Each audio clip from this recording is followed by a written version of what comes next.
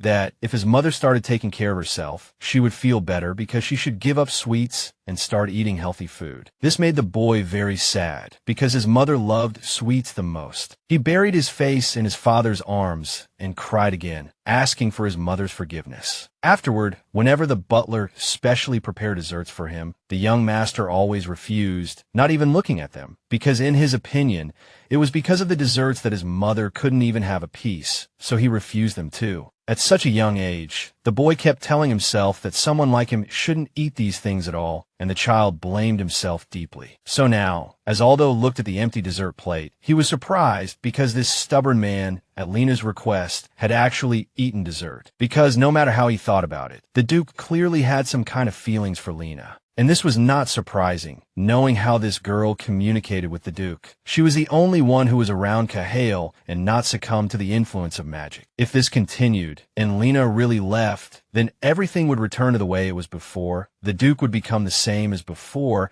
and would completely stop trusting anyone. But he couldn't interfere with her future marriage. Gerard suddenly visited Cahail, who was sitting in his office, and informed him that he had brought some documents that required his approval. Gerard then asked the Duke if he was going out, as he was putting on his coat. Cahail smiled and explained that Riva Hewler wanted to discuss the building construction plan today, and he needed to show his support. Gerard sighed, saying there were a lot of documents, and it seemed inappropriate to leave now. In his opinion, the Duke was spending too much time with his new friend. Cahail guessed that Gerard was jealous, and a comical image immediately popped into his head. But Gerard indignantly asked how the Duke could think that. He explained that, from his perspective, it was perfectly logical, since only Gerard held the title of his closest friend. Gerard argued with Cahail, saying that it wasn't like that at all, and that the foreigner, presumably referring to Lena, seemed suspicious to him. Finally, Gerard decided to go with Cahail. Cahail suddenly picked up a bell and rang it. After a while, Lena arrived, as the Duke used this particular ring for her. She smiled and asked if the Duke had called for her. Cahail confirmed, asking Lena to prepare for an outing and to bring him a hooded robe, while suggesting that she wore something to cover her face. Lena was surprised and asked if he was serious. Cahail replied with a smile, saying yes, as she hadn't been out since arriving. The Duke then explained that there wouldn't be much work, and she just needed to stay nearby. Lena immediately brightened at the news. Afterwards, Lena ran off to pack and get ready, Cahail smiling as he watched her go, while Gerard stared at the whole scene with his mouth agape. Gerard then turned to the Duke and asked what was going on. He couldn't understand how the girl could be so calm, and immediately began constructing various theories about her. Cahail leaned against the table, grinning, and said that at first he also thought Lena might be a spy from the White faction, but judging by her behavior, that wasn't the case. After that, Gerard was completely lost. A while later, the young men were already in the carriage. Lena looked happily out the window, delighted by the scenery, as the city was completely different from K-Rock. Smartly dressed people walked the streets, which were spotlessly clean. Looking at all this through the window, Lena asked why there were so many people on the streets. The Duke initially didn't know how to answer, but then smiled at the girl and said that if she was so interested, they could stop and take a look. They did so, and Cahail helped Lena out of the carriage. Gerard grumbled slightly, saying that they would be late for the meeting. At this, Cahail lightly put his arm around Lena's waist, turned to his friend Gerard, and said not to worry, because in his opinion, the Duke could afford to be a little late. In response, Gerard just groaned softly. Looking at Cahail, Gerard couldn't understand when he had changed so much, or what had brought it about. At this point, Lena and Cahail approached a huge fountain. Lena admired it, saying she didn't know an ordinary fountain could be so beautiful. The Duke smiled, watching her reaction, while she continued to admire it. A few seconds later, Lena noticed some girls throwing things into the fountain and immediately asked Cahail about it. He explained that they were throwing coins in, and if they hit the stand, their wish would come true. After explaining, the Duke said he would give Lena a coin so she could make a wish. She said she had never thought about it and didn't know what to wish for. Handing her a coin, Cahail smiled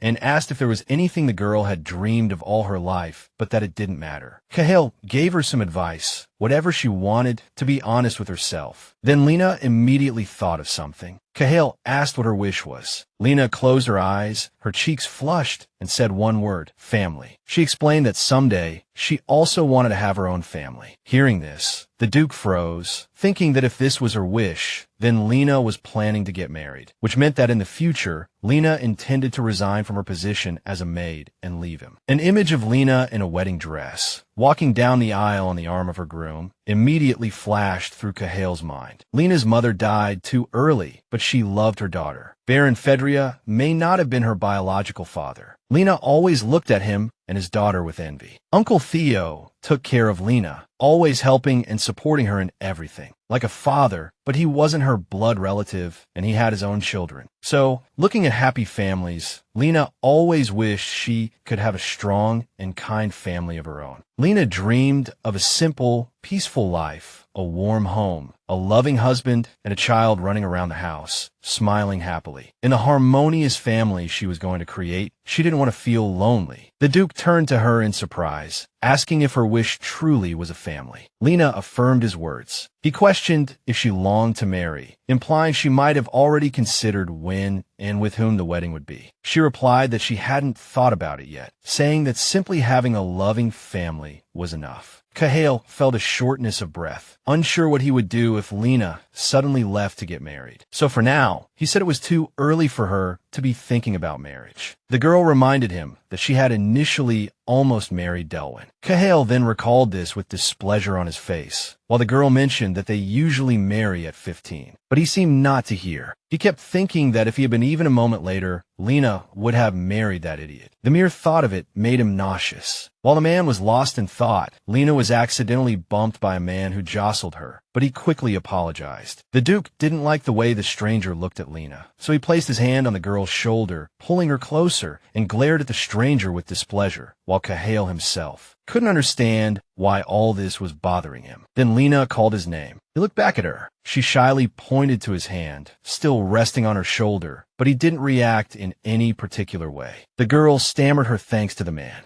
Then she turned her attention back to the fountain, as the coin Lena had tossed hadn't landed on the wishing platform. Cahill unexpectedly thanked God. The girl immediately asked in surprise what he had just said, but he intended to evade answering. Then, closing his eyes, he thought that it was all because she had been too far away. Afterward, he said he would throw a coin for Lena. Taking a coin from his pocket, with a flick of his wrist, Cahill tossed it into the fountain. Lena immediately brightened, as he had successfully landed the coin on the wishing platform. But Cahill wasn't particularly happy. Turning away, Cahill still said he hoped Lena's wish would come true. She replied that it would, since the Duke himself had helped her. The girl looked incredibly happy, wishing with all her heart. Cahill also thought her wish would come true, although he himself dreamed that she would stay with him forever. After a while, they got into the carriage and headed to their destination. The carriage stopped in front of a large building. Cahill got out of the carriage, telling Lena he had to go. He said he would return soon and for her to wait in the carriage, but warned her not to be seen by anyone. She said she understood. After that, they left Ryan. Ryan, who was standing nearby, watching from the alleyway of a neighboring building, observed all of this. Seeing Lena gazing happily out of the window, he looked somewhat shocked. The guy couldn't believe what he was seeing, thinking he was hallucinating. It seemed to him that Cahill was being very kind to her. The guy became curious about the girl's identity, as before this, he had been wondering why Cahill's carriage had stopped there, and then he was fortunate enough to witness such a scene. He considered it a stroke of good luck. He approached the carriage, smiling and waving a greeting to Lena through the window, after which he asked her name, startling the girl. She immediately pulled her hood down over her face, hiding it from view. She instantly panicked, at a loss for what to do, as she had been seen, meaning she needed to hide quickly, because the Duke had said that no one should notice her. Ryan started knocking on the carriage door, asking Lena what was wrong. He explained that he wasn't her enemy, and asked if they could talk for a moment. The people standing behind Ryan looked at him suspiciously and whispered amongst themselves, as his behavior looked strange from the outside. A young man acting erratically in front of the carriage with a lady inside certainly seemed odd. No matter what Ryan did, Lena didn't want to look in his direction. He wondered if all the girls around Cahill were like this. Suddenly, the voices of the Duke and Gerard could be heard nearby. After that, Ryan became nervous, realizing he needed to hide. As the men discussed matters important to their business, Ryan quietly hid on the other side of the carriage, eavesdropping on their conversation, despite his strong desire to talk to the mysterious stranger. After the carriage left, Ryan thought to himself that Lena didn't look like a member of a noble family at all, so it was unclear how she managed to stay by Cahill's side. If his father and his sister, Rettel, found out about this, they would immediately try to find out everything about this girl. Then Cahail would most likely try to protect himself and Lena. So he understood that it was best to keep quiet about what he had seen for now. Now things were getting interesting. The most intriguing events were unfolding. That person beside Cahail, unaffected by magic and not a noble, it's all very suspicious. Ryan is quite interested in what Duke Roof is hiding from everyone, so he intends to investigate the people around him further. Since childhood, young Rettel has been the envy of everyone around her. Many wonder how she can be so beautiful. People truly compare the girl to an angel, asking her for blessings. She herself began to believe it. Her father held her in his arms and assured her that she would stand at the pinnacle of the kingdom, because according to him, she was sent to them for this very purpose. Her father demanded she fulfill their dreams. Looking at the queen, Rettel genuinely thought that perhaps she truly was the chosen one. In the church, this chosen one met a priest. He greeted her, Rubid Santara, the high priest and brother of the current Duke Santara. Approaching him, the girl smiled and said it had been a while. He disliked formalities and told her to call him uncle. But Rettel insisted, saying she had come to the goddess's temple and would therefore observe etiquette. The man smiled at her and said that their family had been of great help by transporting white jade for the sculptures. The blonde replied that she was glad to hear this, as offerings to the goddess always brought more joy. Looking at the painted walls, Rettel suddenly remembered that they said the review of the reprinted scriptures was complete. She wondered if the scriptures were all right. Her uncle took out the book and explained that under the protection of Goddess Lana, there had been no problems, and this book was proof. The girl took it in her hands and smiled, flipping through the pages. In the legends of Logos, it is said that an angel and a demon fought against each other, battling fiercely for 1,000 days and nights. The demon caused typhoons that turned the earth upside down, while the angel created gentle breezes that restored everything that had been destroyed. Rettel read the story and understood that everything was clearly going well. The girl seemed genuinely interested. The priest said he wanted to find the true meaning of the goddess's words, so he had revised the passage about the two beasts. His niece asked how the part she requested was coming along. He explained that it had been changed, along with the part about that moment in Malek's Book of Prophecy. When the old sun sinks and the cold moon rises, when Tianjin 4 and Altair turn towards the speaker, the chosen one will raise the eternal sun on the 2000th Logos. The Santara and Roof families will fight for the throne, and only one will survive to become the sole ruler of the new era. Everything had been prepared for this passage for a long time. Rettel closed the book, placed it on the table, and put her hand on it, saying that the glory of Logos had found a new master and would be endless. Then she thanked her grandfather, saying he did a good job. Turning to her uncle, the girl explained that the printing of this revised edition was very important. They planned to distribute 5,000 copies for free. The priest replied that the girl's words were full of grace and pointed out that the goddess would be pleased as well. Rettel suddenly decided to ask him if he knew about the power that every Logos ruler was born with, the power to subdue angels and demons. But over time, the queen's power had grown weaker, and the current queen's power was so weak that it was shameful to even call it power. Now, even the ducal families barely obeyed her. Rettel was interested in one thing. Would the new master also become weaker with each generation? The man immediately said it was a complicated question, but since the book spoke of the eternal child, there was no need for such futile worries. What was important now was that the queen's power had weakened, and she had never borne an heir. He added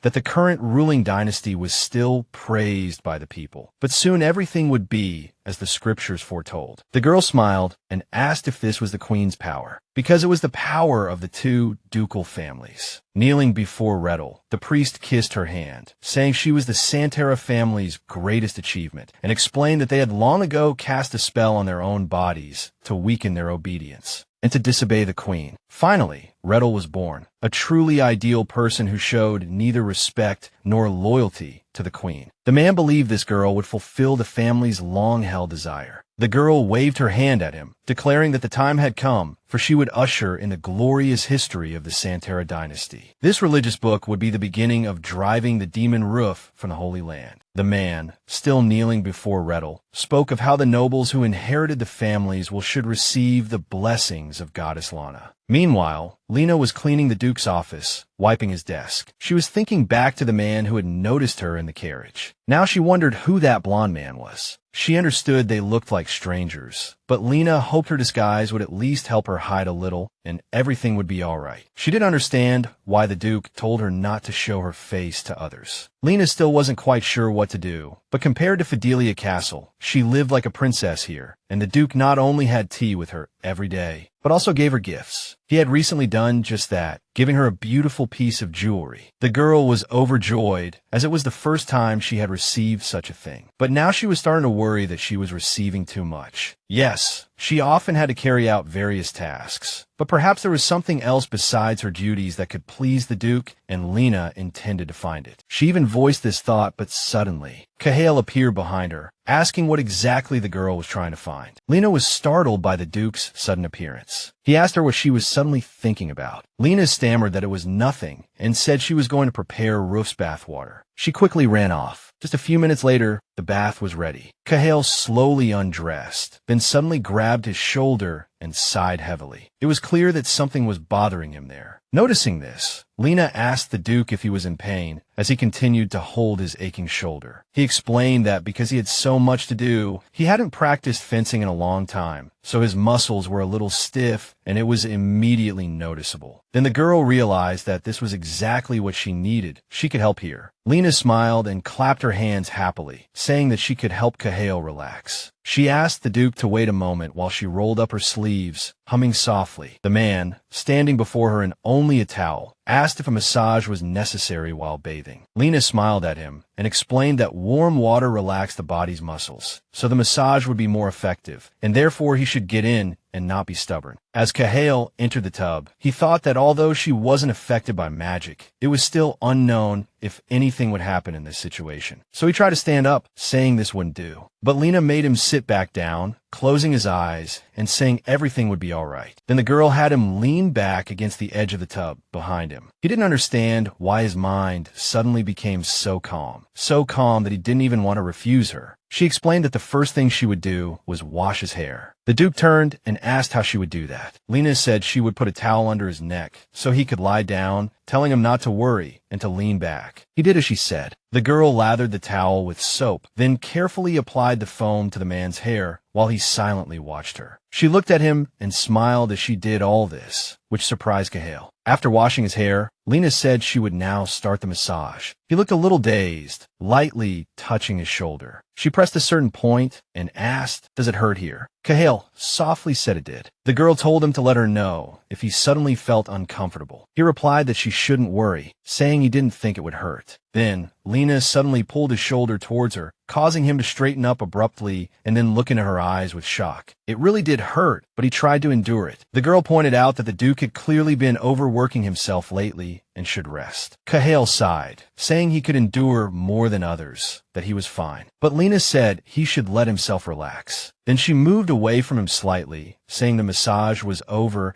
and suggested he warm up in the tub a little longer to relieve the tension. Lena herself looked very tired, and he mentioned this to her, saying she had overexerted herself because of him. But the girl immediately seemed full of energy, saying everything was fine. She told him not to worry, adding that it was best to sleep in a warm place after a long massage so that the body wouldn't ache. Roof complimented her massage technique, saying he really did feel much better. These words cheered the girl up. Cahill suddenly took Lena's hand, pulled her towards him, and then he hugged her and kissed the top of her head. He gently stroked her head. This gesture made the girl very shy, and she looked at him in confusion, while he smiled, then softly thanked her. Then he sat back down in the tub and told Lena she could go now, that she didn't need to be told twice. The girl quickly left the room, and the man thoughtfully turned his head. After leaving the bathroom, Lena leaned against the door for a few minutes, still unable to come to her senses, her face as red as a tomato, thinking about what had just happened. Her chest burned, and her heart pounded like a drum. She immediately recalled how the mistress of the house was praised when she was young. She wondered if one truly experienced this feeling when being praised. It was incredibly pleasant. Suddenly, the butler appeared in the hallway. Aldo entered her room and said it was time to prepare for the cold weather. So he asked her to tell the head maid to hang winter curtains in the Duke's office and bedroom. They stood by the window. Lena said she had just spoken to her yesterday, so they should come tomorrow to set everything up. Hearing this, the butler praised her. She shyly looked up at him. He asked if she had anything else to say. Lena turned to him, looking down at the floor, and asked if he could pat her head if it wouldn't be too much trouble. At first, Aldo stared at her in shock, not expecting such a request. Then his gaze softened. He thought that the girl must have had a difficult life to ask him for something like this, but he didn't refuse her. He gently stroked Lena's head and then removed his hand. She stared blankly at a spot, an incomprehensible expression on her face. Noticing this, the butler asked if she was all right. Lena stammered yes and thanked him, adding that she had to go. She quickly ran off, clearly embarrassed by the situation. She thought to herself that the way the butler patted her head was nice too, but it wasn't the same feeling as before. She preferred it when Master Cahill praised her, but she couldn't figure out what kind of feeling it was. Lena covered her face, blushing. She realized one thing. All of this was really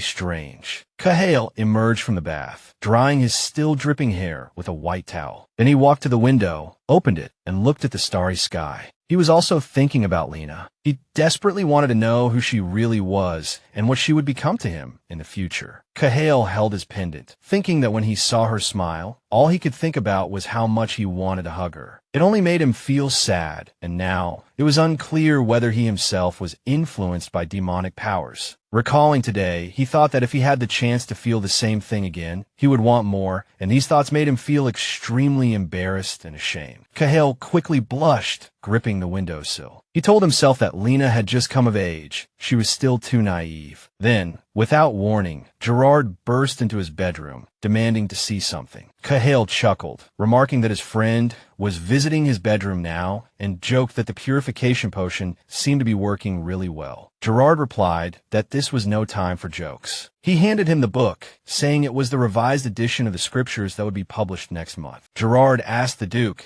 to pay particular attention to the section on the logo's legend. Cahill took the book, grinning as he flipped through the pages, as they openly declared the Roof family to be demonic. Cahill, still grinning, commented on how well everything was described there, saying that even he was convinced. Gerard angrily said that all of this was brainwashing the ordinary citizens, done to make his family the target of hatred. According to him, such a significant change was likely sponsored by those who supported the Holy Scriptures. Furthermore, in the popular newspapers distributed on the streets, the Duke was insulted, called a demon of temptation, and depicted as a terrible killer. If these articles were actively promoted, he wouldn't be able to escape unscathed. Gerard continued his angry tirade, starting to insist that he was almost certain this wolf in sheep's clothing had light-colored hair. He knew exactly who he was talking about. Cahill sighed, sitting on the bed and saying the Santaras family that has been responsible for publishing the Holy Scriptures for generations. Because they are a monopoly, it's not an area the Duke can influence, but it's important to find out why they're doing this. The man standing before him waved his arms, saying they couldn't just sit idly by. They needed to confront the Santaras. Cahill agreed with him, adding that he was relying on him in this matter. He then said that Roniak's connections in society and business could help them, so he asked his friend to be responsible for Ruahara's safety. Gerard replied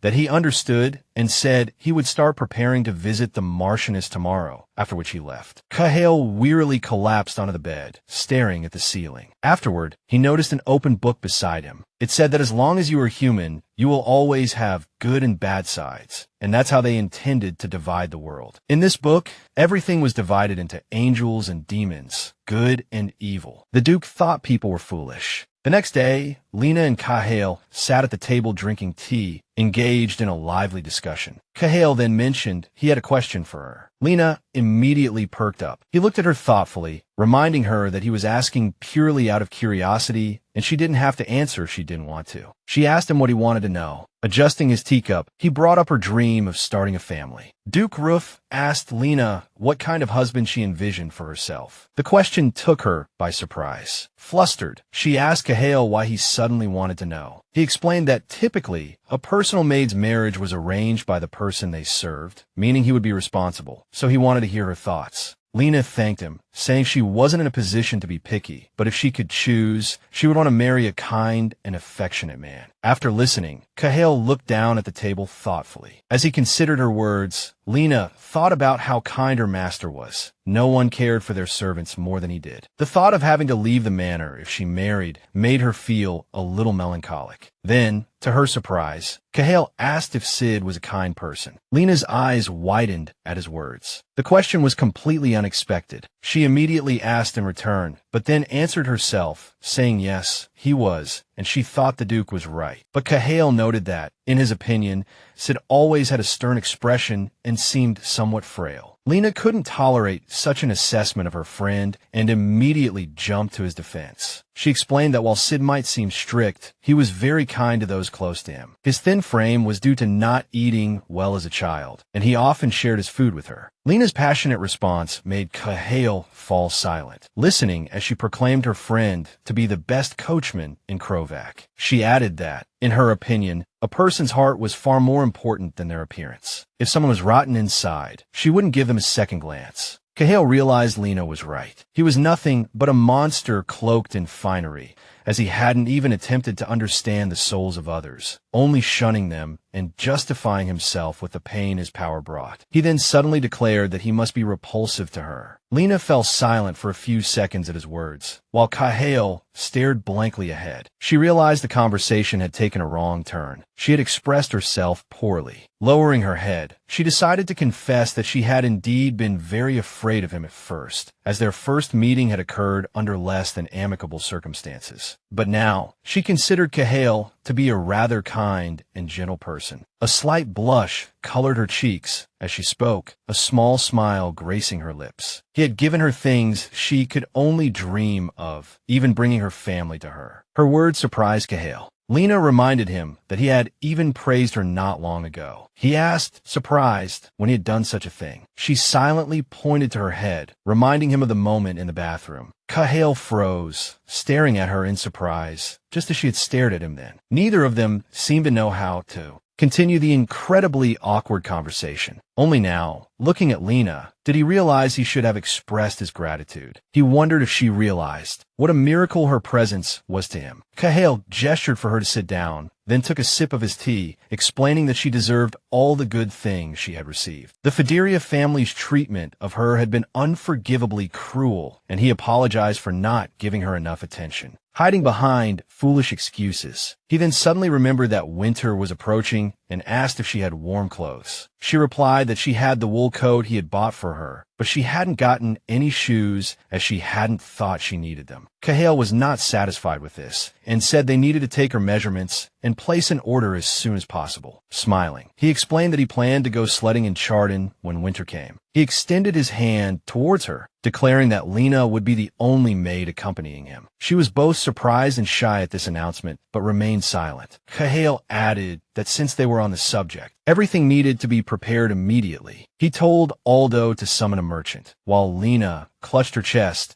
flustered by how quickly her heart was beating. When the merchant arrived, he began to explain to the Duke that furs were divided into 3 grades. After taking Lena's measurements, he suggested Kahale purchase the 3rd grade for her, saying it wouldn't be very durable. The merchant was surprised when Kahale insisted on only the 1st grade for her. He looked at Lena, unable to understand. As to him, she was just a common servant, and nobles didn't usually order such expensive clothing. Furthermore, the Duke forced the merchant to sign an unusual non-disclosure agreement, which frightened him, but curiosity gnawed at him. He wondered what this maid could possibly mean to Duke Roof to warrant such extravagant spending. He suddenly concluded that Lena must be the Duke's mistress. The merchant glanced at Kahale, thinking that if this got out, the entire upper class would be in an uproar. Noticing the merchant's strange look, the Duke returned his gaze, but his expression, at least to the merchant, was terrifying. The merchant decided to change the subject, asking if the shoes should also be of the highest quality. Lena watched with interest as the merchant presented the garments. The discussion about the clothes then began, and the Duke refused nothing, selecting everything that could be of use, leaving the merchants busy noting down his requests. Cahale, seated in his chair, explained that he wanted everything prepared as quickly as possible and not to worry about any additional funds required. The merchant said he would prioritize the Duke's order and complete it as soon as possible, then took his leave. Lena turned to Duke Roof awkwardly, asking if he hadn't purchased too much for her. He didn't think so, as time was of the essence, so he had decided to get only one of each item. But it all still embarrassed her, and the Duke, pleased with her reaction, smiled at her. He decided to ask if she was worried that his actions would somehow affect her position. Lena hastily said that she meant it in another way entirely, as it was simply too much for an ordinary maid, but he reminded her that she deserved what she was getting. He personally explained that the Roof family was one of the Empire's guardian families, and the dukedom was almost the size of an entire country. So to outsiders, Cahale was like a king. He turned to the girl, explaining that as the only close servant to such an important figure, she couldn't just wear and eat anything. Now she understood. Lena thought to herself that all of this wasn't for her, but to maintain his lordships and the Roof family status, so she calmly agreed with him. The maid bowed, saying she would serve him even more diligently. The young master smiled at her words. Afterward, he carefully placed his hand on Lena's head, stroking it, saying she was doing everything well so far, and that he hoped she didn't mind him touching her. It was without permission, but she clearly enjoyed it as she smiled, looking at the floor, her cheeks slightly flushed. But then, the Duke suddenly had a brilliant idea. He lifted the maid's head towards him and suddenly placed a gentle kiss on the top of her head, greatly shocking the girl. She stood there, holding her breath, frozen in place. When the Duke moved away, Lena stammered out a surprised gasp. He noticed that this time, the girl wasn't smiling for some reason, which made him a little disappointed. The maid didn't understand what he had just done, whether it was praise or something else, but she hadn't done anything special. Her mind raced with thoughts. She wanted to run away, so Lena said she should go, as she had things to do. Bowing to her master, the girl quickly ran out of the room, leaving him standing there alone, watching her leave. Later, Ryan learned what had happened at the Duke's mansion, that the girl he had seen in the carriage was the Duke's servant. His servant said that she could be the Duke's mistress, as such expensive gifts for a servant were strange. But Ryan thought that Roof wouldn't be so shameless as to have that kind of relationship, and he told his subordinate so. Standing with papers in his hand, he explained that Cahale preferred the innocent, angelic type. Ryan was surprised that, given Roof's status and handsome appearance, the guy was clueless about love. It even amused Ryan somewhat. But on the other hand, it suddenly occurred to him how strange it was that the Duke suddenly had a personal maid, and how she managed to be around him every day without succumbing to his power. Ryan slammed his hand on the table, realizing that things were clearly not so simple. He demanded his subordinate continue to monitor the situation, as it was unclear what was going on. The girl seemed immune to magical influence. Ryan demanded that they check with the temple to see if there was anyone her age who had left the monastic life. Ryan himself sat back in his chair, fingers interlaced, a smug smile on his face. He kept thinking that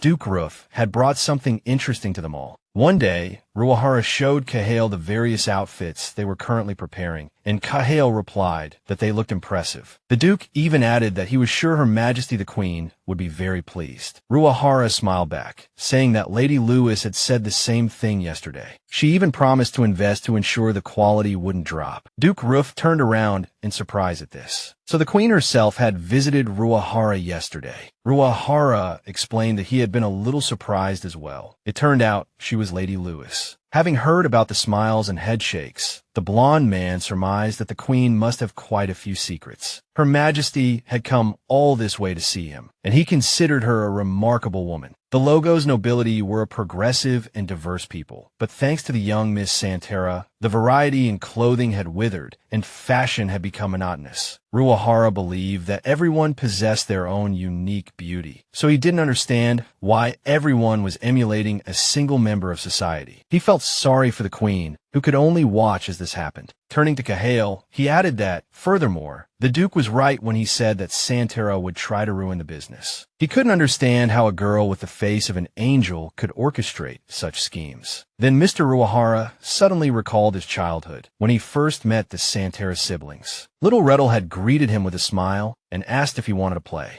The three of them then sat together and discussed what they could play, acting as much like normal children as possible. But one day, his father decided to discuss the matter with him while while his son was busy writing. The man said that Ruahara and the Santaras couldn't be friends because their families worked together for the good of the kingdom, but pursued different goals. At the time, Kahale hadn't understood if they really couldn't be friends, even though they shared the same social standing and their friendly little group had never quarreled. His father had placed a hand on the boy's shoulder and explained that, regardless, he didn't want his son to suffer because he trusted them, and asked him to remember this, and to be especially wary of Duke Leonardo Santara. Back then, young Kahale had been too young and foolish to understand what his father was trying to say. But after inheriting the family business, he learned how the families actually interacted, and their relationship became completely different. One day, the Duke called out to Rettel in the hallway, and, caught off guard, she turned abruptly. Hearing the call, she greeted him with a smile, though it was unclear whether it was genuine or feigned. The girl asked if he had come to chat with her like in the old days, but he explained that he wasn't there to talk about childhood. He was interested in the purpose of her actions, as Rettel had acquired a renowned atelier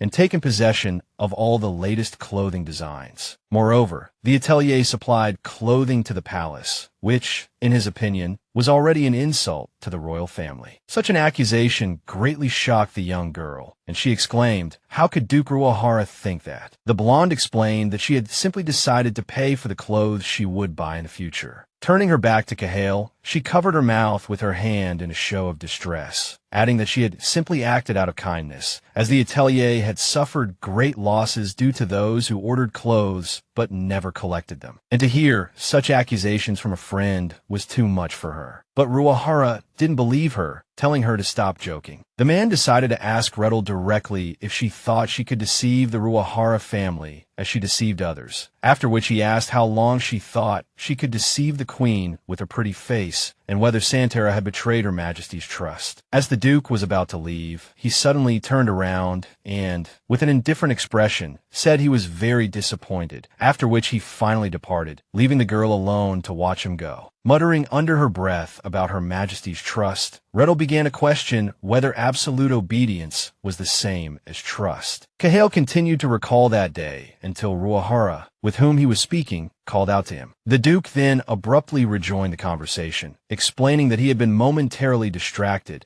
and suggested returning to the main topic, inquiring about the losses. The man said that there were no significant losses yet, and then added that the artisans were currently busy with the first order, making dresses for the queen for the New Year's ball. But he was worried about one thing, that Santara might start threatening the workers or try to ruin the finished products, which could affect his business. Ruahara looked up at Kahale and asked if he could request his protection for his master artisans, to which he readily agreed. The Duke, smiling, asked that they be secretly transported to his estate, believing it would be safe to make the clothes there. This surprised the man. He said there was no need to be so secure. Kahale explained that the Ruahara mansion was the safest place to hide from Santara, and that he had a pretty good reason to help. The Duke approached Ruahara, gently placed a hand on his shoulder, looked him straight in the eyes, and said that the doors of the Ruahara house were always open to him. Such words greatly embarrassed the young man, and his face flushed. He felt his heart beating rapidly, almost leaping out of his chest. Later, sitting in his carriage, Kahale sighed wearily, still pondering Ruahara's words about the Santara family trying to ruin the business. The Duke believed the Santara family wouldn't give up easily, and that this journey would be quite arduous. But one thing pleased him, his sole delight, Lena. She was by his side now, and the girl was sure to love the scenery of Charlton. So, perhaps this time, it would be enjoyable. On the appointed day, all the servants were abuzz with excitement over their master's departure. They bustled back and forth, discussing where the Duke's belongings should be placed, urging each other on. One of the servants turned to Lena, asking for her help in checking the Duke's items. Lena, elegantly dressed in beautiful new clothes, turned to the maid with a smile and agreed to help, saying she would be right there. When everything was packed, Aldo reminded Lena that she was to accompany the Duke and attend to him, and that she shouldn't forget her duties during the journey. She smiled and said she remembered, but the butler still felt uneasy. He had hoped the Duke would have bought himself new winter clothes long ago, but instead, he had gone and bought everything for Lena. It seemed the Duke was excessively infatuated with her, which worried the butler. He suspected Elaina might have ulterior motives. Looking at the butler, Elaina said she was a little worried because it was her first time in Charlton. Her first priority was taking care of the Duke's coat, and she decided to confirm this with the butler. The butler explained that this was, of course, important, but added that due to the dry air, Cahile's skin might suffer. She should ensure he applied cream every day, and the young lady should pay attention to moisturizing. Elaina listened very attentively, absorbing all the information like a sponge. As the Duke left the castle, he smiled and said that although worried about him more and more as he got older, the butler replied that in his eyes, the Duke was still a child. Elaina was deeply touched by this exchange, watching them with her hand covering her mouth in surprise. Cahale laughed and said if Gerard heard such a thing, he'd have to see Gerard's reaction, and told Aldo to say it again in front of Gerard later. Elaina said she wouldn't intrude any longer and went to pack her things. When Elaina left, the Duke turned to the butler, noticing his troubled expression, and asked him what was wrong. The butler lowered his voice and told his master that he shouldn't be too infatuated with Elaina, as they hadn't yet ascertained her true identity. She could be anyone. The Duke looked him straight in the eyes and immediately stopped him. Ruahara said he fully understood Aldo's concerns and agreed that the girl couldn't be completely trusted. Complete trust is impossible, but there is one thing. Thanks to her, the Duke has started to live a normal life again. He turned and watched her smiling and discussing something with another subordinate. The Duke was referring to the warmth and simple conversations between people. Cahale smiled and explained that if buying a few furs was enough to thank her, he wouldn't mind paying for them in the future. Aldo looked away and asked the Duke's forgiveness, saying he had overstepped his bounds as a butler. Ruahara replied that he understood the butler was only worried about him and thanked him for it, expressing his deep gratitude. Cahale placed his hand on the butler's shoulder and announced that it was time for them to leave. He asked the butler to take care of the guests while he was away, as Duke Santara had already begun to make his moves. Aldo nodded calmly. The Duke explained that if anything happened, Gerard should be contacted first, but the butler urged the Duke to be careful. Just then, Elaina appeared, smiling and telling the butler that she was also leaving. The butler wished them both a safe journey. But then the Duke called out to the young lady, and she immediately turned in his direction. He smiled and offered her his hand to help her into the carriage. She looked at him shyly, then lowered her head, blushing as she slowly boarded. As their carriage slowly made its way down the road, Cahale explained to Elaina that the journey to Charlton would take about 10 days by carriage. He looked at Elaina and added that the northeast region was very cold, and the journey could be quite difficult for someone going there for the first time. She said everything was fine and explained that she was looking forward to it. Looking at the Duke, she noticed he seemed quite happy. He then agreed with Elaina, saying that he truly enjoyed Charlton, and he hoped the young lady would like it there too. She replied that she was sure she would. As night approached, while Cahale was looking over some documents, he suddenly looked up at the young lady and found her fast asleep. The sight brought a smile to the Duke's face. The guards escorting them informed the Duke that they had arrived at the inn where they would be staying for the night, and their carriage came to a sudden stop. Cahale tried to gently wake Elaina, calling her name. She startled awake, looking around fearfully before her eyes landed on Cahale. Ashamed of falling asleep in front of him, she immediately began to apologize, but he reassured her, telling her not to worry, as everything was fine. When they stepped outside, they were greeted by the sight of a 3-story inn and a beautiful night scene. Cahale explained that such journeys were tiring, but he was proud of her for taking it all in stride, as it was all new to her. He added that they would be staying at the inn for the night, so things would be better. Elaina replied that she had slept well at the Fidelia residence, even on the stone floor. She explained that she was more worried about him. Cahale suddenly felt like a wolf being worried over by a rabbit, but if he told Elaina that directly, she would think he was teasing her. The image of a small, constantly fussing and scurrying rabbit looking after him immediately popped into Cahale's mind. After imagining all of this, the Duke's cheeks flushed, and he couldn't understand why. He was surprised he even thought of such a thing. Elaina, noticing his sudden silence, called out to him, asking what was wrong. Turning to her, he suddenly saw her in the form of a rabbit, with long ears. The sight amused Duke Cahale, and he burst into laughter, loud enough for everyone around to hear. This incident was later discussed by all his men gathered around the fire. The event greatly surprised each of them, because, in their opinion, things in the residence had changed dramatically since the maid's appearance. They even consider the possibility that the girl might be a deity, as she did have that kind of aura around her. After all,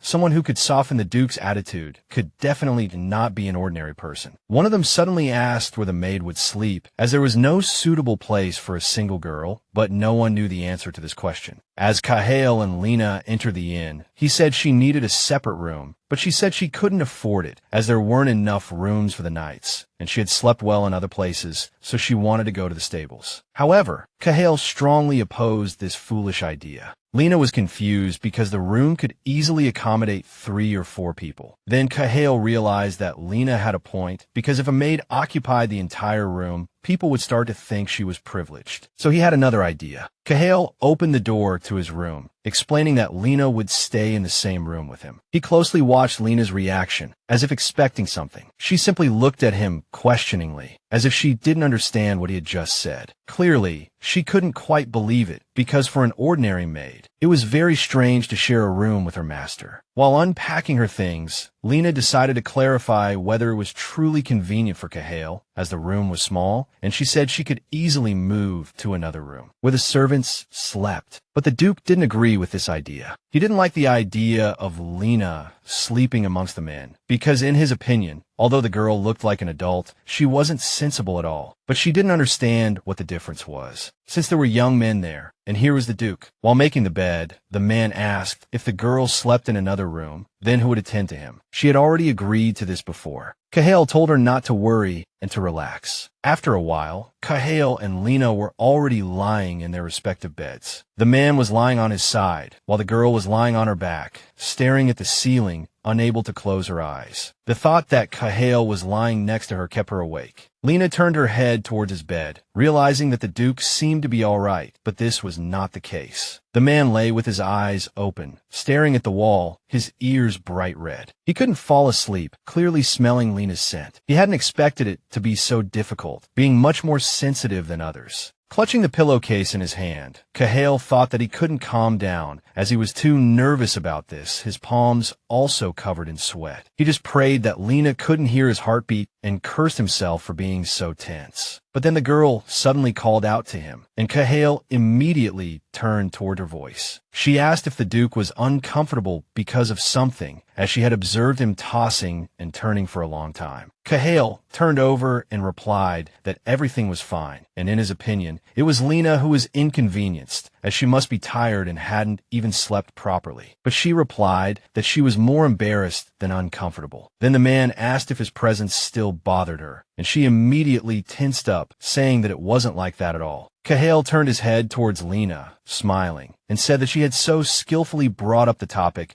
successfully piquing his interest, and now it seemed he wouldn't be able to sleep either. Hearing this, the girl also smiled. She said that since her mother's death, she hadn't actually shared a room with anyone. Cahill gripped the blanket in his hands. Then, he suddenly got out of bed and told her to listen. Lena, surprised by the sudden shift, realized the Duke was about to suggest something. He looked at her and asked if she would mind getting up for a moment. Cahill intended to tell her a method he used when he couldn't sleep. Unable to sleep, a little while later, Lena was sitting by the fireplace, wrapped in a small blanket. Cahill called out to her with a smile, handing her a glass of warm milk, saying it really helped. He then sat down next to her with a glass of the same milk in his hand. Lena thanked him with a smile, and he simply responded with a hum. He then looked at her again, asking if she had always been alone at the Baron's castle as well, recalling that she had mentioned the stable master treated her like a daughter. Lena looked down at the floor, smiling as she explained that while that was true, they couldn't always be together. Besides, as a low-ranking junior maid, she had to wake up earlier than everyone else to light the fire in the furnace and draw water. So she lived in a small room on the first floor of the manor, the closest room to the storage and the well. Cahill was surprised that she started working at the age of 10, remarking that it must have been very difficult for her. Lena laughed and said that everyone lived like that. Cahill watched her silently after hearing this. He thought that if she was 10 at the time, she must have been even more frail than she was now. After all, if one compared what she did then to what she did now, it was a world of difference. Sometimes she couldn't believe it herself, feeling like she was dreaming, that everything was just a dream. Looking at the fire in the fireplace, the Duke said that if she had been recognized as the Baron's daughter from the beginning, she wouldn't have suffered so much. Lena then asked if that meant she wouldn't have been executed along with the Baron and his wife. An awkward silence followed, but Cahill suddenly lowered his head and hesitantly asked if she was still afraid, as if he was scared to hear the answer. She shook her head and said she wasn't afraid anymore. The Duke then explained to the young woman that he thought she should still be afraid of him, as in his eyes, he was a monster, a terrifying beast that everyone avoided. Hearing these words, Lena looked at him in surprise, then said that if that were the case, it was fine. She was willing to be the monster's servant. Lena gave him a sweet smile, pressing her cup against her cheek, and asked if he would accept. Judging by her reaction, this greatly surprised Duke Cahill. He looked at her silently, blinking occasionally, but then a smile spread across his face. He raised his hand, and bright starlight seemed to fall from his palm, created by his power. He told her she had a way with words. Seeing the sight Cahill created, Lena cried out in delight. She was very pleased with what she saw, a smile constantly on her face. The girl genuinely admired the sight, and Cahill watched her with a smile. Then, Lena suddenly started rubbing her eyes, and, turning to Cahill, she said she felt sleepy for some reason. He replied with a smile that that was good, and wished her good night. A few seconds later, Lena suddenly leaned against the Duke and sweetly dozed off. He put his arm around her shoulders, just watching her. He then sighed softly, remembering his conversation with Aldo about feelings. Cahill understood that he truly didn't understand this feeling he was experiencing, but the man was sure of one thing. He couldn't imagine an ordinary life without her in it. The Duke whispered to her not to leave him, that she was important to him. Even if he himself were suddenly in danger, it wouldn't matter. Later, Rydell sat in her garden and called for Elliot, who now served as her servant. Elliot hurried over and asked what had happened. Rydell explained with a smile that she had accidentally spilled tea and stained her robe, so she wanted her to give the robe to the maids to wash. Elliot didn't argue and took the robe from her mistress. Elliot, however, was inwardly annoyed that this lady would summon a noblewoman like herself for such a trivial matter. Rydell suddenly looked at Elliot and said she hadn't had a chance to ask how Elliot was doing here. Rydell asked if Elliot had gotten used to it, as it seemed to her that being a maid was probably not easy. Elliot nervously replied that everything was fine and thanked her mistress for giving her this opportunity. Rydell replied that she was glad to hear it, and then suddenly remembered that Maria, the servant standing behind her, had mentioned that Elliot suddenly wanted to buy a dress. Elliot confirmed this with a smile, reminding the lady that she would soon be hosting a party for young nobles, which she would also be attending, but if she went in her old clothes, it would undermine the lady's prestige. Rydell, upon hearing this, gave a nervous laugh and said it was adorable how concerned the girl was for her. Fidelia replied that of course she was, as the person standing before her was none other than Lady Santara herself. She thanked her, saying she needn't worry about such things. Upon hearing these words, Elliot immediately took it as a good sign, imagining that Rydell might have already prepared an outfit for her. She had certainly been hoping for this, but she hadn't expected her mistress to actually do it. Elliot turned to her, calling Rydell an angel. Rydell sighed heavily and told her to wait. Realizing there was a misunderstanding between them, Rydell asked Elliot to allow her to explain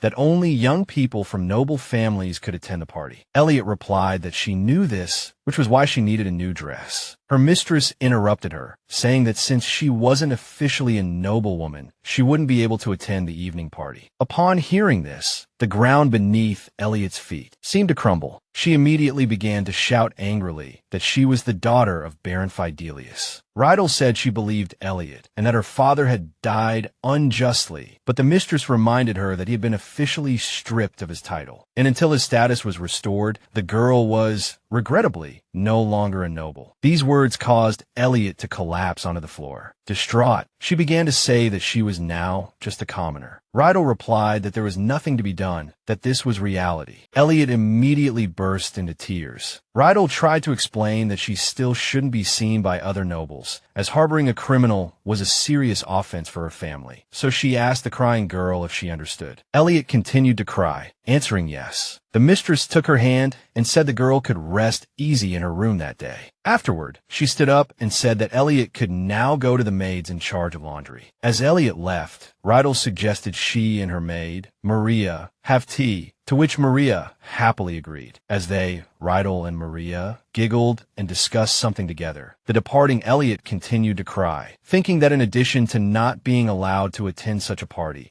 she was now forbidden from appearing before other nobles. She hadn't expected life here to be like this at all. When Cahail and Lena finally arrived at their destination and got off the carriage, Lena looked around in admiration, appreciating the beautiful scenery, while Cahail carefully extended his hand to support her, lest she fall, even asking if she liked it there. The servants who were waiting for his arrival near the castle were quite surprised by the sight before them, as the Duke had brought a girl. Everyone immediately began to speculate about who she was. But then, a woman made her way through the crowd, the head maid, who greeted them with a smile, saying it had been a while since he'd visited them. Her name was Marianne. Cahail smiled and said he was glad to see her. Marianne guessed that Lena and Cahail must be tired after their long journey, so she suggested they take a hot spring bath. Someone behind her asked how many baths needed to be prepared. Cahail replied that they should prepare one for him and Lena first, and then another for the nights after dinner, so they could bathe as well. Hearing this, all the servants' jaws dropped in surprise, and they began to whisper amongst themselves, looking at Lena. They all thought that this girl was truly the Duke's sweetheart, as a servant couldn't possibly have such gorgeous clothes. This made them happy that the Duke had finally found love. But Lena didn't like the idea. She said she had just bathed after lunch, and that she needed to unpack her luggage and then meet with the head maid. Cahail said they could meet now, as the head maid was right in front of her. Cahail introduced Lena to the woman, saying that Lena was his closest servant, someone who should always be by his side. Cahail told her to remember this. The servants whispered even more quietly amongst themselves, thinking that Lena was a girl from a noble family. Meanwhile, Lena was at a loss, as she hadn't even been able to greet the head maid properly, and she had also attracted everyone else's attention. She recalled her past life in the village, where Mrs. Marvin, the head maid, hated it when lower-class people stood out. Lena figured it was probably the same here. Cahail called to the girl, saying that it seemed they had taken care of everything and could go upstairs now. Lena obediently followed him, while the head maid looked curiously at their backs. A little while later, Lena was called to check the water in Cahail's bath. She needed to check the temperature, and she happily agreed. The servants also asked her not to be too formal, as they were just ordinary maids. Lena pondered this, as she was also a commoner, and an illegitimate child at that, but she shouldn't say it, as nothing good would come of it. Suddenly, another voice came from behind, asking if they had prepared the bath water. Lena turned around and saw the head maid in front of her, so she bowed to her. The head maid responded with a smile.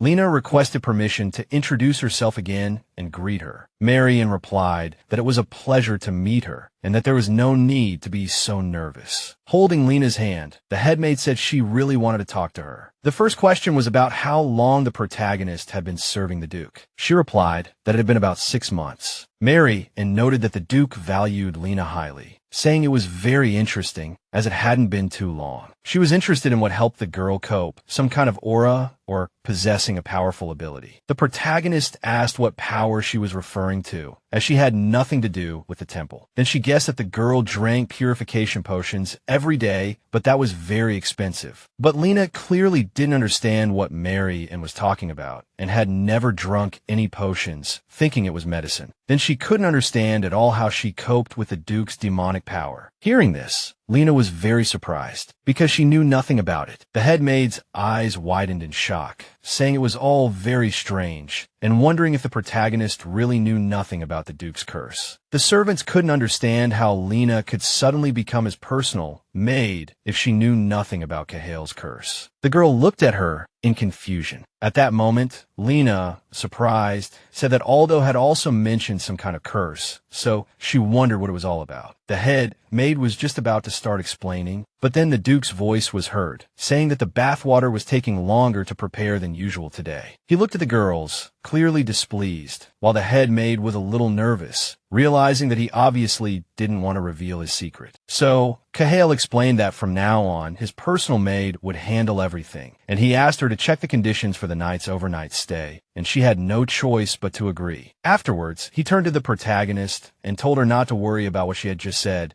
that they usually just joked with each other, but then the protagonist, who they had made up, heard it all. After the explanation, the girl smiled, blushing, indicating that she understood everything. She said that it wasn't strange at all, because the Duke was very handsome. If someone told Lena that he really possessed demonic power, she would believe it too. After that, both of them looked at the girl without speaking. Kahale reminded the head maid of those tiring nights, so she quickly said that she was in a hurry and said that it was a pleasure to meet the protagonist. The girl said goodbye to her, asking her to teach her everything when she had time and to tell her about the local inventions. After that, Marion started to stammer and said goodbye to the Duke. As she walked out the door, Kahale's voice was heard from inside, telling Lena that she didn't need to learn anything because she already knew what to do and was able to handle everything. But she retorted that she still didn't have enough experience. The Duke turned to the protagonist and asked if she had forgotten what he had told her before. Covering her mouth, she remembered Kahale telling her to always be confident. She felt ashamed. Lena began to think that she had forgotten his orders and commented on what she had just said, realizing that her current behavior was rude, so she decided to ask for forgiveness. Kahale explained that learning was a good thing. He just wanted to remind her that since she held the position of personal maid, she needed to be more confident. Scratching his head, Kahale added that Marion wouldn't have any free time either, as it was a busy time in Charlton. Lena immediately apologized, saying that she hadn't thought it through at all. Then, seeing her sad face, he said it wasn't her fault. Kahale wanted to reach out and comfort her, but drew his hand back, then turned his head and said he was tired and asked if the bath was ready. The girl replied that it was ready and offered to help, but Kahale refused, saying that she was also tired and needed to rest, so he told her to go. The protagonist was confused, but she had to obey the Duke and agree. The girl said they would see him later, after which she closed the door and left. Kahale undressed and prepared to bathe. A while later, when Lena was already bathing, sitting in the water, she thought about what she should do, because in her opinion, from the very first day, she hadn't shown her best side. Leaning against the side of the tub, the girl sadly thought that everything she did was like making mistakes like a fool. Lena even shed a tear, then thought that at Baron Fidelia's castle, she hadn't cried when she was starving or being beaten, so she didn't understand why she was crying now. Not wanting to let herself be distraught, Lena patted her cheeks to bring herself back to reality, telling herself that she had to pull herself together. The Duke had brought her friends here for her sake, so as long as she could handle everything would be all right. Lena didn't linger for too long and quickly finished her bath and dressed. She needed to tidy the Duke's bedroom and then find something to do. She even remembered the moisturizing cream that Aldo, the butler, had been nagging her about. Ready, the girl went to grab her bag, only to find it wasn't where she had left it. Lena hurried out into the hallway. She was sure she had left her bag there. It couldn't have just disappeared. So the girl started searching around the hallway, checking every corner. But suddenly, a familiar voice called out to her, and the girl flinched at the unexpected sound. Kahale, looking at Lena sitting on the floor, asked her what she was doing there. She explained that she was looking for her bag, which had suddenly disappeared. Kahale explained that it seemed the maids had taken it to her room. He also said that her room was the adjoining bedroom to his, which surprised the girl. After all, Lena had thought the maids usually had separate quarters. He confirmed this, saying that he had given her the other part of his bedroom and asked if there was a problem. Lena looked at him, bewildered, thinking that nobles usually didn't share a floor with their servants. Apparently, things were different with Duke Kahale. But the girl understood that she had already said too much, and some of her words might have displeased the Duke, so she felt there was no need to say anything more. Seeing Lena lost in thought, Kahale felt that his words sounded a bit absurd and suddenly started thinking as well. But she was thinking about something completely different. When Kahale called her name, the girl bowed and apologized, saying she thought their rooms would be separate. He didn't know how to respond. Looking at Lena, Kahale realized the girl's attitude had changed. She was starting to act like she had when they first met. In this situation, Kahale didn't know what to do. Kahale told her a story about when he was a child, walking in the fields, looking around, and suddenly finding a small white rabbit sitting in front of him, staring back. The little boy was surprised that they lived here. He was delighted by the sight and thought the little creature was adorable. But as he ran towards the rabbit, he suddenly stepped on a branch, and it snapped under his foot with a loud crack, startling the rabbit and causing it to flee. When he finally stopped, Kahale kept his distance from the rabbit, but the small animal was still trembling in fear of him. even though the little boy didn't mean to hurt it. At that moment, Aldo called out to the young Duke, asking what had happened. Young Cahill immediately turned around and told him about the rabbit and how scared it was, as the young boy really wanted to go up and befriend it. Then, the knight, not the butler, approached Cahill, smiling warmly at him, clearly having a plan in mind. Looking at the little rabbit trembling in fear in the bushes, the little boy noticed that it seemed very afraid of him, so he decided to ask Aldo if they could definitely become friends. Aldo replied that they could, but first, he wanted to show him something. Aldo explained to young Cahill that he had to start from a distance and approach very carefully. If he got too close too quickly, the rabbit would run away. And once a rabbit felt threatened, winning its heart would be much more difficult than the first time. Aldo carefully removed a glove from one hand and then reached out to the rabbit, trying to coax it over, saying that everything was all right and he wouldn't hurt it. He simultaneously told the child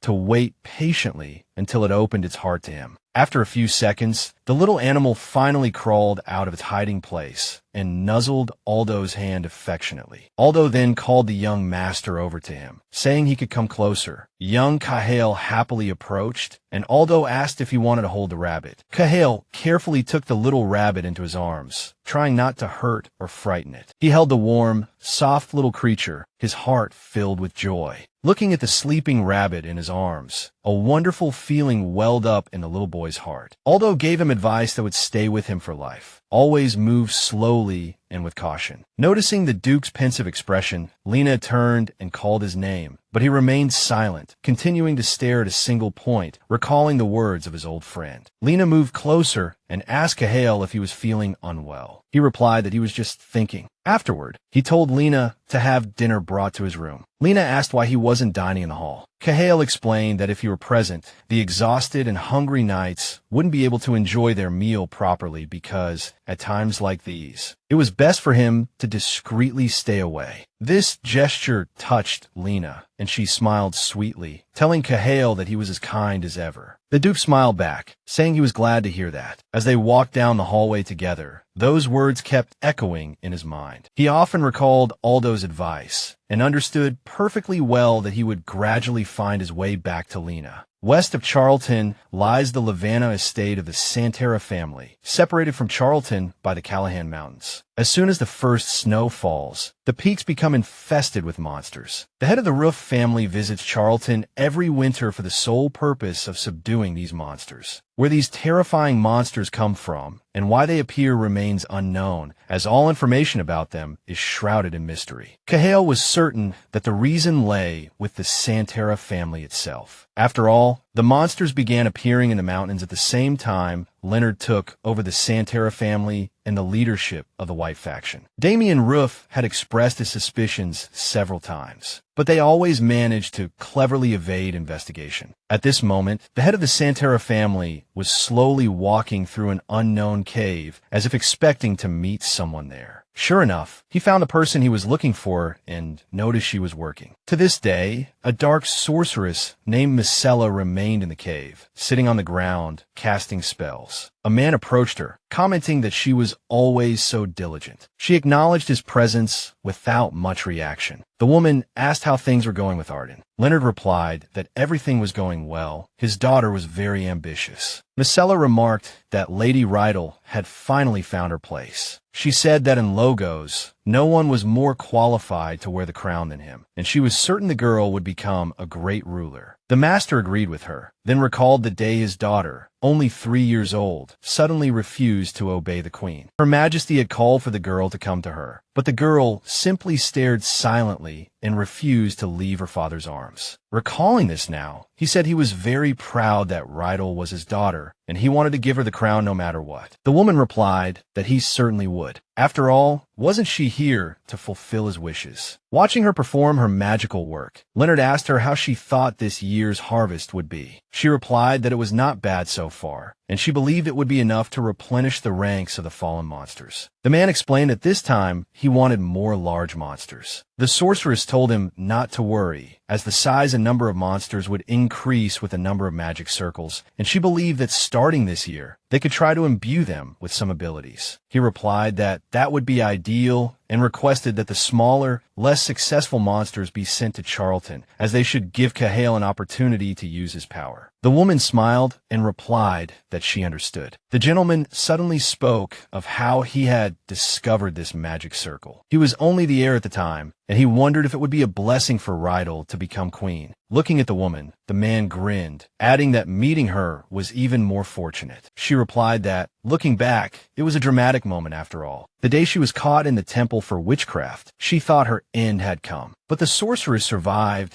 because Leonard recognized her abilities. It was like a divine redemption. The gentleman knelt down and touched the magic circle, saying that she would soon be able to walk out of this cave freely. He made this promise to her, then placed his hand on the magic circle. Suddenly, strange things began to happen around them. A strange black smoke seeped from the magic circle, filling the entire cave. The woman, witnessing this, was ecstatic, her eyes glued to the sight. She turned to Mr. Santara and said that he was called the embodiment of an angel, yet he possessed immense dark magic, the complete opposite of his image. At this moment, the man stood before her, with monsters and creatures of all shapes and sizes behind him, all created through dark magic. Looking at all this, the sorceress gasped, calling it a beautiful sight. Standing at the window, the girl looked out at the scenery, continuing to admire everything she saw. It was the first time she had seen such heavy snow. Turning to the Duke, Lena asked if they could ride a sleigh in this weather. He replied that it would be even better. The man approached her, coming to stand behind her, and also looked out the window. He remarked that since it was snowing so heavily, they would be able to sled very fast. Lena, noticing the deer, who were also excited about sledding, suddenly became shy, stammering about reindeer, and what a wonderful sight it was to see a sleigh pulled by them. Cahill noticed the girl's fluctuating emotions, while she thought about how close the Duke's breath was to her, which stirred strange feelings within her. Instead of turning to face Cahill, Lena asked if anyone else would be joining them for the sleigh ride. He wondered why she would ask such a thing. Did she truly not want to be alone with him? He was about to voice his thoughts when she abruptly turned, clarifying that she meant something entirely different. Of course, others needed to be present, continuing from previous to attend to them. Hearing this, Cahill laughed and reassured Lena. He explained that the knights would accompany them, primarily for her protection. Before they departed, he needed to personally inspect the barrier surrounding the mountain to ensure its stability. Lena asked if he truly needed to inspect it himself. He replied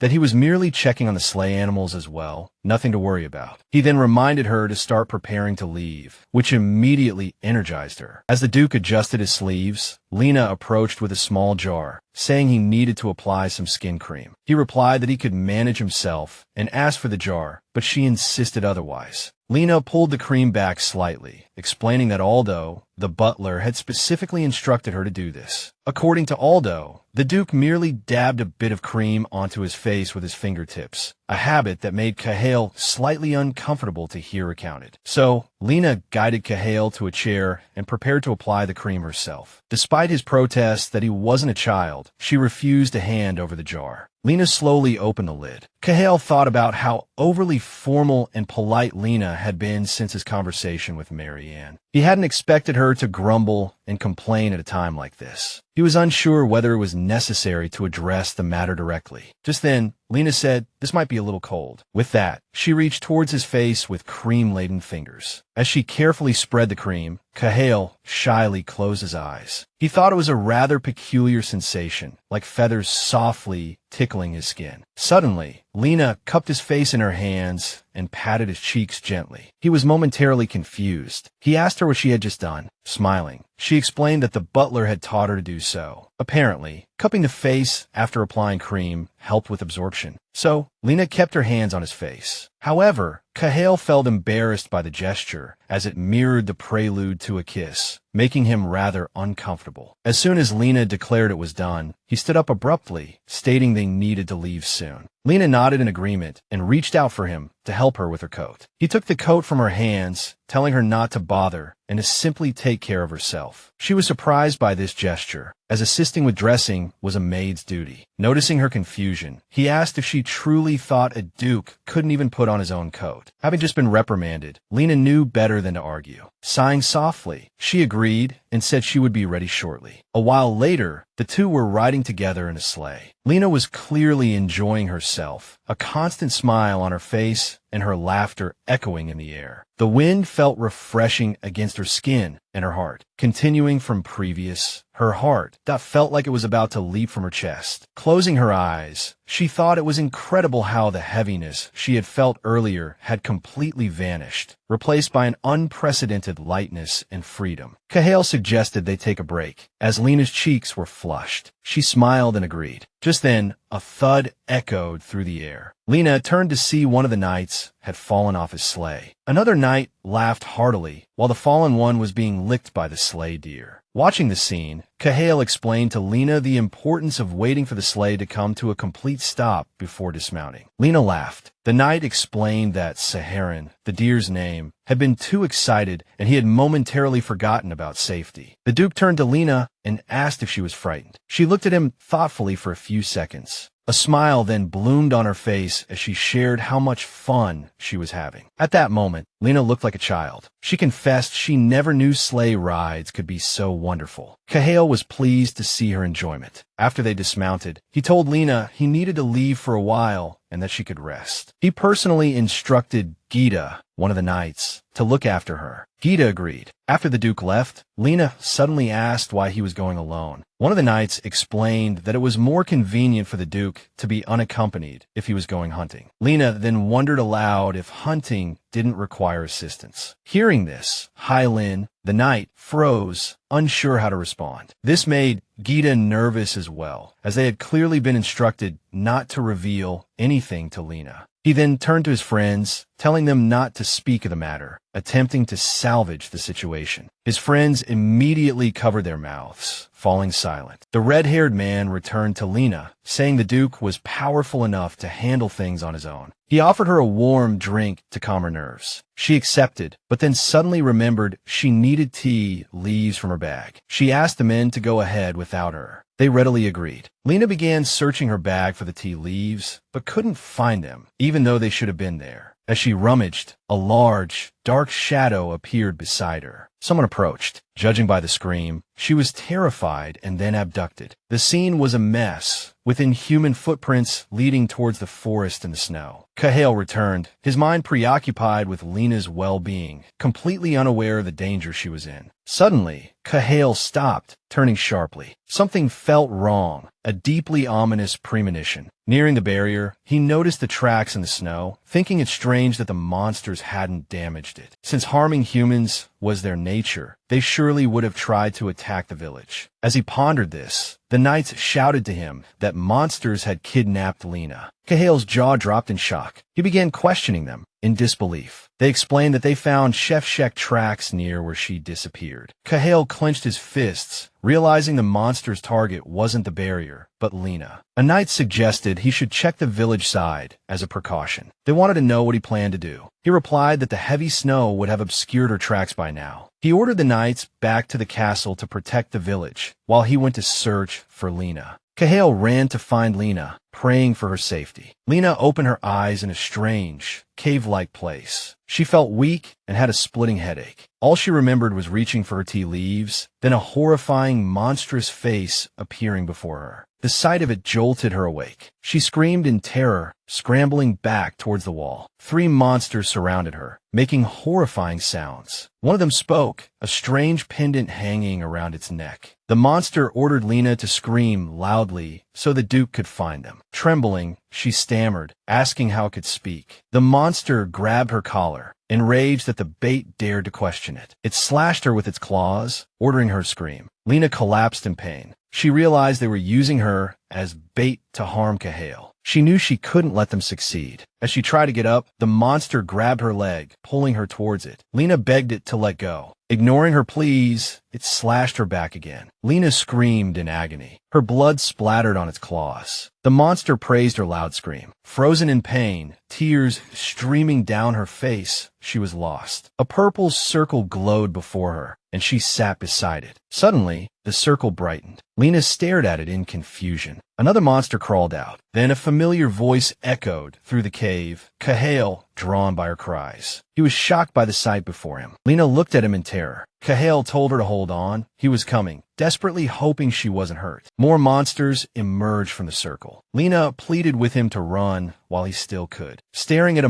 monster emerging from the circle, she angrily yelled at it to go back. Surprisingly, it did. It was bizarre. The lead monster was astonished, unsure of who Lena was. Staring at it, she shouted, "Shut up. You will be punished soon." A strange light flashed in her eyes. Lena stood up, continuing to yell, "Go back to where you came from. The great Lana will not forgive what you've done." Almost all the mutant monsters collapsed, howling in pain. The lead monster lunged at her furiously, telling her to shut up, and began to strangle her. Lena's breath grew shallow, her strength fading. Seeing this, a furious rage ignited within the Duke. He roared at the monster, demanding it take its filthy hands off Lena. Then he swung his sword. Cahail's blow struck true, and the monster shrieked in pain, releasing its claws from Lena. The monster that had crawled from the circle suffered the same fate, its head cleaved in two by the Duke's blade. Cahail rushed to Lena, catching her as she fell. She looked terrible, barely able to open her eyes. Even in this state, she tried to warn him, urging him to flee because the monsters would kill him. He tried to calm her, saying he had killed them all and that everything would be all right. Covering her eyes, Lena told Cahail to beware the monster with the pendant around its neck. Cahail told her to stop talking and worry about herself. With a trembling hand, she reached for him, expressing her relief that he was unharmed. He looked at her with fear in his eyes. Seconds later, her hand fell limp like cotton. Lena lost consciousness, likely gravely injured, as she was covered in blood with a severe wound on her back. The woman gazed into her crystal ball, a sudden grin spreading across her face as she saw something incredibly interesting. Leonard, noticing her reaction, asked what it meant. She replied that, as he knew, there were things in this world that demanded awe. The magical abilities of the two dukes, the queen's absolute power, and the priest's divine strength. She then asked him if, besides these, he had ever sensed any similar power. Handing her a document, he replied that he had never felt anything like it. The woman couldn't comprehend what kind of energy release could have stopped the magic circle's operation and suppressed those monsters. Hearing this, Leonard's eyes widened in shock, saying he sincerely hoped she was joking. Touching her crystal ball, the witch replied that she wasn't joking and was ready to answer his question about who possessed such power. She explained it was the girl who had come with Duke Cahail. Lena, the news startled the man. He sat beside the witch and asked if Cahail truly had a companion. She confirmed it, adding that she was unaffected by demonic power. The man immediately speculated that since Lena had saved Cahail with her ability, it meant she had feelings for him, yet her mind remained remarkably clear. Leonard then suggested the girl might be a servant of God, but the witch replied that she hadn't displayed divine power at that moment. She had initially intended to use her as bait, but things had become much more interesting. The man, however, wasn't particularly pleased by this news, as Lena could prove more troublesome than Duke Cahail. The witch, more excited than ever, smiled slyly, gazing into her magic ball. Seeing the image of the unconscious Lena within, she declared she would get rid of this nuisance herself. A doctor visited Lena, and Cahail immediately inquired about her condition. The doctor replied that she might have some scarring, but was not in mortal danger. Lena lay asleep on a soft bed as the men discussed her health. The doctor believed the monsters likely hadn't intended to kill her, adding that Lena would wake up with enough rest. He then suggested that the Duke also needed rest, as the prolonged stress must have exhausted him. After the doctor left, Cahail sat in a chair beside Lena. Looking at her, he thought about how her vibrant face had become alarmingly pale. He carefully touched her face with his fingers, blaming himself for not finding her sooner. He wouldn't normally be so rattled by a few monsters. He should have taken the time to assess the situation instead of immediately cleaving the monster from the circle in two. However, the moment Lena was seized by one of them, rage had consumed him, preventing him from making rational decisions. Gently stroking her head, Cahail said aloud that he shouldn't have brought Lena to such a dangerous place in the first place. Leaning slightly over her, he continued, saying that when they returned to Arden, he would have a priest erase all her scars. He declared that he would relieve her of all her duties and personally fulfill every desire of her heart. For now, she should rest and simply stay by his side. He slowly took her hand in his.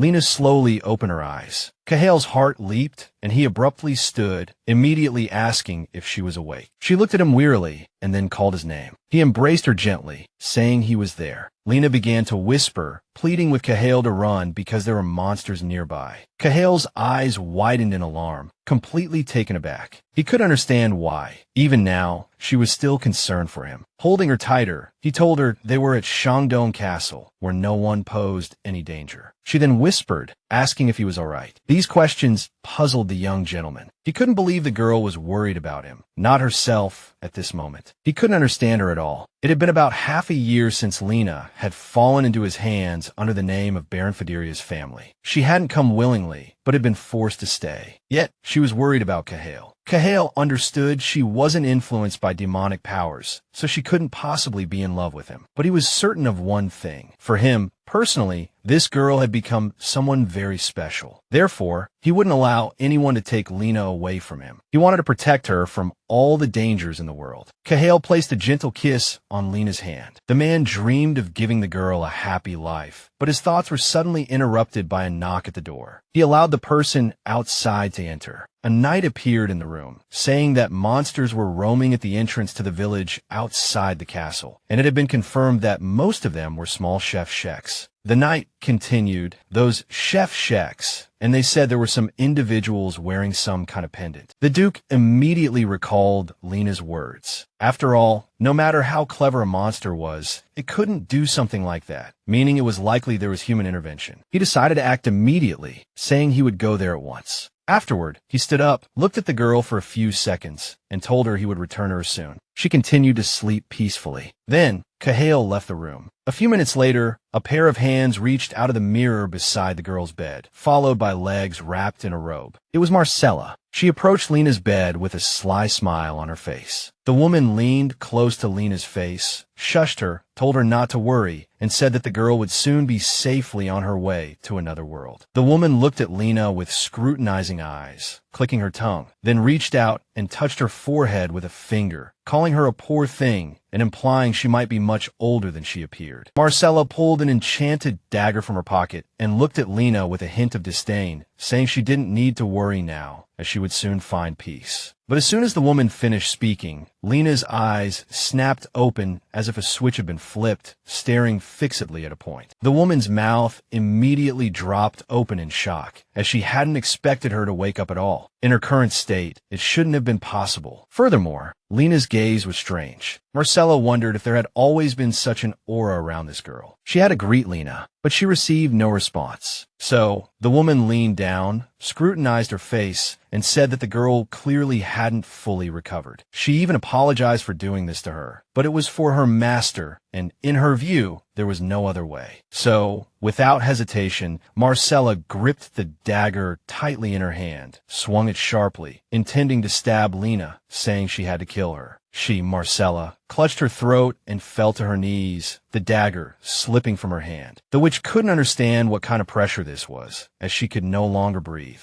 With her last strength, the witch asked who Lena was, and she, Lena, slowly sat up in bed, replying that she didn't think the uninvited guest needed to know such a thing. Then she, Lena, waved her hand, and a stream of energy shot towards Marcella, telling her not to worry about anything, because she would make sure that nothing about her remained in Marcella's memory. A strange vortex began to appear behind the woman, and within seconds, the mirror she had used to appear sucked her back in, while the witch herself begged Lena to spare her. But this didn't last long, as she quickly disappeared, and Lena watched her with boredom, not thinking about anything else. She didn't look like her usual self, as if possessed by something. The girl sat like that for a short while, and soon her body collapsed back onto the pillow like cotton, as if something had just left her, and Lena herself fell into a deep sleep once more. Marcella suddenly appeared in the cave, collapsing on the ground, which startled Leonard. He immediately jumped up and ran towards her, asking what had happened and urging her to wake up. He saw no injuries on her, but couldn't understand why the woman wasn't regaining consciousness. He wondered what had happened there. This sight terrified him. It was very bad for him. He couldn't let the witch remain in this state, especially since their plans would be difficult to continue if he returned to the capital. He pleaded with the woman to wake up, saying if she didn't, there would be no one to create monsters. Leonard couldn't believe that Marcella had gone to deal with a lowly servant servant and ended up so severely injured. The man, Leonard, believed that Lena, who was with Cahail, was clearly hiding something from everyone, so he wanted to get rid of her as soon as possible. Cahail, just back from an unexpected monster extermination, his clothes stained with the creature's blood, walked down the hallway. A physician, appearing suddenly, stopped him and inquired after his well-being. He replied that he was fine. The Duke immediately asked about Lena, and the physician said he was just about to discuss that with him. The physician then asked if Duke Ruoff had bestowed magical power upon Lena before leaving. Cahail's eyes widened in shock at the suggestion. No, he said, because you can't just do that to anyone. The physician then asked if he had given her a healing blessing, but this guess was also wrong, as the Duke hadn't even thought of it. He had completely forgotten. However, he was very curious about what had happened. The physician told him he had recently visited the maid to check on her injuries, as the wound on her back had been quite severe. However, much to the physician's surprise, he found nothing on her, not even a scar. Cahail was even more shocked by this news. He couldn't understand how this could have happened, especially in such a short time, and he immediately ran to her room. Reaching her bedside, Cahail stood there, gazing at the girl's peaceful, sleeping face. The news had clearly agitated him. Just then, Lena stirred, slowly opening her eyes, awakened by the noise. Duke Ruoff gently stroked her hair, relieved that the girl had regained consciousness. She looked at him, unsure of where she was or what had happened. Then, she suddenly sat up, fully awake. Cahail told her not to push herself, asking if she felt any pain or discomfort. She replied that she didn't, and was about to ask something, but then it suddenly dawned on her. Realizing what had happened, Lena immediately went to the Duke, took his hand, and started asking if he was injured, if everything was all right. His well-being was paramount to her. She didn't care about herself in the slightest. Seeing Lena so worried about him, Cahail couldn't help but smile, studying her face carefully, before replying that he was perfectly fine, but he was more concerned about her condition. She replied that she really felt fine. Cahail couldn't understand how that was possible, as her back had been slashed. He gestured to his own shoulder. The girl turned her head, saying it didn't hurt at all, and guessed it was Duke Ruoff's doing. She said she had heard that some dukes could use healing magic. But Cahail didn't know how to respond to such a guess, because if he told the truth, Lena might be confused. So, looking at her, he realized he had to tell a small lie, because the most important thing now was to reassure her. The girl then began to thank the Duke for his kindness, unsure how to repay him, and then said she would serve him wholeheartedly until the very last moment of her life. Hearing this, Cahail couldn't believe his ears, as it meant she might never leave him. Lena smiled and looked at him quietly, and he blushed, scolding himself inwardly for thinking such irrelevant things in the situation. Cahail abruptly pushed Lena back onto the bed, telling her to rest properly so she could fully recover. She looked at him in confusion, replying that she was fine, but Cahail told her not to argue. The girl chuckled softly, blushing slightly, and agreed with him, saying they would see each other tomorrow. After that, the Duke wished her good night and left from the doorway.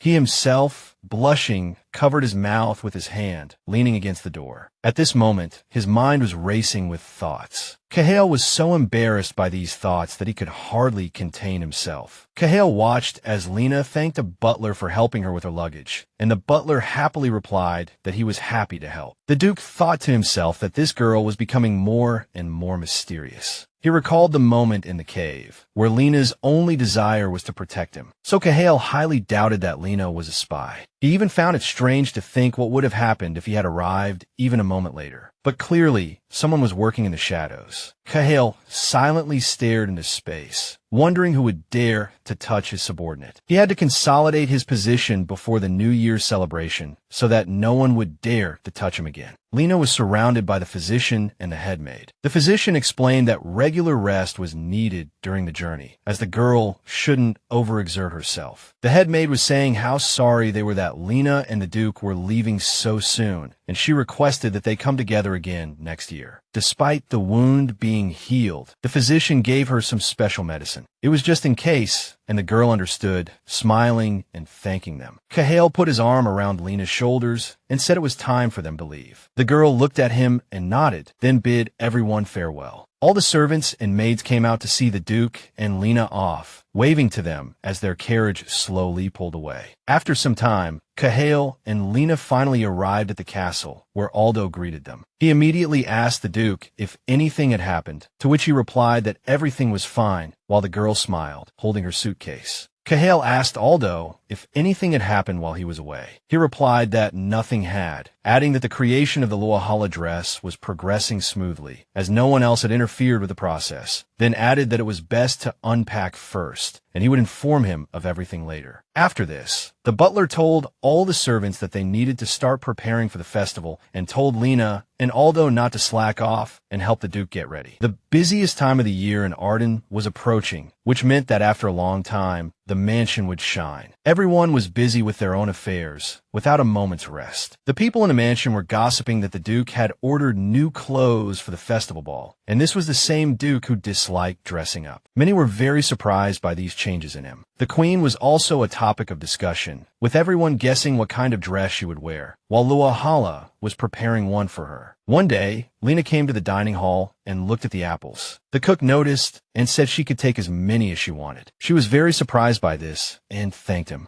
Lena smiled and asked him if he was busy preparing for the banquet, after which she encouraged him, saying that he still needed to work a little harder, while she herself thought about how much everything had changed compared to her past life. Before, she had to hide to enjoy things that were now easily accessible. The girl decided to take an apple to her friend. When she came to Sid, Lena shared her impressions of Shandong, talking about how much snow there was and how beautiful the scenery was. She was truly impressed by the trip. Her friend noticed that Lena had indeed had a very busy time there. She wondered if the girl had been bullied by other workers there. She replied that, on the contrary, everyone was kind and friendly to her. She noted that everyone here was very welcoming. Sid agreed, recalling the places she had been before where things were not like that. And it was all thanks to Elliot. Sid suddenly compared Lena to Elliot, saying that Elliot was undoubtedly jealous of Lena, which was why she acted that way. Because in Sid's opinion, Lena was much prettier and smarter than Elliot. Lena felt embarrassed after hearing this. Her friend began to say that as soon as she saw Elliot, she would give her a good lesson, jokingly waving her fists. Lena laughed, saying that Sid didn't even know where Elliot was now. Then, Lena picked up an apple and asked how things were going with her friend and Mr. Albert. Hearing this, Sid immediately blushed, completely speechless, her tongue tied as if she couldn't find any words. Then she buried her face in her knees to hide. Noticing her friend blushing so much, Lena giggled. Sid then asked her not to make fun of her, because even she, the best stable manager in Karlovac, had a hard time when she first arrived at the Duke's estate. And the person who helped her settle in was Albert, a worker in the local stables, a dark-haired fellow, a head taller than her. Sid felt a strange sense of rivalry and attraction to him because of his skill. Because of this, the girl ended up overworking herself and fainted from exhaustion. He noticed this and took her to rest, even bringing her warm food and gently asking how she was feeling. She immediately jumped out of bed and started yelling that he shouldn't underestimate her because she was going to get up and clean the whole stable right now. To this, he calmly replied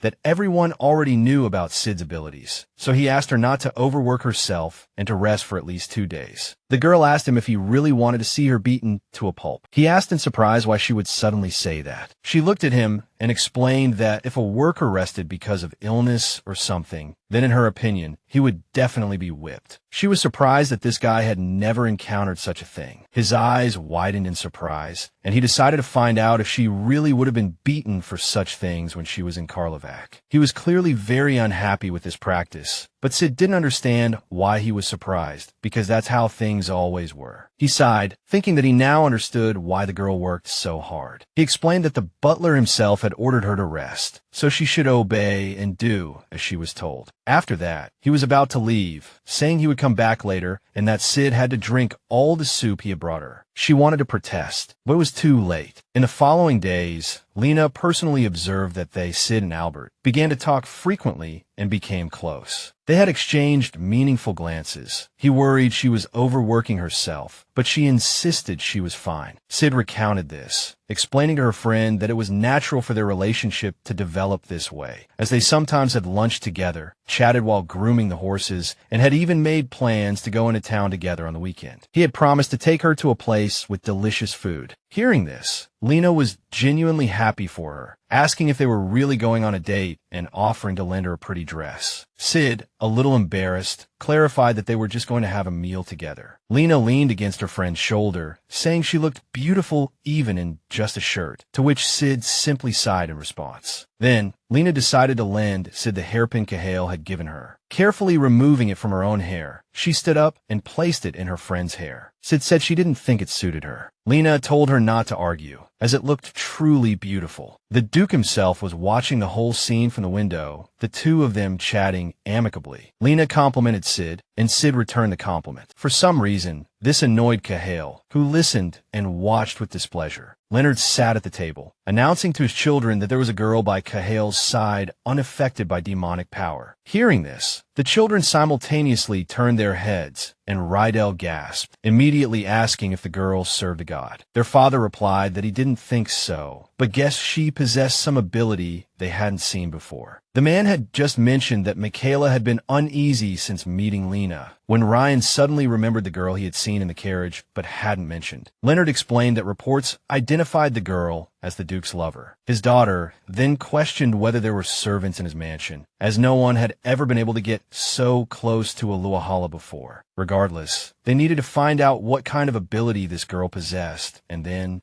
she added that it was too early to draw conclusions. An investigation was needed first. Then Ryan interjected, saying he had already done his own investigation. His sister looked surprised. He explained with a smile that he had met the girl on the street before and had decided to find out everything. Rydell couldn't understand why he hadn't told her sooner. The man laughed, saying his sister only liked verifiable information. Ryan added that Cahill would hide Lena due to unnecessary disturbances. The girl agreed with her brother and then asked what he had found out. The man began to describe the girl's appearance, namely her bright violet eyes, mentioned her age, and said she had no magical power. Her aura was ordinary, but she was sufficiently immune to Cahill's power. Most importantly, she was the Luahala's personal maid. This information greatly surprised the family. Ryan continued, saying that considering Cahill's relationship with her, the girl didn't seem like an ordinary servant. He speculated that they had an intimate relationship. The man asked, "Isn't it tragic not to be able to keep the one you love by your side?" Then a beautiful girl who isn't affected by the curse suddenly appears. Ryan thought this was a good opportunity for the Duke. Rydell sighed hypocritically, saying she felt sorry for Cahill, as he didn't have the opportunity to choose a partner according to his own heart. But then her father said he highly doubted the Luahala considered Lena a mistress, given how much money he spent on her. Then the daughter looked up at her father, after which she smiled slyly, implying she could also be the Duke's weakness. Ryan noticed his sister's gaze, wondering if it was too fierce for someone who was worried about a friend. But she replied that she meant no harm, just curiosity. Rydell said this would also be useful information for the family, and her father agreed. The boy himself watched them silently. He saw that both his sister and father seemed unusually excited, and he thought it might be because a weakness had potentially appeared in the always flawless Duke. But he didn't understand. It surprised him that they were so happy about this information, since the Luahala and Santara families were both loyal pillars and comrades who serve Her Majesty. And lately, the man had no idea what his father and sister were thinking. The fact that his father went to Ravens every winter was also strange, and even Michaela, the theologian the man had brought from a foreign temple, made him uncomfortable. He suspected the woman used magic.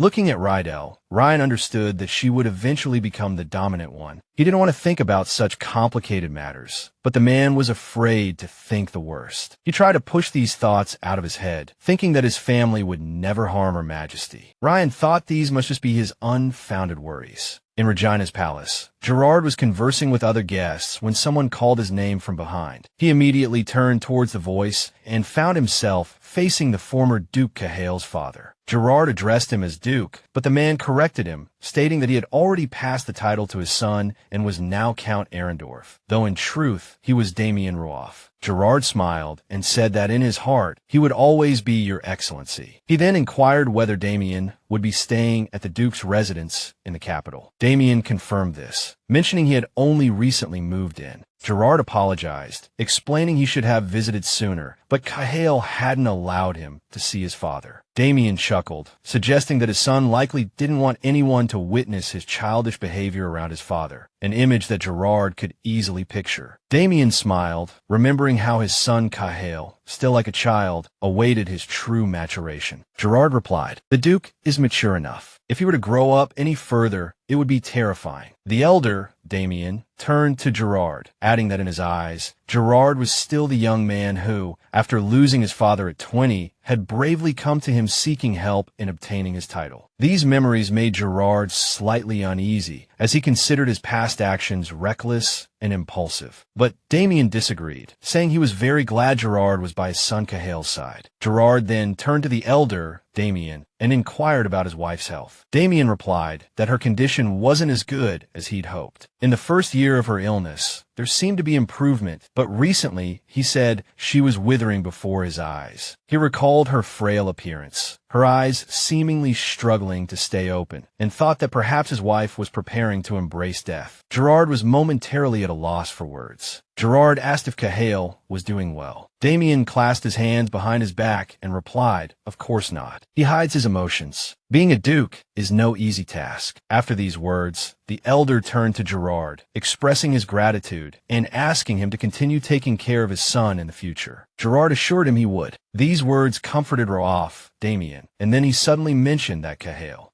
seems to have prepared something for this celebration. It seems to be a dress. A few seconds after these words were spoken, the hall finally announced the Queen's imminent arrival to all those waiting, capturing everyone's attention. Beside the Queen were Cahill and Ruahala, who were examining the Queen's appearance and the state of her dress. The hall immediately filled with exclamations of admiration for the Queen's attire and beauty. Even the Duke's father, Damien, gaped in astonishment at the magnificence of the outfit. The Queen looked around at everyone, offering wishes for peace and happiness in the new year, and bestowing blessings upon her people in the name of the great deity. Her attire was truly elegant, the golden light illuminating her surroundings, the style perfectly accentuating her figure. People gazed at the Queen, sincerely praising her, saying it had been a long time.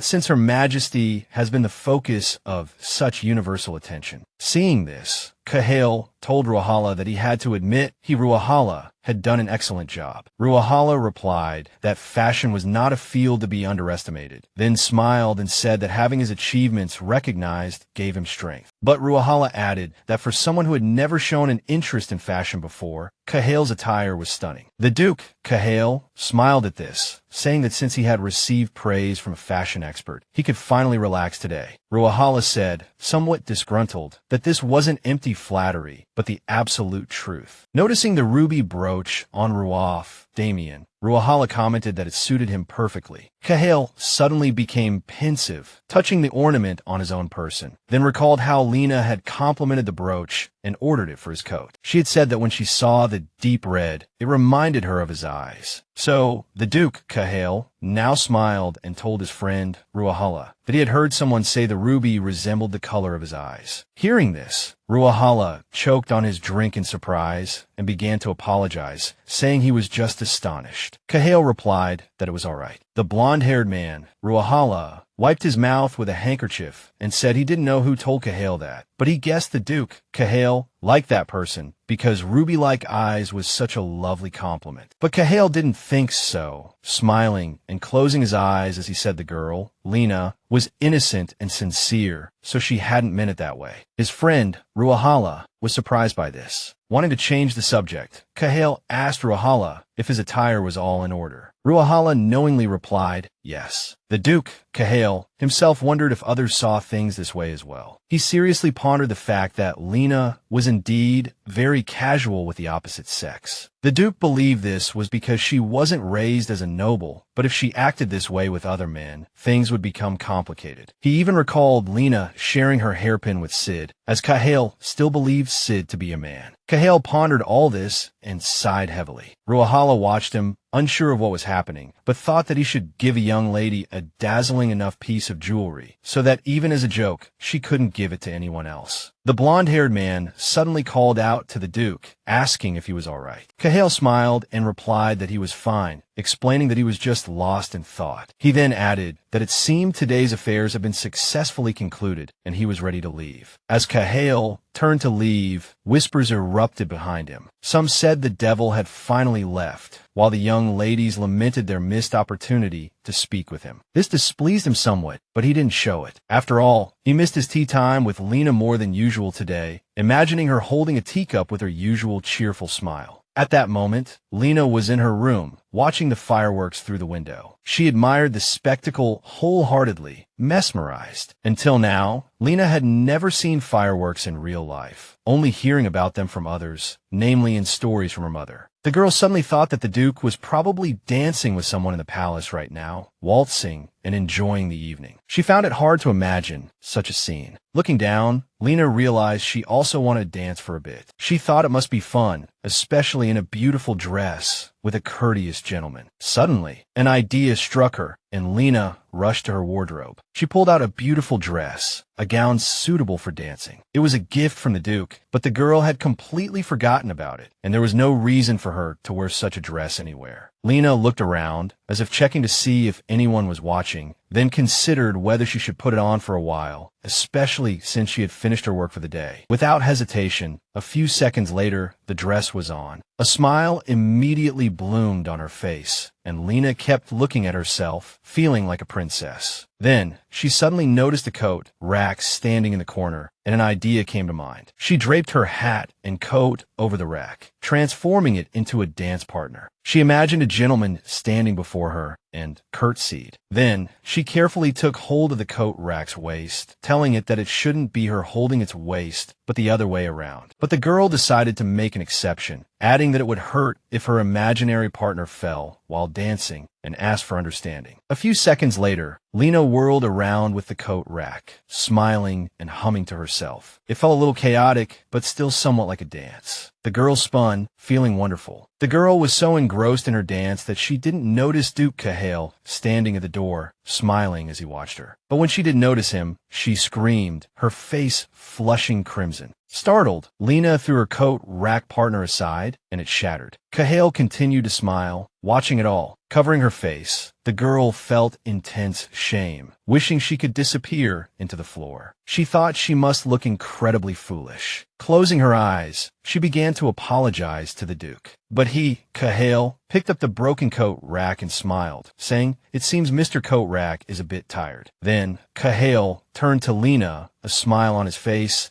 and extended his hand to the young lady, asking, "May I have this dance?" Blushing, she stammered, "Of course. I wouldn't refuse." Cahill gently took Lena's hand, then placed his own hand on her waist, looking into her eyes and saying it was his honor. Cahill carefully led the girl in the dance, while she looked at him in surprise. He decided to tell her in advance, in case she suddenly misunderstood him. She looked confused. The Duke explained that Lena's door had been open, which was why he had entered so easily. He then advised her to be more careful next time. Extremely embarrassed, Lena asked him not to mention it again. He just smiled, explaining that he didn't want to embarrass her at all, and told her not to worry needlessly. He then spun her around, saying she was actually a very good dancer. Lena said it was her mother who had taught her, then asked the Duke to keep what he had seen a secret. A secret? Cahill smiled and replied that absolutely no one would know. But the girl still felt nervous, asking him not to even tell the butler or Count Rantel. He agreed, but in return, he asked Lena to fulfill one request. Pulling her closer, he asked if she would sometimes be his dance partner. Such a request greatly surprised the girl. He explained that he wasn't very popular at parties, and even today, he had returned without waltzing. This information shocked Lena even more. She was indignant at this, as in her opinion, the Duke was more charming than anyone. Cahill decided to ask if the girl truly thought so. She replied that she did, to which the man smiled and said it was pleasant to hear, then took a step toward her, adding that he would be even more pleased if she would dance with him. Looking directly into her eyes, captivating Lena with his smile, he asked again if she would be his partner. The girl gave him an affirmative answer, saying that if the Duke was satisfied with her as his choice, then she would be happy to oblige. To this, he replied that no one was more worthy, and the girl replied that it was a great honor for her. In response, Cahill took her hand, leaving a gentle kiss upon it, replying that it was an honor for him as well. One day, all those close to the Duke gathered in the banquet hall of the Ruoff residence. They discussed how long it had been since they had all been together, asking each other how they had been. A female voice suddenly turned to Cahill, remarking on how dazzling Her Majesty's dress was. It was Mariella de Lou, the Countess Cahill's aunt. She smiled and asked him if he was sponsoring the Marquis of Longzac's business. Looking at the young man, the woman recalled how she had worried when the title passed to him, fearing he wouldn't be up to the task, but now Ruoff had grown up. Everyone agreed with his aunt, praising Cahill. Cahill smiled and said that it was all thanks to their support. Then, the young Duke was asked about marriage, whether he was still considering it. As the young man was tasting the meat dishes, his aunt said she was worried about him, as having a duchess by his side would give him more strength. He replied that he didn't know yet, as he didn't want to sacrifice anyone. However, Cahill's father asked everyone not to worry, as the temple was also conducting research to lift the young man's curse. And perhaps during this time, he might even find someone who hadn't yet heard of his demonic power. Someone asked if such a person truly existed in this world. Everyone tried to help find a bride, but Cahill remained silent. Those present even suggested finding a distant relative to play the role of the bride. Damien, seeing his son's state, understood perfectly well that these conversations must have been painful for Cahill. He felt sorry for his son, but couldn't do anything. The young man suddenly addressed his father, who was even surprised by such a formal address. The Duke closed his eyes and asked his father if he would like to join him for tea after dinner. His father was very surprised by such a proposal. A little while later, father and son were sitting at the table, Lena pouring them tea and the father smiling, calling this tea party a special occasion. Taking a sip of tea, the man asked his son what he wanted to talk about, since he had decided to invite him for tea. At this moment, Lena suddenly sneezed next to the men, startling the former Duke. She immediately became embarrassed and began to apologize, but Damien replied that everything was all right, then added that he had never seen her before and asked when she had started working. She replied that it had been almost half a year since she became a personal maid and introduced herself to the man. We learn of her position here. His hand suddenly trembled. Cahill took a sip of tea and called Lena's name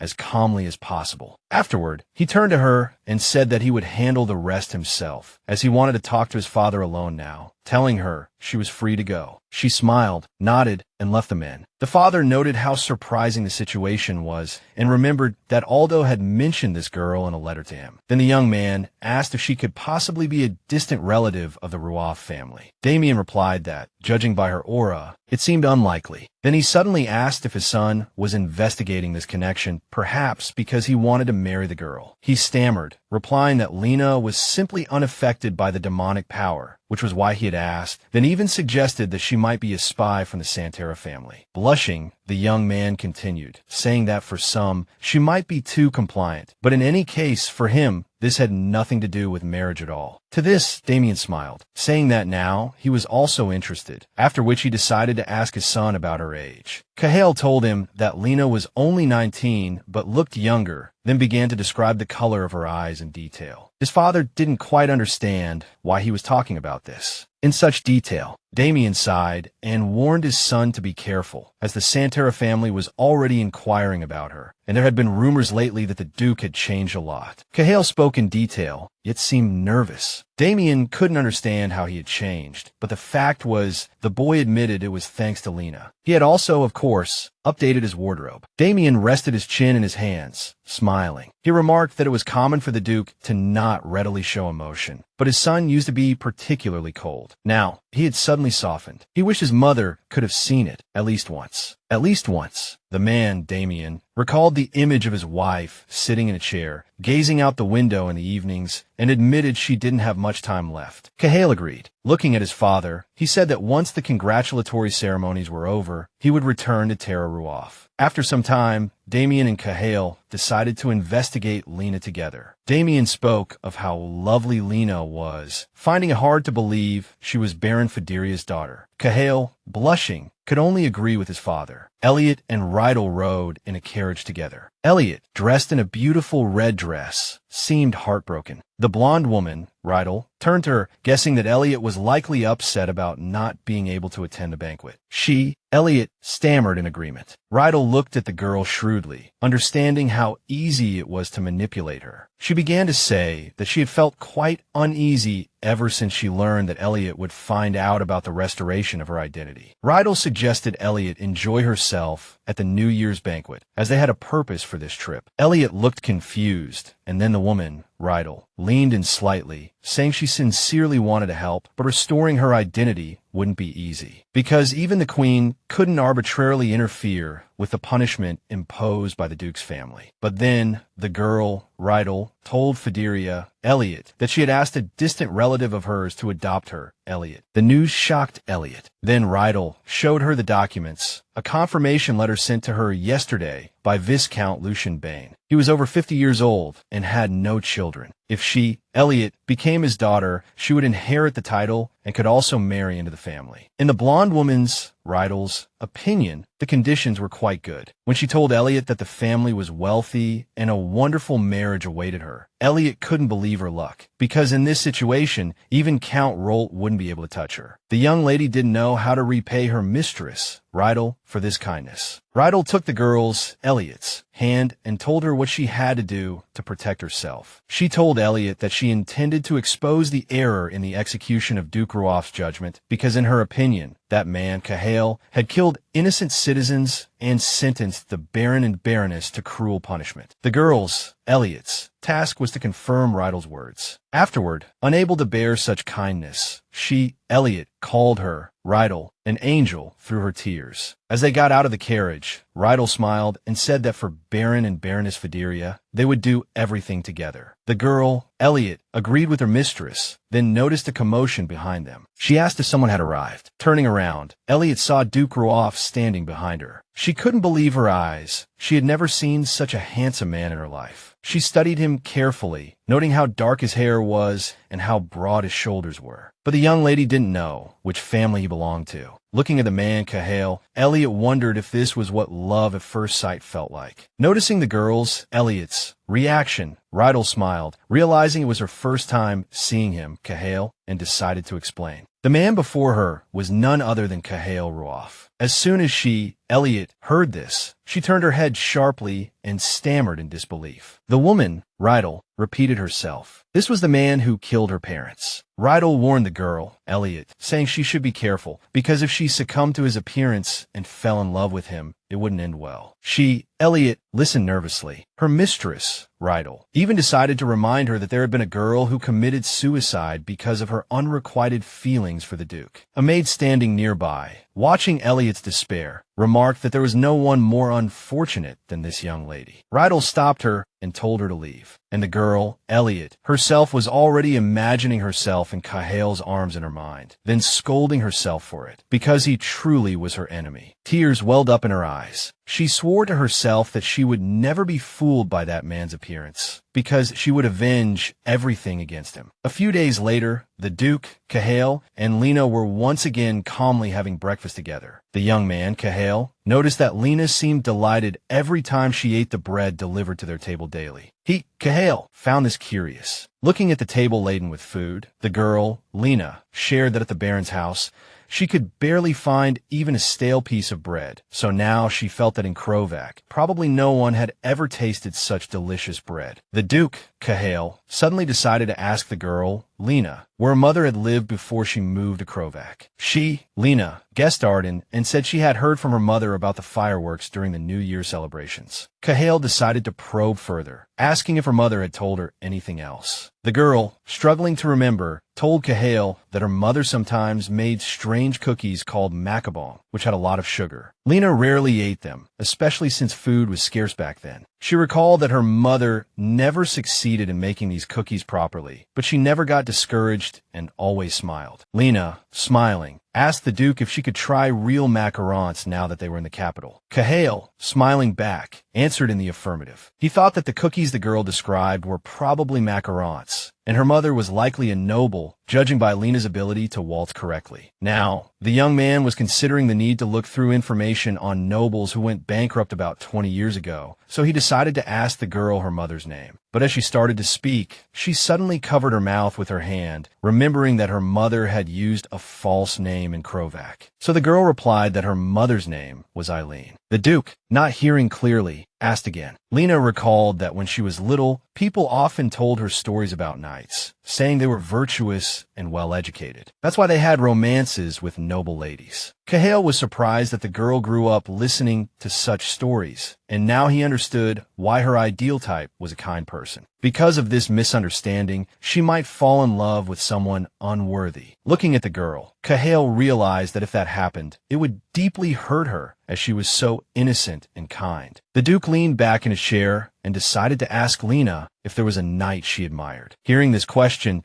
she again wanted to belittle herself, but the Duke stopped her, saying that his personal maid shouldn't speak of herself that way, as it would insult him. The girl lowered her eyes and asked for forgiveness. Cahill said that, according to her words, he wouldn't be worthy of his ducal title either, since the maids working under him often married knights. So Cahill told Lena not to forget whom she served. She raised her head and nodded, showing that she wouldn't make the same mistake again. Cahill rose from his seat, saying it was his fault for not buying her decent gold jewelry, so she could understand her place. So now he intended to call a jeweler and buy her something magnificent to reflect his status. Hearing this, the girl immediately jumped up from her seat, saying that she had already received too many gifts from the Duke, and there was no need to spend more money on her. The young man smiled and said that the hair clip he bought last time was too simple. Cahill felt that more dazzling jewelry would suit her. He even wanted to suggest buying her a necklace, but then the girl cried out, saying she was wrong. She didn't understand why the Duke was talking to her like that, as she hadn't done anything wrong. Her chest suddenly felt tight, and her body began to tremble as she apologized to the young man. She recalled that Miss Elliot must have said something similar, asking Lena if she thought she was better than her, and that she had to take care of herself. The girl explained that she meant something completely different, but the young lady had already started putting on show, saying she could dress herself, and then even saying that Lena should appear in public wearing her clothes to pressure her, and shouting. Remembering this, she suddenly realized she had done something unacceptable again. She needed to apologize to the Duke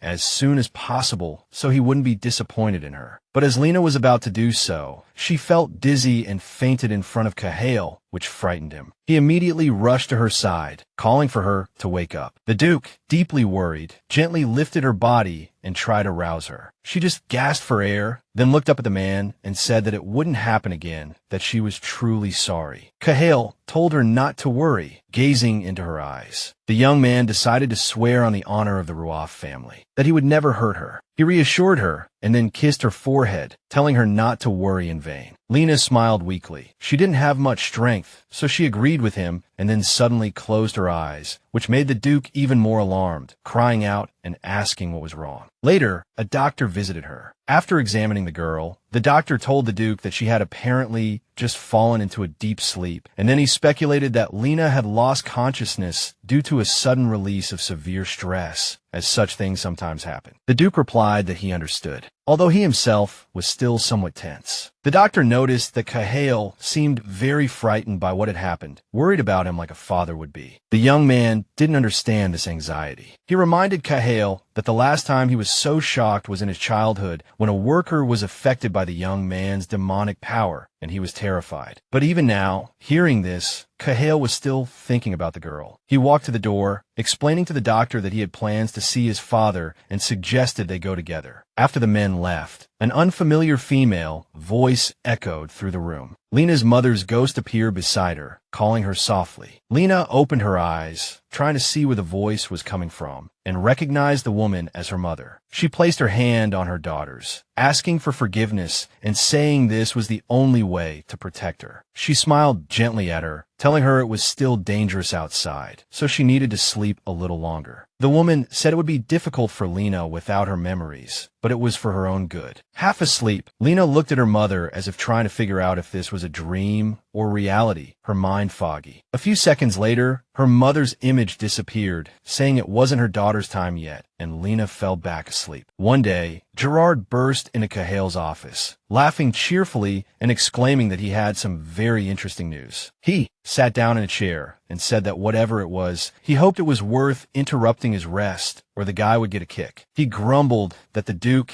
not only beheaded the wrong person, but also kicked people. Cahill didn't understand what he was talking about. Still laughing, Gerard explained that there were rumors that when Cahill beheaded the Fideria family, he killed someone else, not the Baron's daughter. Cahill thought for a moment and asked if a story about Lena had already spread around the world, as it was clear someone had leaked the information, most likely someone who worked at the Baron's castle. Well, or that person was most likely the real daughter who decided to show up. Gerard said he had similar thoughts, as the rumors started spreading the day after the congratulatory ceremony, because Lady Santara brought a relative that no one had seen before that day. Cahill sighed, saying that the girl clearly didn't understand his mercy, as he hadn't gone after her then, and on top of that, she had teamed up with Santara to attack them. Gerard speculated that Rydell might have just used the girl. The Duke suddenly remembered that he was going to have a party before the end of the celebrations, where it would be best to introduce Lena as an ordinary maid. Gerard asked if Lady Santara was invited. He replied that she was, and asked his friend to pass the invitation to Ruahara. Ruahara's face changed when he heard his name and asked if he looked like a messenger. Cahill replied that it was on the way anyway. As Gerard left, he said they didn't want to interact with that person, clearly very annoyed, but Cahill just smiled at that. After Gerard left in his carriage, Cahill realized he needed more information about the Baron's real daughter, but it would be rude to ask Lena such things, especially after the recent events. But then a brilliant idea popped into his head. Sid. He didn't understand how he could have forgotten about this person, as he was also close to the Baron's daughter. The last time Cahill saw him, he thought he was flirting with Lena, so Cahill thought it was time to pay a visit. A while later, Cahill went down to the stables, opened the door, and didn't expect to see the scene before his eyes. Sid was kissing another stable hand. His voice dropped low as he asked, "What the hell are you doing here?" They immediately turned around, stopped what they were doing, and were extremely embarrassed. The person, Sid, asked why the Duke had come to them so suddenly. Cahill didn't understand at all, because he thought Sid was a man and liked Lena. Cahill crossed his arms and asked if Sid knew he was gay, but she didn't understand what he meant. Sid spoke up to clarify, asking if gay meant being in a relationship with someone of the same sex, and the answer was yes. Only then did he, Sid, in Cahill's perception, realize what the Duke was thinking and decided to explain that he had completely misunderstood. The boy closed his eyes and shouted that Sid was a girl, not a boy. Then, realizing that he had raised his voice at the Duke, he covered his mouth with his hand. The news was shocking to Cahill, as he had always thought she was a man, and might even have been jealous of her, Sid, because of Lena. Sid, breathless from cleaning the stables, decided to stop and rest for a while, and the other men watched this scantily clad girl. But then someone called out to her it was Albert. He approached the girl and said angrily that if she continued to dress so scantily, she could easily get sick like last time. She replied that she was sweating from work, but Albert still demanded that she not undress in front of others. Sid was angry and asked if he was treating her this way because she was a girl, but he just sighed heavily and said it wasn't like that at all. He turned to the men who were staring intently at them, and they immediately went back to work. Just as he was about to leave, he told the girl that it wasn't her fault anyway. The girl asked Albert if he was angry with her. He said no, everything was fine, admitting his earlier behavior had been foolish. Sid asked if taking care of her had been troublesome for him, a question that made Albert uncomfortable. He decided to ask if she wanted to work separately from him, to which she replied that wasn't the case, as she was truly afraid of causing him a lot of trouble. But Albert confessed he had never thought of such a thing, as he had never perceived her as weak. Albert explained that he couldn't erase the fact that Sid was a girl from his mind, leaving her surprised and speechless. Albert, on the other hand, became noticeably saddened. Just as he was about to leave, he suddenly turned around, mentioning that it was easy to catch a cold in the heat, and told her to make sure she dressed warmly. But the girl suddenly grabbed his hand, stopping him. Albert turned back, looking at her in surprise. She suddenly began to say she was stupid and wouldn't have understood if he hadn't told her directly. Sid looked at him, confused, asking what he meant and begging him to explain everything, to tell her face to face how he felt about her. Albert stopped beating around the bush and confessed that he liked her. Hearing this, she froze, staring at him. He continued, expressing how much he loved her, after which tears of joy welled up in her eyes. Sid admitted she felt the same way about Albert, and afterward, the two united in a long-awaited kiss. The girl told the Duke everything. He covered his face, pondering what Lena meant. Cahill had completely misunderstood the entire situation, so now it was clear why the girl had defended Sid. Now, Cahill sat before his friend, continuing his analysis. The protagonist's reaction was understandable. After all, no one would tolerate someone bad-mouthing a person they considered a sister. He decided to stop wasting time and ask Sid if she knew anything about Elliot Fideria. She wanted to confirm if the Duke was referring to the young lady. Cahill, resting his head on his arm, explained that such a title was unnecessary, reminding the girl that Elliot was the daughter of a criminal stripped of their title. She agreed, stating she could speak about her without any guilt. Sid lowered her head, admitting her former mistress was a real jerk. Even worse, the devil incarnate. The girl recalled how Elliot had framed Lena, then stripped her naked and mocked her. She intentionally failed exams, blaming the protagonist so she would be beaten. There was even a time when, because of this wicked mistress, she was almost burned. Sid slammed her fist on the table, saying Elliot must have bullied Lena out of jealousy. But then, remembering who she was sitting in front of, she came to her senses. Realizing she had cursed in front of the Duke, she immediately began to apologize. He replied that it was all right. He hadn't known things had been so overlooked. Now he understood why the protagonist was so afraid of nobles. But Cahill decided to ask if Sid knew anything about Lena's mother. She said she had seen the woman once with her own eyes, and that she was the most beautiful woman in Krovac. Cahill then asked if it was true that Lena's mother was close to Baron Fideria, as he found it hard to believe the protagonist was his daughter. Sid was also unsure about this. There were many rumors about her. Some said she was a fallen noblewoman, others that she was a witch. But for some reason, no one dared to approach her. The girl also told the Duke that many people were captivated by and envious of her, but no one had ever harmed the woman. Cahill listened silently to Sid's story. Cahill understood one thing from all this information. Lena's mother was clearly hiding something, so he now planned to send someone to Krovac to investigate. One day, a jeweler arrived at the Duke's mansion, smiling and thanking the Duke for inviting him again. Lena, standing next to Cahill, said she didn't need such things at all. He didn't listen, stating there was no particular reason for buying her jewelry, reminding her that his aunt was hosting a tea party tomorrow, which she also needed to attend. She needed to make a few appearances in front of the guests, so his maid had to look memorable. After listening to Cahill, Lena nodded in understanding. Then the merchant joined the conversation, suggesting they look at pearl earrings, as they were elegant and not heavy. Afterward, the man showed them an amethyst set, saying it perfectly matched the color of the protagonist's eyes, adding that her eyes were so beautiful it was difficult to find suitable gems. Cahill, looking at the girl's eyes, agreed inwardly, as it was hard to find such beautiful amethysts that could rival the color of her eyes. He realized the merchant was a true connoisseur and very persistent. The Duke sought a more dazzling set. Lena watched him, puzzled, unsure if it met his approval. Turning to her with a smile, the Duke said that if she liked it, then that was wonderful. He then instructed her to prepare the outfit for tomorrow. She bowed in agreement and left. He asked the jeweler to stay, inquiring if he had more unique pieces. The jeweler listened silently to his request, then produced a box. Noticing Lena's shyness and evident discomfort, a sly expression crossed the jeweler's face. He opened the box, displaying its contents, and asked if the Duke would take them. Cahill replied that he would take them all. The following day at the tea party, Mariella greeted the guests, one of whom was Riddle. Riddle thanked Mariella for the invitation. Noticing Riddle wasn't alone, Mariella asked her to introduce her companion. The blonde woman smiled and gestured to Elliot standing beside her, saying there was no need to rush into introductions, as she was a very special girl. As everyone sat around the table, a guest began discussing the queen's attire at the celebration, asking if Cahill and Rua Hara had designed it. At that moment, a blonde woman approached the table and abruptly addressed the young Duke. Lady Santella drew closer, inquiring how he was doing, as it had been a while since they last met. Cahill asked why Ryan hadn't accompanied his sister. She dramatically replied that he had attended a reception with many girls the previous night and had barely returned that morning. The Duke sipped his tea, smiling as he remarked that the fellow hadn't changed. He then asked Riddle to send his regards to Ryan, to which she replied that she certainly would.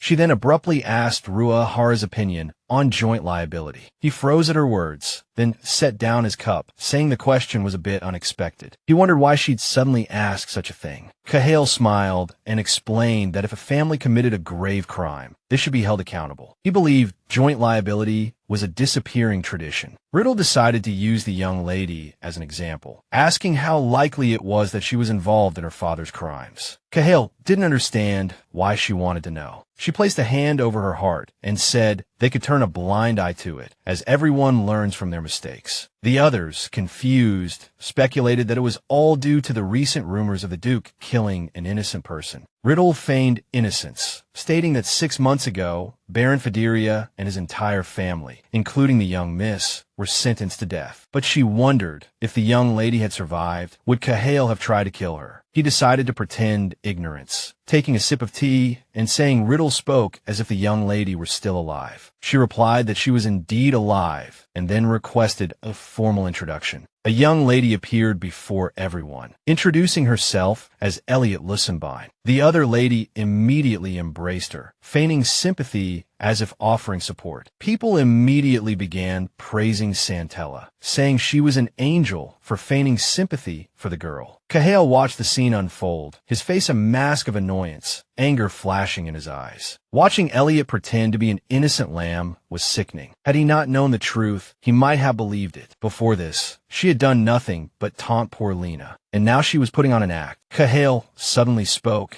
turning to the newly introduced Lussenbein and saying she was fortunate to be alive. She looked at him, confused. He closed his eyes and said that since Riddle had asked so earnestly, he would turn a blind eye, but there wouldn't be a second chance. The girl stammered her thanks. Elliot suddenly asked what had become of the person who had been taken in her place. The Duke lifted his head and asked why she was suddenly interested. Feigning fear, she said she'd heard that the Baron, his wife, and daughter had all been executed. She asked the Duke if he had truly killed the girl. Elliot pretended to cry, recounting how a common maid had been in her place that day. People immediately began whispering, calling the act cruel. To this, the Duke smiled, saying he didn't understand what they were talking about. He just asked if he'd said the girl was dead, when Riddle immediately reacted, her mouth dropping open in surprise. He explained that while carrying out the sentence, he'd managed to ascertain that the girl wasn't the Baron's daughter, so he'd saved her, and she now worked for him in the castle. The Duke then called for the butler to open the door. Lena, dressed in magnificent attire, appeared in the doorway, looking slightly bewildered as she took in everyone present. Elliot gasped at the sight of her, her mouth agape, completely taken aback. Riddle couldn't comprehend how this had happened, as she had checked several times, believing her to be dead. Seeing the girl's reaction, the Duke said she still had much to learn from him. Cahill chuckled, remarking that the girl had made quite a decision by putting Elliot on the servant roster. Cahill hadn't even considered she would use this method. Elliot, believing she could justify herself, smirked and said that the Baron's daughter was of a different standing. Cahill replied that he didn't think Elliot, a commoner, would have any issue if Lena accepted the criminal's daughter. The Duke turned to Elliot, grinning, and remarked that Elliot's situation was better. She hiccuped in fright, then abruptly turned to Lena, shouting that Lena was living well. Elliot barely restrained herself, struggling to control her emotions. Lena recalled Cahill's words to her before the meeting. He had said that Lena was one of the Ruoffs and should always stand tall and act decisively. If she didn't believe in herself, then she should believe in him, because he would always be on her side. A surge of confidence welled up within Lena. She nodded slightly, silently repeating to herself that she would rely on the Duke. Lena stated frankly that she genuinely enjoyed every day she spent here, because she didn't starve and no one laid a hand on her. Elliot lost her composure and started yelling at Lena, calling her ungrateful for working for the enemy of her family. Lena retorted sharply, saying that Elliot's parents died in her place because Elliot ran away when they were arrested, and now she dared to judge her. The blonde Elliot, indifferent to the gazes of everyone present, called Lena a loser and expressed anger that Lena dared to look at her that way. Then, she raised her hand as if to strike her. Lena stood motionless, watching a hand slowly appear before her, followed by a loud slap against her face. Elliot had struck her. Lena was knocked to the ground by the blow. When she lifted her head, blood was visible on her lip, and her cheek was red and burning. Adu immediately rushed to Lena, gripping her shoulders, asking if she was all right, and offering to treat her wound, clearly very worried about her. Elliot looked at her trembling hand, confused because she hadn't connected at all. She had only swung her hand to frighten Lena, and hadn't felt her palm make contact with Lena's cheek. At that moment, Cahill intervened. He lifted his furious red eyes to Elliot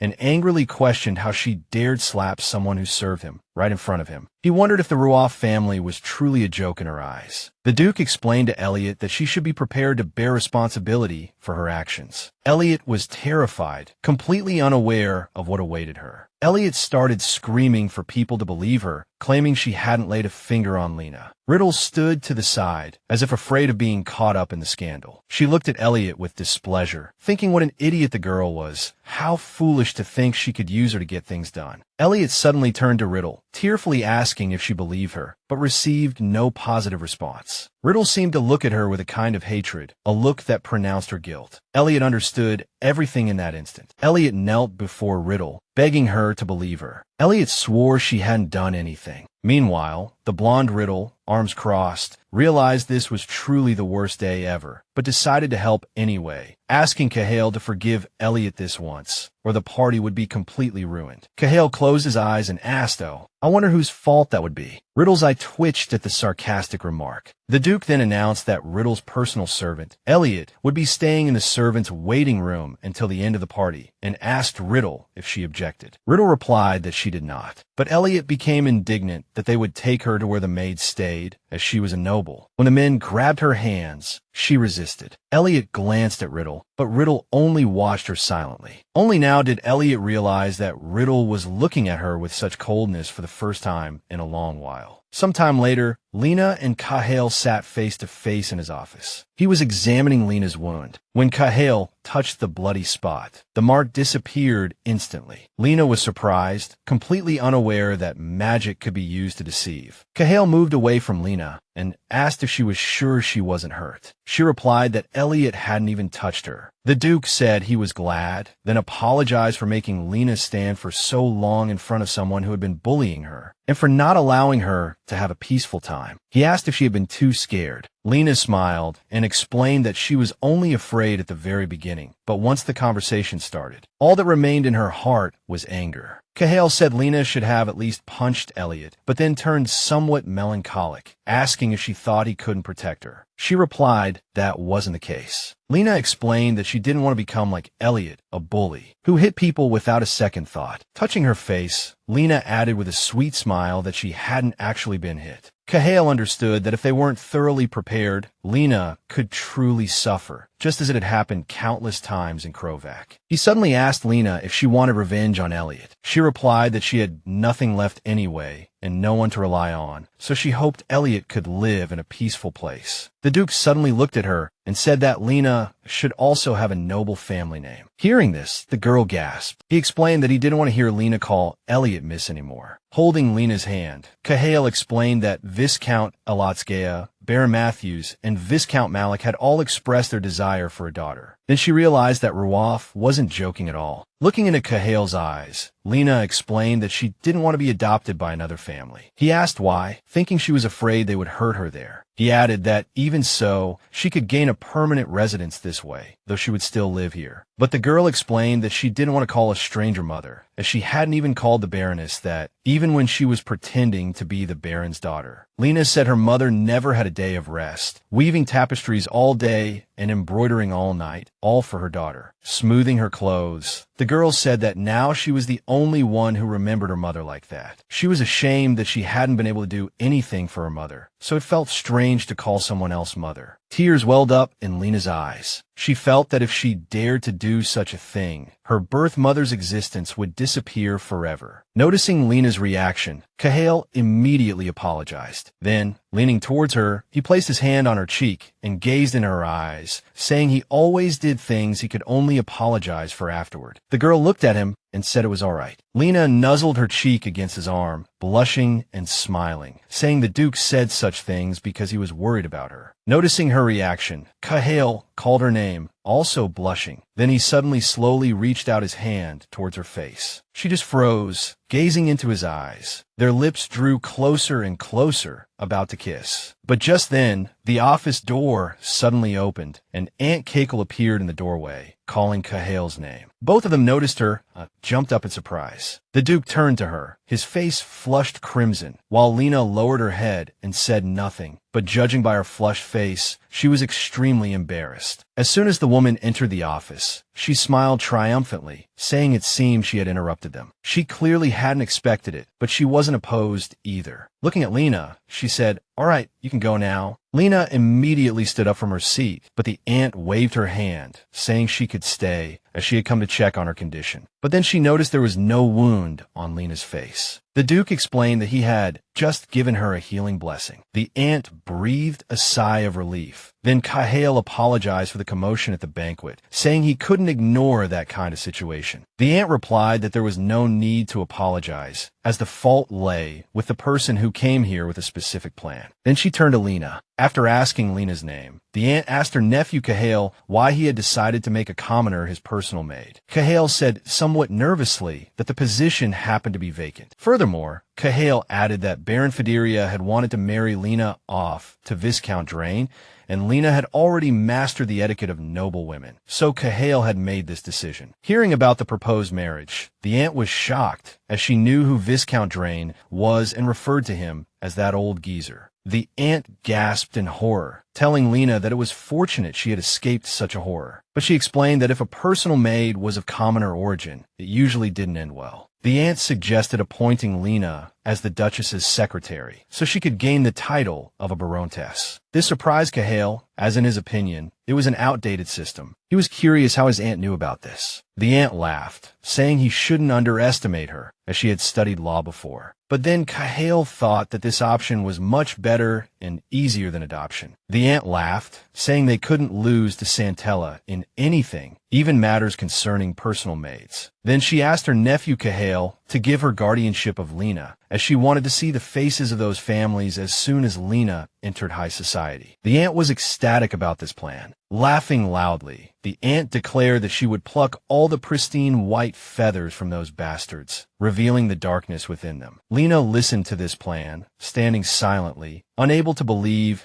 she could actually become a noblewoman. For her, such a thing was simply unbelievable. One day, Riddle began to scold Elliot, saying that a noble lady shouldn't resort to violence. But Elliot simply lowered her eyes silently, not knowing how to respond. The blonde woman, Riddle, smiled and brought an older man into the room, explaining to Elliot that since she had lived in the countryside and probably hadn't received formal etiquette lessons, she, Riddle, had decided to hire a tutor for her. To this, he turned to Riddle, saying that she was so merciful to the maid and that the girl's kindness was beyond words. She replied that he was exaggerating. He mentioned etiquette and then looked at Elliot. A few seconds later, he swung his cane and hit her hand. She screamed immediately, asking him what he was doing. He explained that it was extremely ignorant not to show gratitude for the concern shown by the mistress. Elliot nervously turned to Riddle and asked if this man was really the tutor. She smiled and said that this man was very famous, and it would be a blessing if she could receive such an education. The tutor declared that he would strictly discipline the maid so that she would live up to the mistress's expectations. Hearing this, she looked at them in fear. After a while, Riddle smiled and left the room, leaving the maid and the man alone, wishing them well in their studies. The door slammed shut behind her. Then Elliot's arm was hit again, and she cried out in pain. The tutor demanded the girl's full attention, because if she were to be distracted even for a moment, corporal punishment awaited her. She looked at the tutor with tears in her eyes, still believing that Lena and Ruva were the cause of all this. On the last day of the New Year's celebration, Riddle stood in the hall, surrounded by people asking if she had been embarrassed because of that girl. One of the ladies asked again if they were referring to the deceased Baron's daughter, the upstart who had deceived the poor lady. A man said angrily how they could do such a thing, deceiving the Santella family, and even implied that the Ruva family had sent her with some sort of intention. Another lady thought it was all nonsense while they were all talking about Elliot. She was now a member of the Lussenbein family. The crowd supported Riddle, suggesting she pretend not to know the girl. She thanked everyone impatiently. When everyone had left, the girl, Riddle, heard her brother's voice behind her, saying that his sister had been too rash. She replied that things had already come to this, and she hadn't expected the Ruva family to hold a fake reception. Ryan agreed, saying it was indeed a bit unlike them. The girl smiled and said that the rumors would soon subside, and that she had also managed to get some valuable information, at which point her brother questioned her further. He looked at Riddle quizzically and asked what she was talking about. She replied that he had told her himself that Kahale had a personal maid. Hearing this, he cried out in shock. She said she had confirmed it herself. Her sister shared that Lena's purple eyes were very beautiful and added that she had sent someone to inquire more about the girl, Lena. The person replied that it would be nice if Elliot were smarter. Then they both turned and noticed the lady, Elliot, going around the men, complimenting each one of them, clearly flirting openly. Ryan also thought the girl was indeed stupid. Elliot leaned against each of the men's shoulders. The brother, Ryan, told his sister that his maid's, Elliot's, open flirting was truly extraordinary. She hadn't missed any opportunity to tell every man that she was free after the ball. Ryan was annoyed that the lady flirted so clumsily, only revealing her greed. Riddle chuckled, saying that her stupidity had its conveniences. She added that she bet this was the last time Elliot would flirt like that. Her brother looked at her in confusion, wanting to ask what she meant,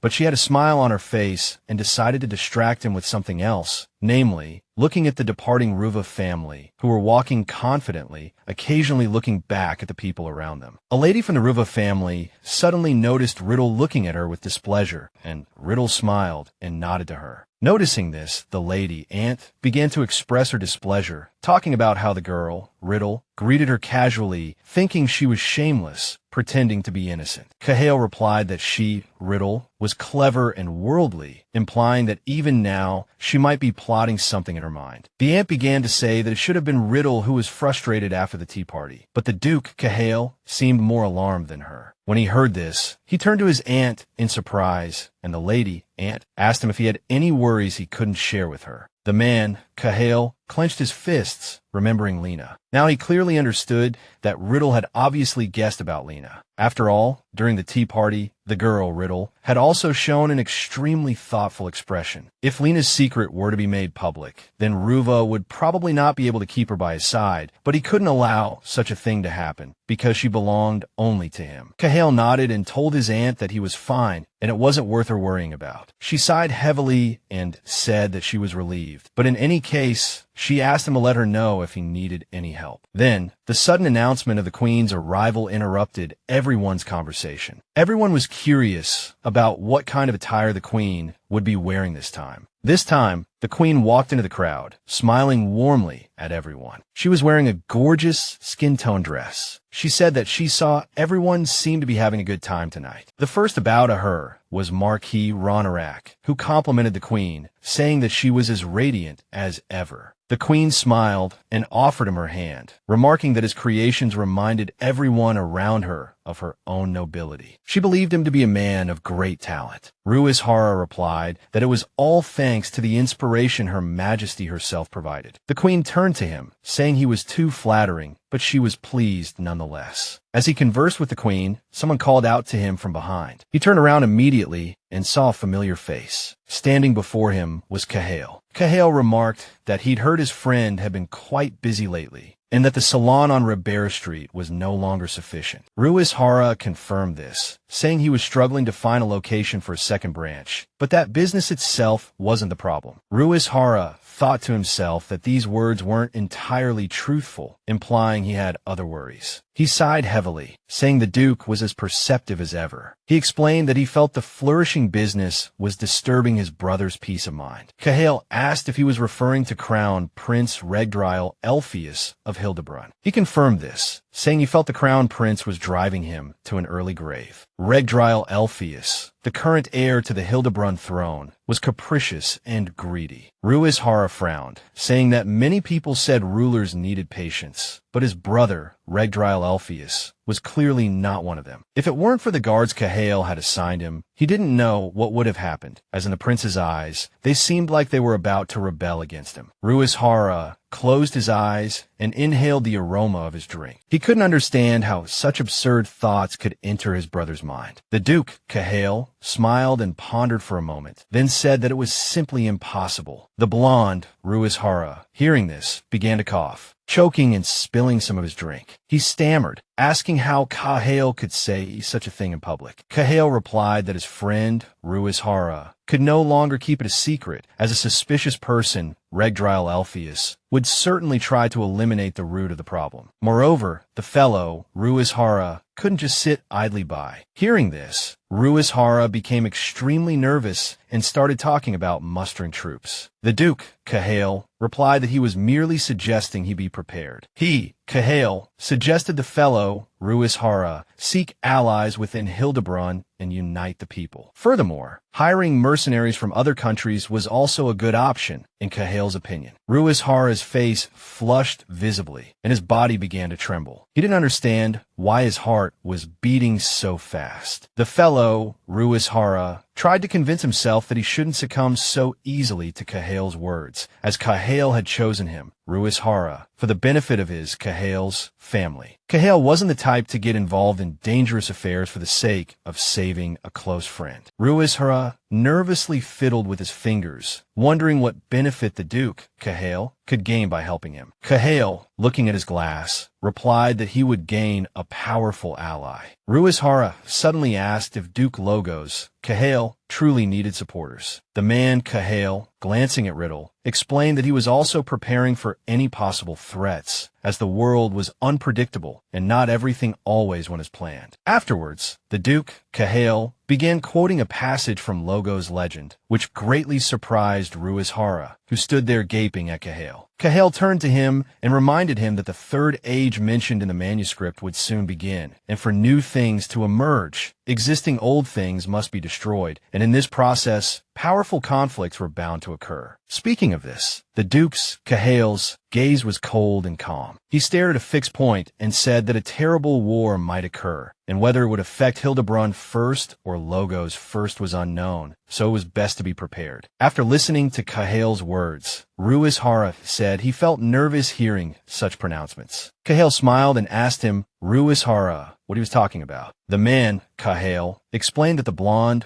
Ruishara, had the expression of a child who had received a new toy. But he, Ruishara, blushing, began to deny everything. The Duke, Kahale, congratulated him, saying they were now in the same boat. Kahale raised his glass, smiling and declaring that the final victory would be theirs. He was certain of it. One day, at the Ruis residence, Reena appeared wearing a new dress. The butler, Aldo, noticed the new dress suited her well. Aldo smiled and said that he would be relying on her in the future, addressing her formally. But the girl felt embarrassed and asked him to address her as he had before. The butler, Aldo, smiling, proposed a compromise. He would address her as Miss Reena. She smiled and agreed, asking him to take care of her. The girl's words were utterly sincere. When Reena arrived at the stables, Sid bowed to her, addressing the girl as Lady Belrose. But she was embarrassed and asked him not to address her that way. Her friend, Sid, asked why, as it was wonderful that she had earned the title on her own merit. Reena, leaning against a beam, explained that she hadn't done anything praiseworthy yet, even though the Duke, Kahale, had told her there was nothing to do. But Reena believed she should at least try harder with the paperwork. Sid disagreed, saying her problem was being too humble. Elliot recalled Reyna's education and etiquette lessons at the Baron's castle, believing her to be far more refined than herself, despite both being raised by the same Elliot Sid. She raised her voice, asking if Reena didn't remember how she used to push all her assignments onto her, and how Reena would be punished if Elliot's work was subpar. Elliot believed that she was only where she was because of all that, and that Reena should be grateful. Hearing this, Sid became furious, stating that it was her own merit and that Elliot had abandoned her family. He tried to direct all his anger at Reena. The pressure of Elliot's angry, lengthy speech made Reena feel like she shouldn't even interject. Knowing Sid would react intensely if they continued on this topic, she decided to change the subject. Reena noticed a hairpin in Elliot's hair and expressed surprise, recognizing it as a gift from Kahale. Elliot explained that he gave it to her as an apology for mistaking her for a man, but she wasn't upset, as it happened often. Reena didn't understand, as she found Elliot very beautiful. Elliot replied that that's what they called people like her, a riddle. Then, Reena suddenly thought of something, her eyes dropping to the floor. Elliot immediately asked her what was wrong.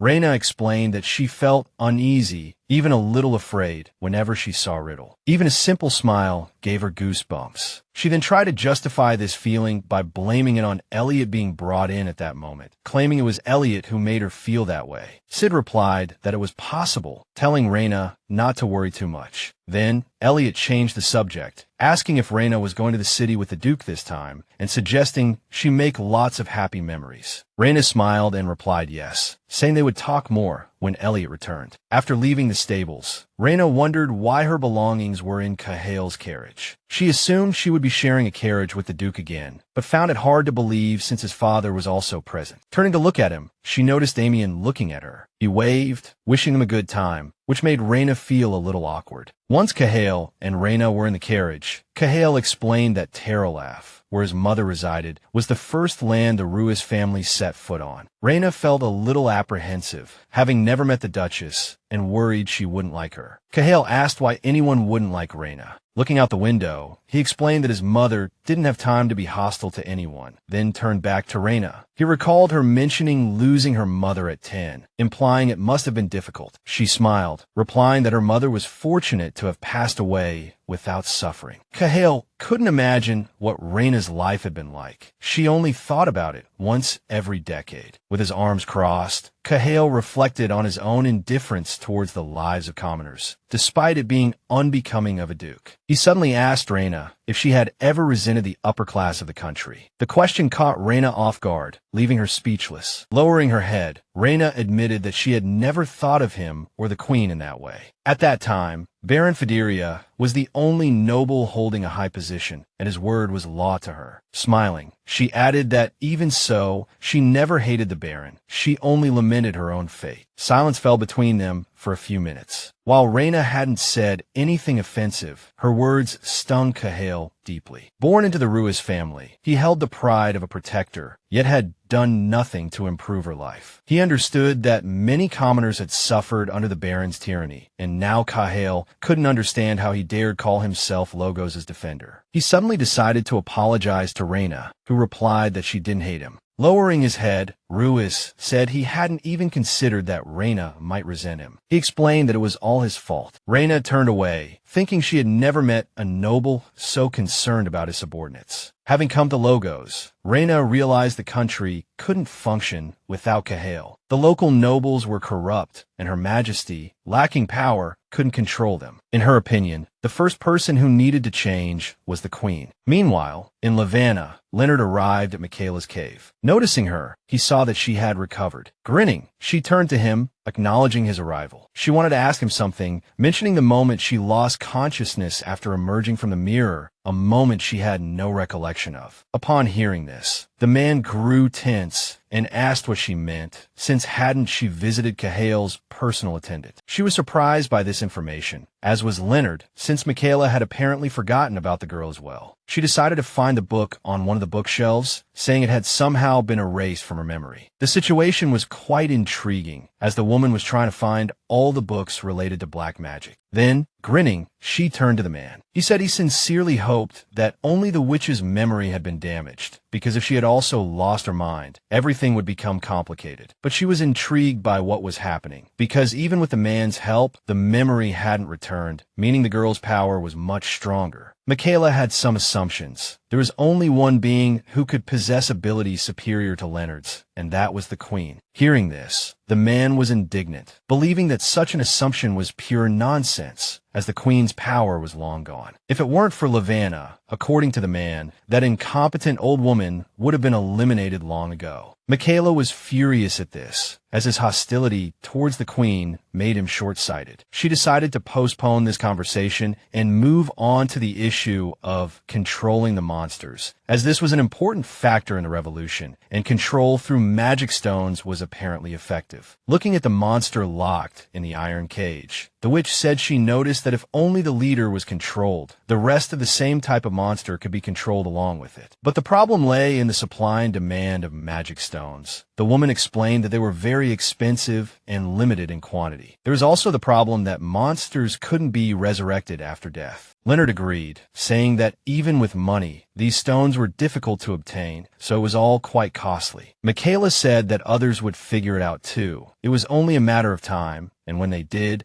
they would certainly interfere with the mining. Therefore, she decided to implant a magic stone into the monster's body so it wouldn't be conspicuous, because even if the process took time, it was more reliable than a pendant. She handed the stone to the man and asked if he wanted to try it himself. He looked at it thoughtfully and then took it from the woman's hand. He walked towards the monster. As he approached the huge beast, it howled, the latter looking at him appraisingly. It gathered its strength, but seconds later, the man plunged a stone into the creature's chest, causing it to shriek and collapse to the ground. He noticed that the body didn't seem to reject the stone. He looked at the monster with an indifferent gaze, sincerely hoping it would work, as the results were now more important to them than ever. Leonard turned to the witch and asked where she thought the most magic stones were currently located. She thought for a moment and replied that she couldn't recall any specific place, as it was difficult to find all the places struck by lightning. He said he wasn't referring to mineral deposits, but then an idea flashed through the woman's mind. She exclaimed, wondering how she hadn't thought of it before, mentioning the sage's village of Hildebrand. The witch asked how difficult the security there was. The man replied that the Hildebrand family protected it. Leonard wiped his bloody hands and said that those weirdos didn't have a good relationship with the royal family, which suited him just fine. Recalling Cahill and Ruahala, the man admitted he never thought he could kill two birds with one stone. A few days later, in Krivak, the castle of Fideria, Theo stepped out of the carriage in a suit, realizing that nothing had changed here. He silently thanked the Duke for the fine clothes. Then someone behind him called out to him in surprise. He turned around and found Mrs. Marvin standing in front of him, stammering and asking how he dared. She started shouting, asking how a groom dared to enter the main castle, wondering if he couldn't wait outside. He wasn't angry, understanding her character. He decided to formally introduce himself, saying that he, Theo, was a member of the Duke of Lavana's investigation team. Smiling, he greeted the woman, stating that he was an officially invited guest today. He asked the knights if this was normal procedure, despite it being an investigation. They replied that there was no other way, and after verifying his identity, they needed to be more respectful and get everything in order. Theo led them to a large tree where Reena's mother, Irene's, body was buried. When they dug up the grave and opened the coffin, all three were very surprised by what they saw, and the former groom even gaped in shock. There was no body, only some clothes. They immediately began to think that someone had stolen the body and hidden it. Theo was in tears and very angry, because in his opinion, who would commit such a despicable act, mocking someone whose life had already been so difficult? The knight told Theo to calm down, saying they might get some information if they went to the village, but first they needed to tidy up the grave. Theo agreed with the knight. Arriving at Terralawaf, Reena was genuinely delighted by the scenery, unable to get enough of it. The surrounding gardens were incredibly beautiful, and the house was no less impressive. Care smiled and asked Reena if she liked it there. She replied that she loved it, as it was much better than Arden. Now, she wondered if the atmosphere of Tra, St. Tilo, was similar. He seemed filled with pride as he said that place could never compare to the beauty here. Seeing his smug look,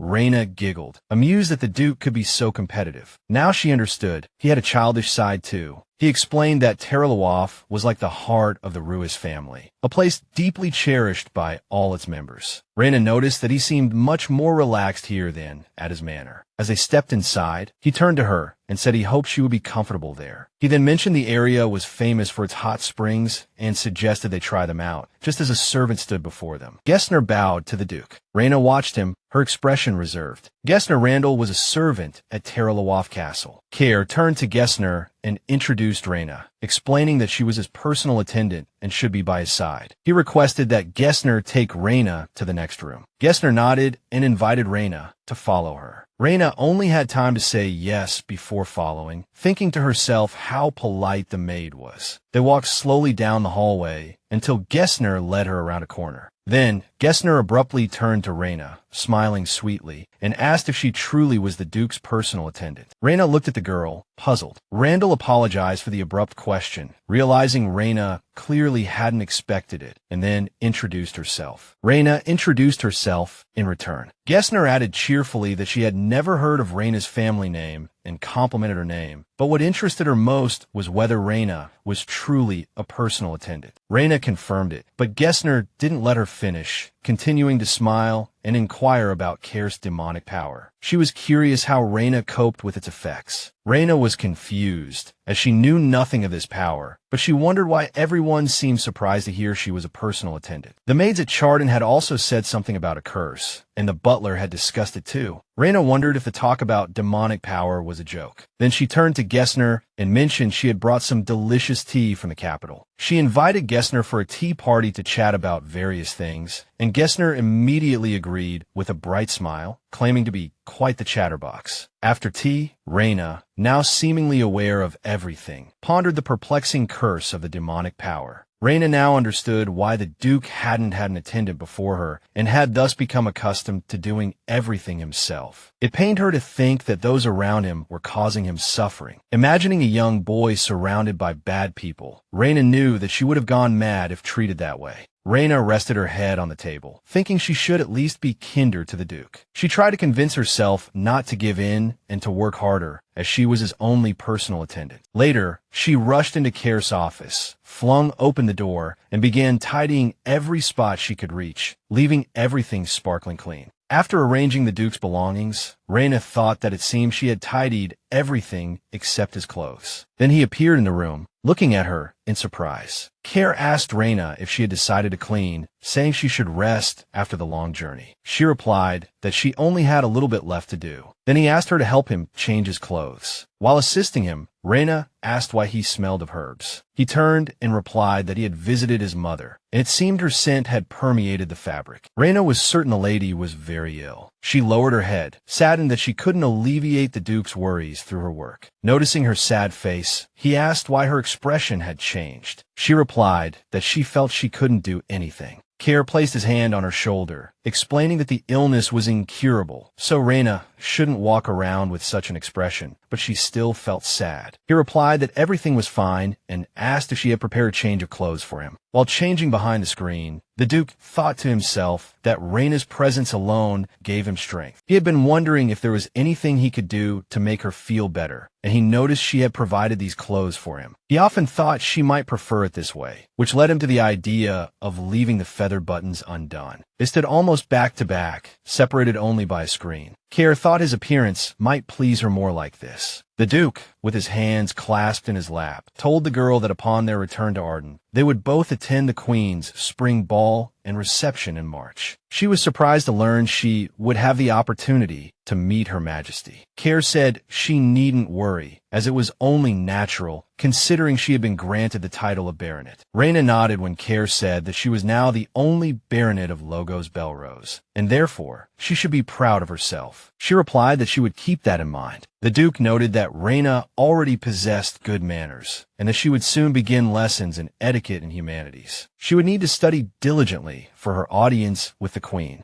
Reena replied that she was familiar with etiquette. She was curious about what she would learn in the humanities. He suggested the history of the kingdom, genealogy, the flow of funds, or relations with other countries. He advised her not to be too intimidated, but she had no such intention. On the contrary, a joyful smile spread across her face, and she herself was very happy about this news, which Kair did not understand. The girl explained that she had always wanted to study. Still smiling, she added that these lessons would suit her perfectly, so she wanted to start as soon as possible. Hearing these words, the Duke couldn't help but smile, his face flushing. He was glad Reena viewed things this way. He found her adorable and wanted to tease her. Kair mentioned that she had been preparing these clothes for him lately. He deliberately exposed his open collar, tugging at it slightly. He asked if this style was truly to her taste. When Kair began to say that thanks to her, he was starting to take pride in his body, Reena, mortified, blushed, and said that she hadn't meant it that way at all. Then she immediately ran off, saying she needed to prepare everything. To prepare for the bath. Seeing her reaction, the Duke blushed, smiled, and then leaned back against the table, saying aloud that Reena was truly adorable. Later, they finally arrived at the hot springs, located in a cave. The girl was surprised to see the red stones there, apparently bloodstones. She thought to herself that they truly shimmered like in the legends. Kair, seeing Reena's expression, realized she was quite surprised. She hadn't immediately noticed his arrival. The girl explained that she wasn't quite ready yet. He smiled and replied that it was all right, as he had brought Reena here to bathe with him. Hearing this, the girl's eyes widened in shock. She had absolutely no idea how to interpret this. Reena thought the Duke was suggesting they bathe naked together. This made her tremble with nervousness, and she stammered that she would swim later. Care laughed, saying he couldn't imagine what the girl was thinking. Then he pointed to the bathrobes in the basket the girl was holding. Those were made specifically for bathing, regardless of gender, so everyone went to the hot springs wearing them. If one were to take it off, they would be fined afterwards. The Duke pointed to the screen and said that if Reena felt more comfortable that way, she could change there, which she did. Try on the bathrobe. Reena found that it fit her well. She even checked to make sure everything was securely fastened and clearly wouldn't fall off. Emerging from behind the screen, she sighed, realizing what a foolish thing she had done in front of the Duke. Looking closely, Reena saw that Care was already sitting in the hot spring, looking at something to the side, and Reena, blushing, realized how nervous she had been before. She carefully dipped her feet into the water and could feel her heart beating fast. The girl thought it was probably because it was her first time at a hot spring. As her feet touched the hot water, Reena yelped. She had to call out to the Duke, saying the water was too hot for her. He turned around and said that she looked like it was her first time in such a place. He slowly approached her and pulled her hand out of the water, where, to be honest, it wasn't that hot. He promised to hold her hand, and she could slowly descend. Holding his hand, Reena slowly entered the water, Care gently supporting her, asking how she felt. Lowering her eyes, she replied that it was warm.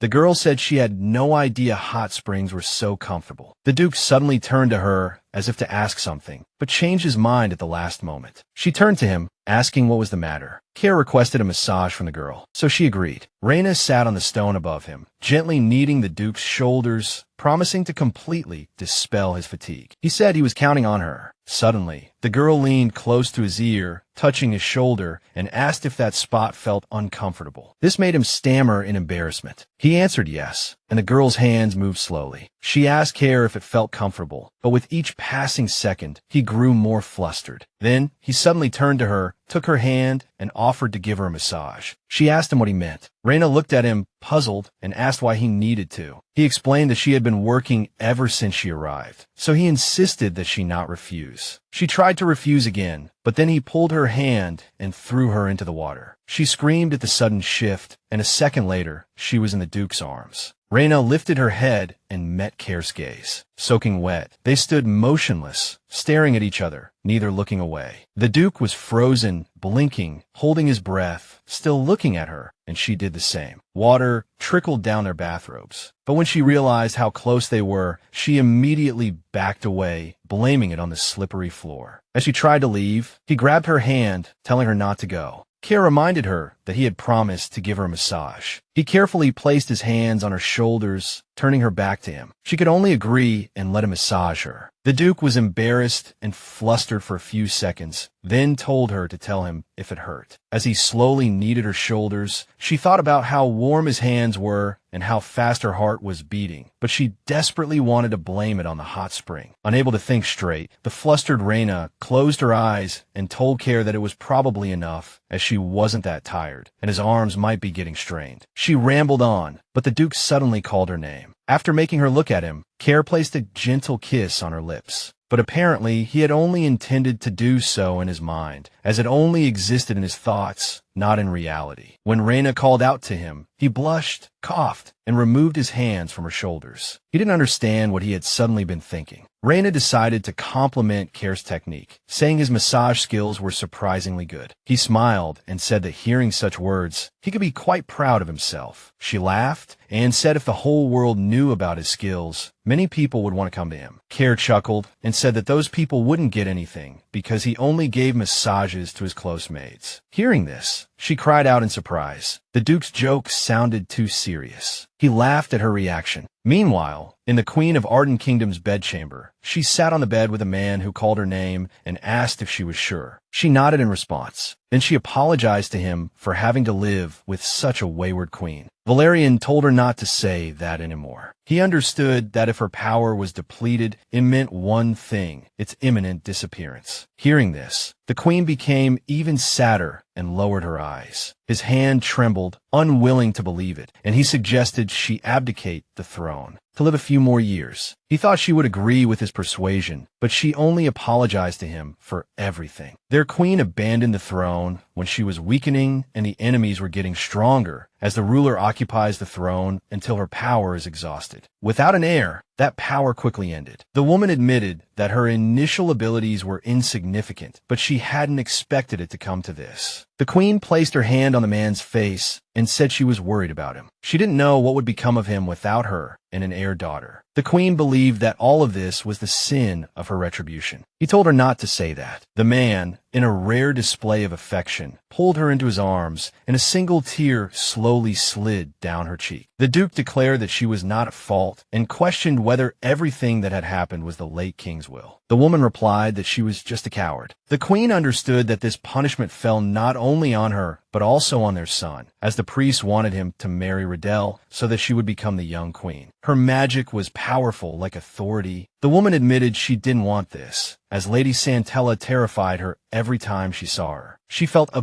beastly, primal energy from her. The queen cried in the man's arms, saying she was very scared because she didn't want to give her son to that girl. The Duke suggested postponing the issue and writing to Duke Lavouf before asking for his opinion. Sometime later, Santella and her father sat at a table, drinking tea and discussing the queen's delayed response. The temple was in their hands, so resistance was pointless. The girl didn't understand how much longer the queen could live without a daughter after the prophecy. Sipping her tea, Riddell added that when the monsters gathered, there would be no obstacles to the plan, as in her opinion, Prince Hildebrand was foolish and the attack on the Sages' Forest. It will go smoothly. The Sages are mages who left the Magic Tower due to their dissatisfaction with its attempts to interfere in politics. After they left, every nation tried to recruit them, but the Sages longed for peace, so they turned to Hildebrand, who offered them a lush forest. The royal family was pleased, but the good times didn't last. The Sages settled in the forest, devoted themselves to their research, and never left. Driving them out of the forest would be pointless, as it would create new enemies for the royal family. Therefore, leaving them in the forest was a good idea,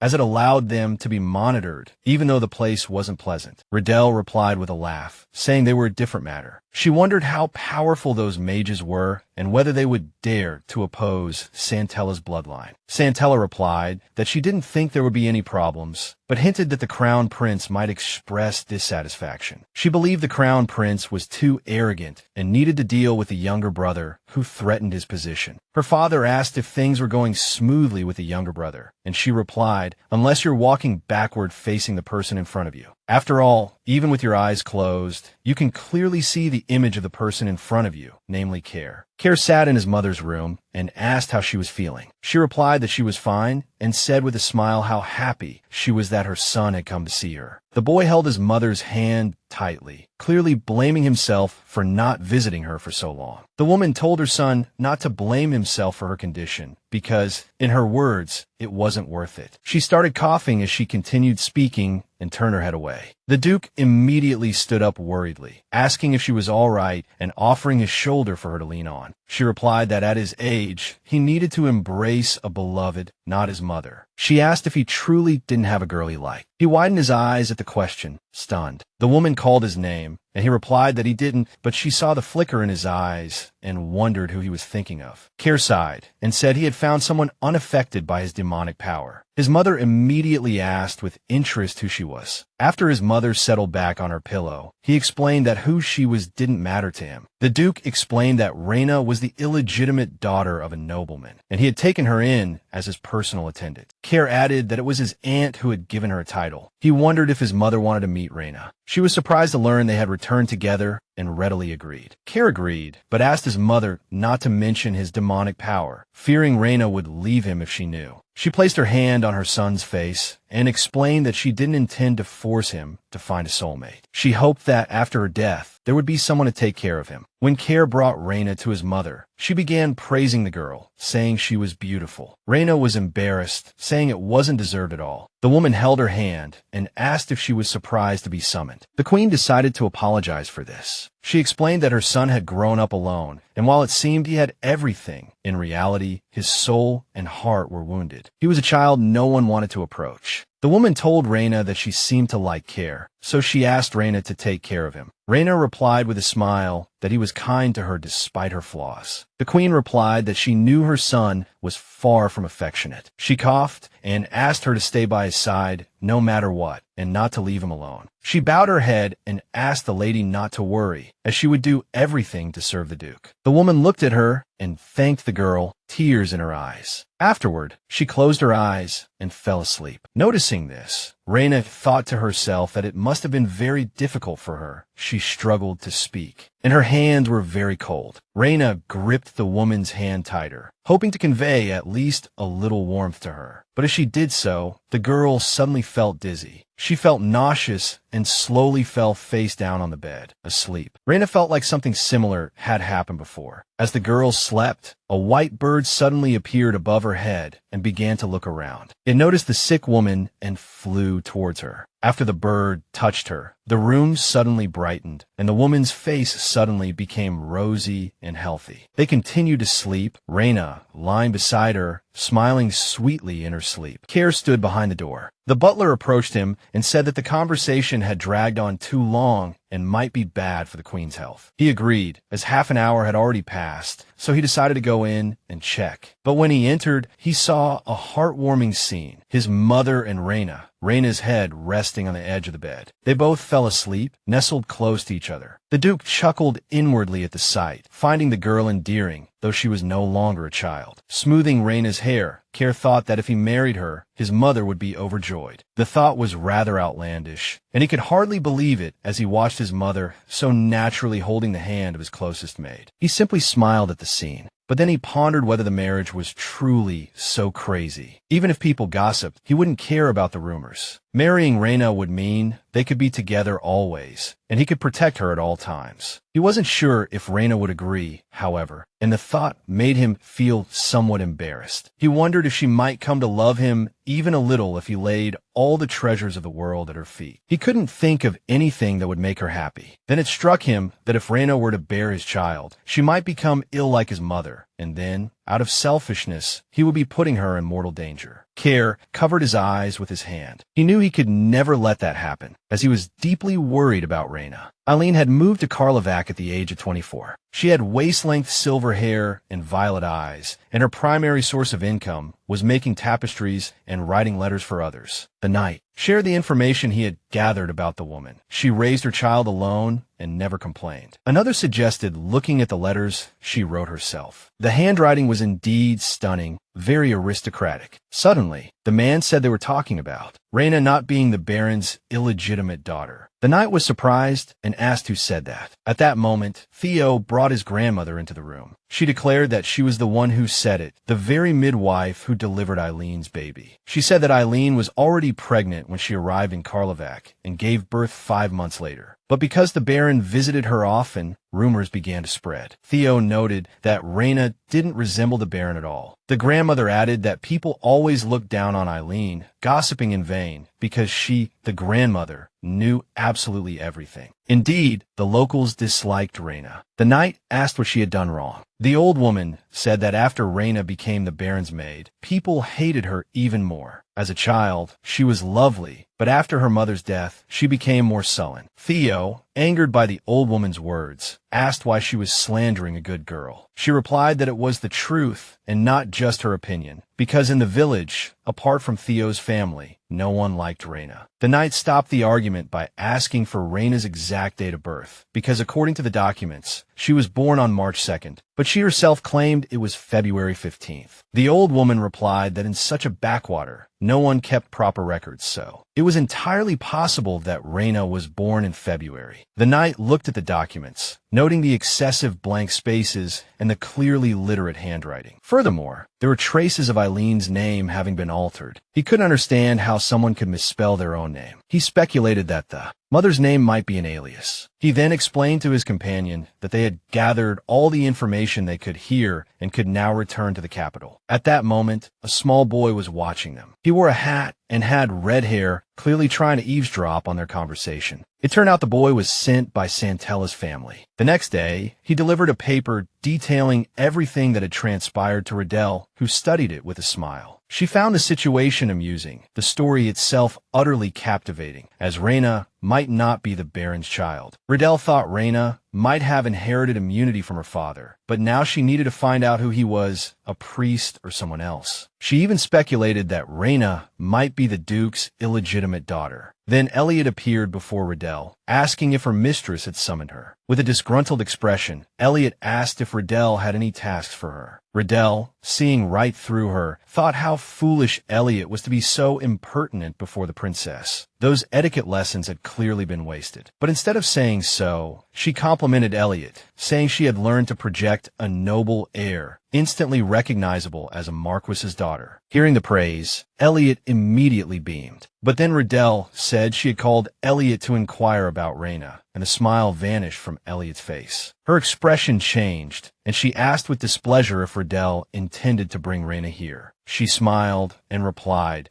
that she couldn't just let go of someone who had humiliated her subordinate, because if her people were offended, she was obligated to retaliate. Hearing this, Elliot was deeply moved. The lady replied that knowing your enemy and knowing yourself was the foundation of any strategy. So she asked Elliot to tell her everything she knew. Lost in thought, the girl began with Reyna's mother, saying that she had suddenly appeared in Karlovac and seduced men, and a year later, Reena was born. Elliot said Reyna's mother was a striking beauty, whom she had seen several times delivering tapestries to them. The girl believed that Reyna's mother used the pretense of work to meet with her father, but Riddell didn't seem to care much. She asked if the protagonist resembled her mother. Elliot replied that people said she was the spitting image of her. Afterward, she mused that this was how Reena became the Duke's maid, mentioning again how much Reena looked like her mother. The lady was irritated by this empty chatter, but she didn't show it, simply asking if there was anything special about Reena. Elliot thought for a moment, then replied that there wasn't. But then she remembered that the protagonist was quite resilient, because no matter how much they beat her, she still continued to work as usual. Riddell was very surprised to hear this. The girl explained that whenever Reena made a mistake, Reena would be beaten. She was even beaten for stealing books from the library and eavesdropping on lessons. Riddell immediately responded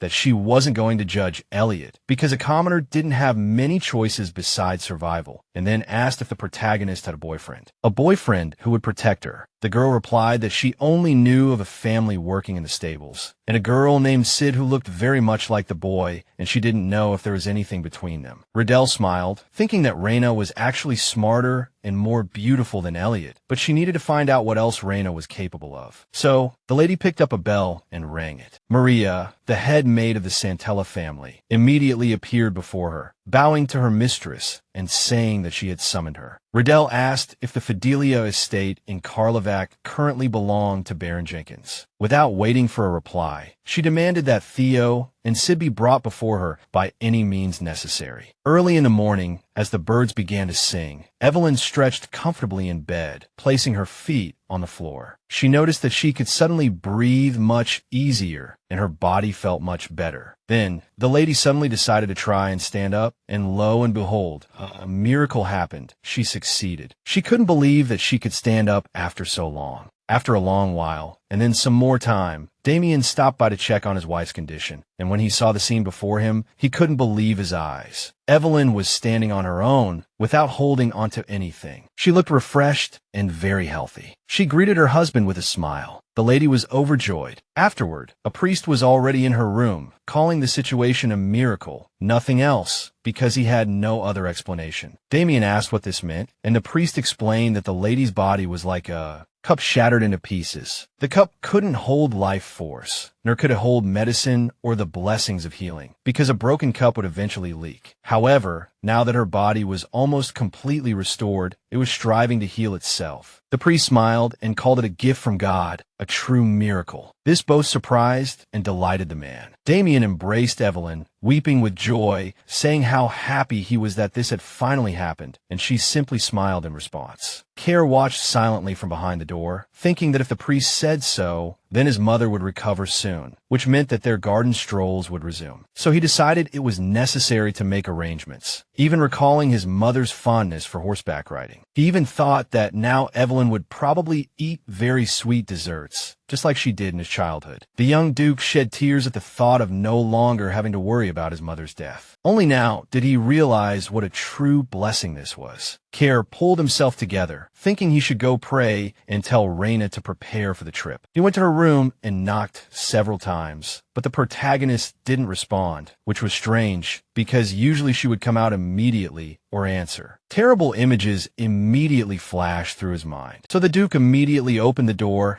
and rushed into the room in terror, shouting her name. There, he saw Reena sleeping soundly, as if unconscious. Her hand hung off the bed, dangling eerily. Care wanted to rush to her, but froze. He began to imagine people walking behind him, demanding to watch. They whispered chilling words, frightening the young man. As he lowered his head, they began to talk about how the Duke had bewitched and destroyed them with his magic, and now he dared to feel joy. They insisted that a monster didn't deserve such luxury. The Duke tried to convince himself that these were just hallucinations in his mind. After regaining consciousness, Care went to Reyna's side. With trembling hands, he grasped her shoulders and cradled her head, trying to wake her. When she didn't stir, he screamed for someone to fetch a priest. A while later, Care was still sitting by Reyna's bedside, watching her, trying to calm his racing heart and quell his worries. The priest explained that Reena was simply sleeping and recuperating. That was all he knew. He didn't understand the reason for her condition. He then apologized for his presumptuous inquiry, asking Care if there was any particular reason he was so concerned for the maid, implying she might be of noble birth. The Duke glared at him in response, his look suggesting that if she weren't a noblewoman, he might as well let her remain ill. The priest immediately apologized, and Care explained that she was simply his personal maid, someone unaffected by his power. But now, after the priest had left, Care looked at her sleeping form, trying to determine if that was truly all there was to it. Did he really only see her as a servant? He pondered. He wondered if he could survive if Reena weren't there, if someone else appeared who was immune to his curse. But he dismissed the thought, telling himself no, he couldn't. After all, no matter how he thought about it, no one else could replace Reena. Looking at her, Care said aloud that Reena was the first person to open up a new world for him, pulling him out of endless darkness. Because of her, he could breathe more easily. Having said these words, Care placed a gentle kiss on Reyna's forehead, closed his eyes, and lost himself in his thoughts. Then, pulling back, he confessed that he had wanted to kiss her since the day she ate sweets in front of him. But on the other hand, he was terrified. Everyone who had ever held similar feelings for him had tried to harm him, and now he was afraid of hurting Reena himself. Sighing, Care seemed to be explaining to himself that he now understood these were more than just superficial feelings. He readily admitted it. Looking at Reena, Care said aloud that he wanted her to belong entirely to him, not out of some vulgar desire. Holding Reyna's shoulders, Care confessed that he had fallen in love with her. Meanwhile, in the kingdom of Hildeblend, Crown Prince Rejdal Elfioso praised Riddell, who sat before him, saying she was like a beautiful goddess descended to his side. Sitting opposite him, Riddell giggled awkwardly, saying his majesty was clearly exaggerating. It was evident that Riddell had come to him with some sort of plan. The Crown Prince slammed his mug down on the table. The Crown Prince was enraged by the sage's impudence, as he only required them to pay taxes and the forest didn't belong to them at all. Riddell suggested he should reconsider the terms of residence for those shameless individuals, as in her opinion, the Crown Prince was not at fault. The Crown Prince took a sip of his drink and agreed with Riddell, saying the nobles were all blaming him, and the blonde woman echoed him, saying he had done nothing wrong. Furthermore, Riddell said the Crown Prince wasn't the type to sow discord among the nobles. Hearing this, the Crown Prince was surprised and asked who was trying to orchestrate such a thing. She feigned innocence, saying it was just a thought and he shouldn't mind it. But in her own mind, she thought he was precisely the type of person who listened more intently the more others denied something. Confused, the Crown Prince stood his ground, demanding Riddell not change the subject. Riddell rose from her seat and walked towards him, placing her hands on his shoulders, telling him that, as far as she knew, there was another person in Hildeblend who could inherit the throne. And the more the Crown Prince's influence wavered, the more advantageous it would be for the second heir, as he had been actively building connections in Arden recently. Anyone could see his ambition for power just by looking at him. The Crown Prince immediately realized they were talking about Ruahara. He remarked that the bastard had been a dark horse since childhood, and that supposedly, despite him being able to see his true nature, their parents had never noticed. Riddell listened intently as the Crown Prince spoke of cherishing his brother. She asked if the Crown Prince still showed him respect, as long-standing favors taken for granted were said to be the reason Ruahara had become arrogant. The Crown Prince was angry, saying he was sure his brother had grown even more proud now. The blonde woman said he often used the power of the Roof family, asking wouldn't it be easier to use the sage's village to find one of his flaws. Then, Riddell smiled and reminded the Crown Prince that he had the support of their family, the Santara, and for them. Ignoring the Crown Prince's predicament was absolutely unacceptable. She promised to help him. The Crown Prince was immediately moved and said he would deal with that village and take care of everything. Riddell took a sip of her drink and said he shouldn't bother, as the monsters would handle all the dirty work. Upon hearing this, the Crown Prince was terrified, fearing they would invade the kingdom. Riddell replied that this wasn't the case at all. She shared that her family had been studying them for a long time and were now at the stage of controlling their behavior. The monsters themselves wouldn't harm the people. Afterward, they decided to discuss a plan. Regarding how to deal with the sages, Riddell made the following suggestion. A large group of monsters would suddenly appear in the village, razing the houses to the ground. Upon receiving the belated news, the royal family would urgently dispatch troops, but the knights would arrive only after the sages had been eliminated, and the esteemed Crown Prince would properly commemorate them. Hearing this plan, the Crown Prince was overjoyed, saying Riddell clearly had a talent for this. Riddell grinned smugly, while the Crown Prince said that once the sages were gone, the nobles would calm down and there would be no more trouble, proposing a toast to that. After clinking glasses, the Crown Prince declared that peaceful times would soon await him. As night approached, the Crown Prince arrived at his bedroom. He was completely drunk and could barely stand on his feet. His girlfriend greeted him, having clearly been waiting for a long time. She approached him, saying she had been waiting for him, then noticed how drunk he was, thinking something great must have happened. He confirmed this. He explained that he was finally able to reclaim the forest. She suddenly asked if it was because the sages were performing magic there, making it impossible for even the knights to set foot in it. He replied with a laugh that it was indeed the case until today, but now everything would be different because they were utilizing monsters. In about 10 days, they would tear the sages to shreds. He then added that this was a secret and Cassandra had better keep her mouth shut. At that moment, a white dove landed on the window, as if listening intently, absorbing every word, and then, after the conversation ended, it abruptly flew away. A moment later, it flew to the woman, landing on her hand. She seemed to read the bird as if reading a book, displeased with the greedy Crown Prince's orders. Afterward, the dove vanished like dust, and the woman, Hasha, said those in power were all the same, only crueler. She was the elder of the sage village. The man watching beside her realized how people repaid their kindness. While they provided them with medicine, they were thinking about how to destroy them. Hasha said they couldn't let them succeed and had to come up with a plan. She was reminded that the Crown Prince had said something about controlling the monsters, wondering if humans truly had such an ability. Hasha understood that since Riddell had said so, she clearly wasn't lying. Once they knew each other's intentions, they had to act. They knew it was best to seek help from Duke Ruahara. There was no other way. The man asked if there was any other way out, as he, like others, would demand a high price. Hasha replied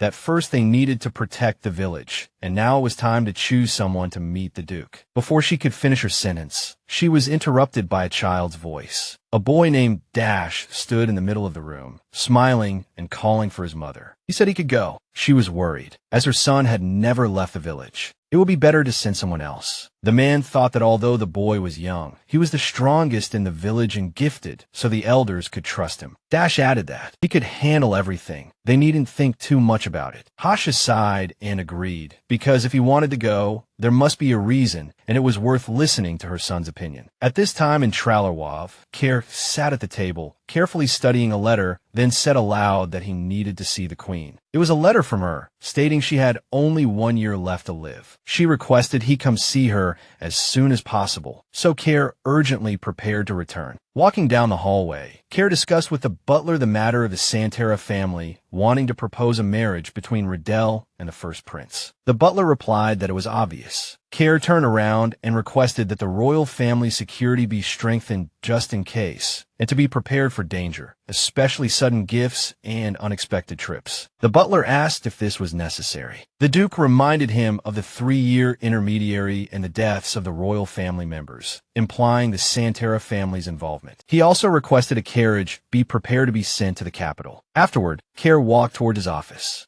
Reena was waiting for him there. She had already been cleaning since early morning. Turning around, she smiled at him, saying she had been waiting for him. The Duke was surprised the girl hadn't rested and had already started working. She replied, while arranging the flowers, that she was fine now. He replied that it was impossible, as she had been unconscious for almost 2 days. Reena explained that she had slept a lot and was now full of energy. She could even pack his luggage ahead of time. Kare, after mentioning the luggage, he remembered he had to return to Arden immediately the next day and told the girl. Surprised by the sudden news, she asked if something had happened at the mansion. He replied that nothing was wrong, just that the queen had summoned him. Reena then jumped up, saying she urgently needed to pack. The Duke placed his hand on hers, leaning towards her and asking if she was truly all right. She turned her head away, embarrassed. Watching her, he asserted that she was overworked. Kare commented that her complexion had become too pale. Her face flushed crimson as she stammered that she was fine, though the reason was anything but. She couldn't forget the dream where she and Duke Ruahara kissed like lovers. Completely bewildered as to why she would dream such a thing, she had no intention of telling Duke Kare about it. Unable to bear the thoughts swirling in her mind, Reena jumped up from her seat, much to his surprise, and declared she needed to prepare his clothes. He needed to choose comfortable attire, she said. Blushing, she went to the wardrobe. Burying her face amongst the clothes, she wondered what she should do, how she should act. Unable to meet the Duke's gaze, she struggled to compose herself. She asked if he needed anything else besides clothes and documents. Standing behind Reena, Kare suddenly apologized for not being able to spend proper time with her these past few days. She froze, at a loss for words. Blushing, she replied that he hadn't been there long himself, so it was indeed a shame. He continued, saying he felt ashamed that she hadn't gone anywhere these days, and that if he had more free time,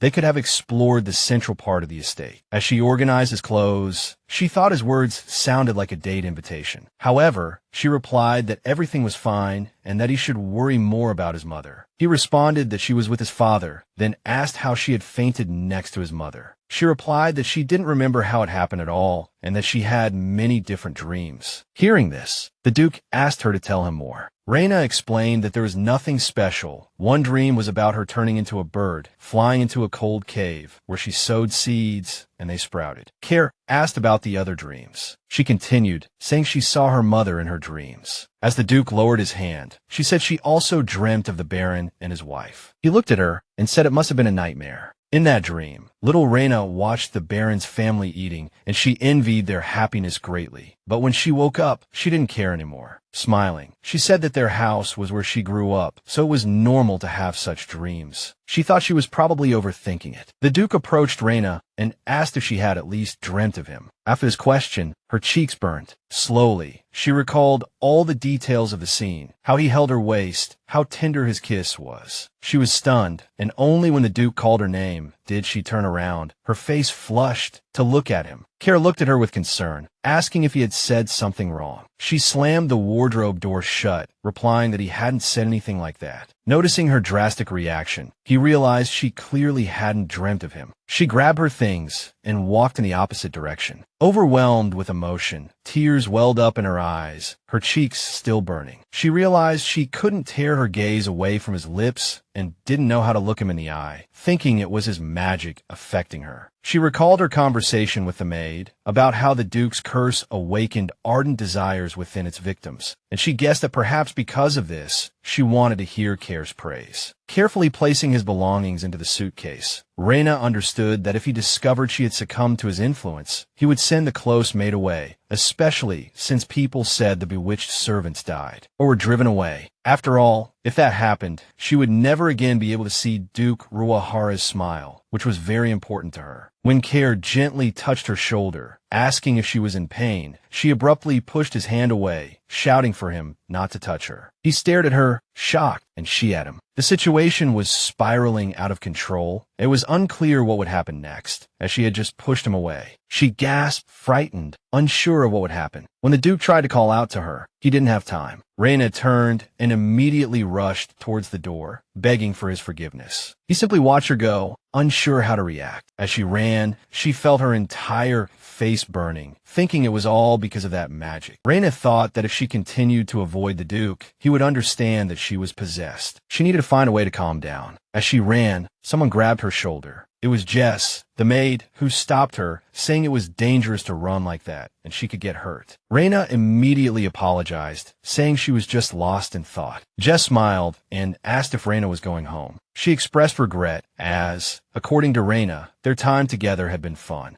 Jess also asked Reena not to tell anyone about their conversation regarding the Duke's curse, as she didn't know much and felt she had made a mistake. Reena replied that she had been the one to ask, so Jess shouldn't worry. Jess immediately hugged Reena, calling her an angel and burying her face in Reena's shoulder. Reena realized she couldn't worry such a kind person and needed to act as usual. As they continued talking, Care stood around the corner, having heard the entire conversation from beginning to end, every single detail clear as day. He couldn't believe Reena seemed to know about his curse, something he had been trying so hard to hide from her. Now he understood why Reena had run away from him so suddenly, acting so strangely. He assumed he must now appear repulsive in her eyes. Care froze, staring at a single point, because ultimately, nothing had gone the way he wanted. Having arrived in the capital, as the Duke and Reena reached the ducal residence, Reena directed the knights onward to place which boxes, while Care watched her. He kept thinking that Reena wanted to leave her position as soon as possible, never wanting to see a monster like him again. Perhaps she felt betrayed because he hadn't mentioned a word about it. But even so, Reena didn't show it, still treating everyone with her usual sincere smile, though it was clear she was worried about him. Even in moments like these, he wished she could stay by his side. Care noticed one of the knights insisting on helping her, so she wouldn't overwork herself. She argued that it was her job, but he still insisted. She smiled and thanked him. This was driving the Duke mad. He couldn't understand how the knight dared to act that way, but he also understood that he couldn't continue like this, acting the way he was when she hadn't even left him yet. A knight slowly approached Care, greeting his lord, who had just returned from his journey. Care turned and replied, mentioning that he himself had obviously also recently returned to the capital. Gareth bowed and explained that he had returned immediately after completing his investigation in Karlovac. Then the knight added that someone had already been trying to inquire about Reena and her mother. Care almost inaudibly said that this wasn't the place to discuss such matters. Sitting in his office, Care said that no one besides Riddell would be interested in Reena. He speculated that she had gotten her way through ambition or rivalry. He asked if there was anything interesting or unusual in Karlovac. Gareth replied that as a knight, he didn't want to gossip, but did mention there was a maiden Fidelia he wanted to talk about. She had grown up under the previous baron and was extremely rude. She looked down on Theo because he had been a stable hand, and even now that he was part of the investigation team, her attitude towards him hadn't changed. The Duke asked if the woman's name was Marvin. He confirmed it was. Care remembered Sid's assessment of her. Like Elliot, she would hit Reena at any opportunity, blaming everything on her, even being jealous of her since childhood because of the Baron's affection for Reena's mother. The woman forced Reena to do Elliot's homework, and when Reena was about to get married, she mocked her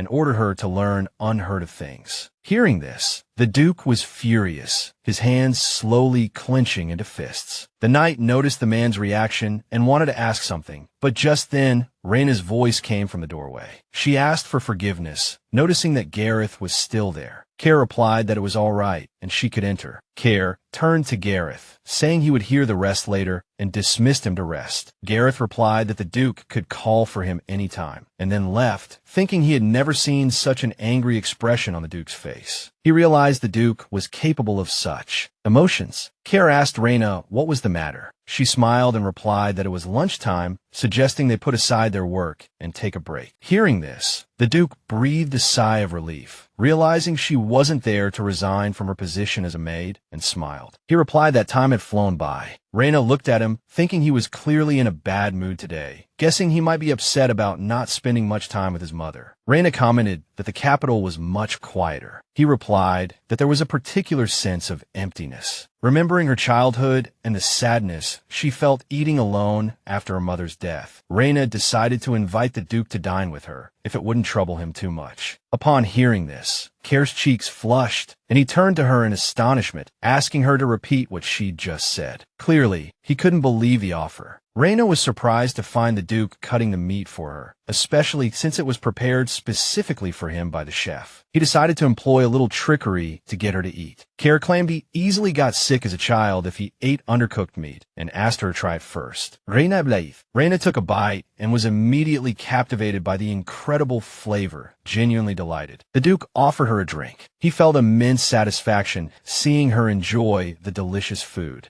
Reena took a sip of the wine, secretly admiring him, having heard many stories about him. She thanked him, then frowned at the wine's tartness. He immediately rushed to her side, concerned, asking if she was all right. Care guessed she wasn't used to alcohol. She replied that it was her first time. As Care wiped her lips with a handkerchief, Reena explained she was forbidden from drinking because she was born unclean. Hearing this, Care became indignant, demanding to know who said such a thing, suspecting Marvin. Reena, surprised he knew of Marvin, asked how he knew her. He simply said he'd heard of her, then changed the subject, suggesting they begin their meal. Reena readily agreed with a smile. Afterwards, they talked for a long time, covering various topics. Reena shared that she had saved a considerable sum of money by gathering and selling herbs in her free time, as she had once wanted to travel. Reena smiled, recalling when the Duke took her to Arden. It had felt like a long dream, all thanks to Care. He smiled back, replying that he merely made her his maid, and asked if she had brought her savings with her. Looking up at the Duke, Reena told him that Marvin had seized all her savings when she was forced into marriage. Upon hearing this, Care cried out. He clenched the glass in his hand in anger, causing it to crack. Furious, Care asked how much she had saved. She replied it was around 300,000, adding that it was probably a trivial amount to him. He said it was admirable for a young girl to save such a large sum on her own, thinking to himself, how dare that scoundrel take Reena's money. Care smiled gently at Reena, extending his hand and promising to return everything that had been taken from her. She replied that it wasn't necessary. He was already planning to contact Karlovac before meeting the Queen. After some time, the Duke finally met with the Queen. She asked if he had noticed her power waning. He confirmed it. The Queen sighed, saying if she had a princess, she would pass down the throne, but since she didn't, the decline in her power wasn't surprising. Care thought to himself that his mother simply wanted to regain her energy, but now Her Majesty's life was at stake. If she lost her power, a crisis would be unavoidable. Care explained that to help Her Majesty maintain her power, the Ruahara Duchy would forever protect her. The Queen sipped her tea and replied that she was eternally grateful to his family, but the fate of the nation couldn't rest on one family. She felt a certain helplessness speaking of this unreliable power. The Duke responded that it wasn't her fault. The Queen then mentioned that the Arden royal family had been frail for 3 generations. There had been an ancestor, female, who wanted to restore the nation but lacked the strength. She implied that perhaps due to her own failings, she didn't deserve this power. Care's expression tightened when Her Majesty mentioned certain failings, and he asked what she meant. Without waiting for a reply, the Duke said the priority was to protect the girl who possessed at least a trace of royal blood, even suggesting she be protected within the palace. The Queen smiled, saying that even in this situation,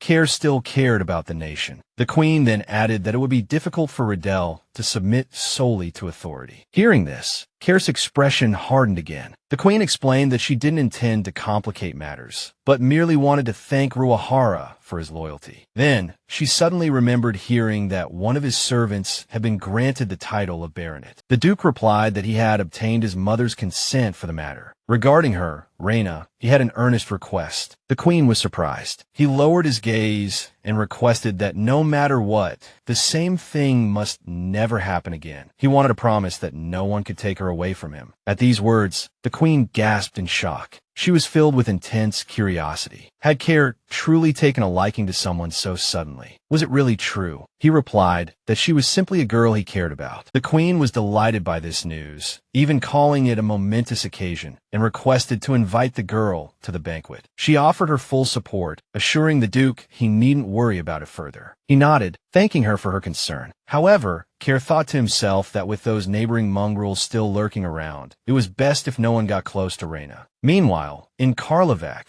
Marvin knelt at the current lord's feet, begging for forgiveness. He looked at her with disgust and anger as she lamented the injustice of it all, claiming she had dedicated her life to the estate and now he was casting her out. The man pointed at her, furiously demanding to know what injustice she spoke of, having been warned yet still being insolent to Ruahara's investigators and even robbing the duke's close maid. She nervously asked why a dying girl needed money, claiming she had only taken what was unclaimed. He roared that the owner was still alive and she needed to return every penny. Unable to bear it any longer, he threw the woman out the door, declaring that if he continued to harbor her, Care would have his head. After the door slammed shut, Marvin remained kneeling, crying and asking how anyone could do this to her, when a voice spoke from behind. A man in a robe and hood said he had heard there was a woman who had worked for the Baron for a long time. Her eyes filled with fear and tears as she looked at him and asked who he was. He grinned and asked if she would be willing to work with him, his shadow completely enveloping her. He then added that the work would be for the benefit of Saint Terra. Riddell was greeted by all the servants, bowing simultaneously, and she noted that they had worked hard today as well. Entering her room, she instructed Maria to prepare her clothes and asked if the kingdom of Hildeblend was interesting. Maria closed her eyes and replied that it was awful, the crown prince being so annoying, like he had wind in his head. Riddell then asked the girl how the task she had entrusted to her was going. Maria reported that Marcella had successfully summoned the monster. The mistress was delighted by this news, stating they would now be able to create monsters even without their father present. The servant added that the groomsmen had moved to the Ruahara Duchy. Riddell called this astonishing news and implied that Reena must be truly precious to the Duke, given his efforts to introduce her to high society. The mistress narrowed her eyes, thinking to herself that Care, who usually seemed so much smarter, had so easily exposed his weakness. In her view, he was abandoning his position. After bowing, Maria mentioned they hadn't brought those men, but rather Sarah Marvin, the estate maid who hated Reyna's mother and had bullied the protagonist. Riddell sat down in a chair, smiling and saying that in that mansion, the maid and the daughter were two peas in a pod. She then instructed Maria to take Marvin to Elliot. She understood that without the groomsmen, luring Reena to her wouldn't be possible, but Reena was still the Duke's weakness. Riddell turned to Maria and said she needed her help, as besides being a maid, she was also the head of the hired spies. Maria remembered how Riddell had saved her from the slave auction, and now she belonged entirely to Riddell, which is what the girl told her mistress. Maria recalled Riddell reaching out to her as a child, asking if she wanted to come with her. To Maria, Riddell was like a light in her life. The girl said her mistress could command her to do anything, as she would carry out any order. She said this while kneeling on one knee, pledging her allegiance. 3 children ran around in the street, playing with a wooden carving of a blackbird and singing a song about it. They played happily as Care, sitting in his carriage, watched them, gazing silently out the window. Then, as he reached his meeting place, he abruptly began discussing the music to be played at the banquet. He told Gerard that in the spring, the ladies-in-waiting to Her Majesty would play the piano and sing. Gerard replied that it would be a calm atmosphere, suitable for Reyna's debut. Care, extremely nervous, replied that he wanted to cancel everything and keep her at the mansion. The young man looked at the Duke, thinking he had fully expected this. Care added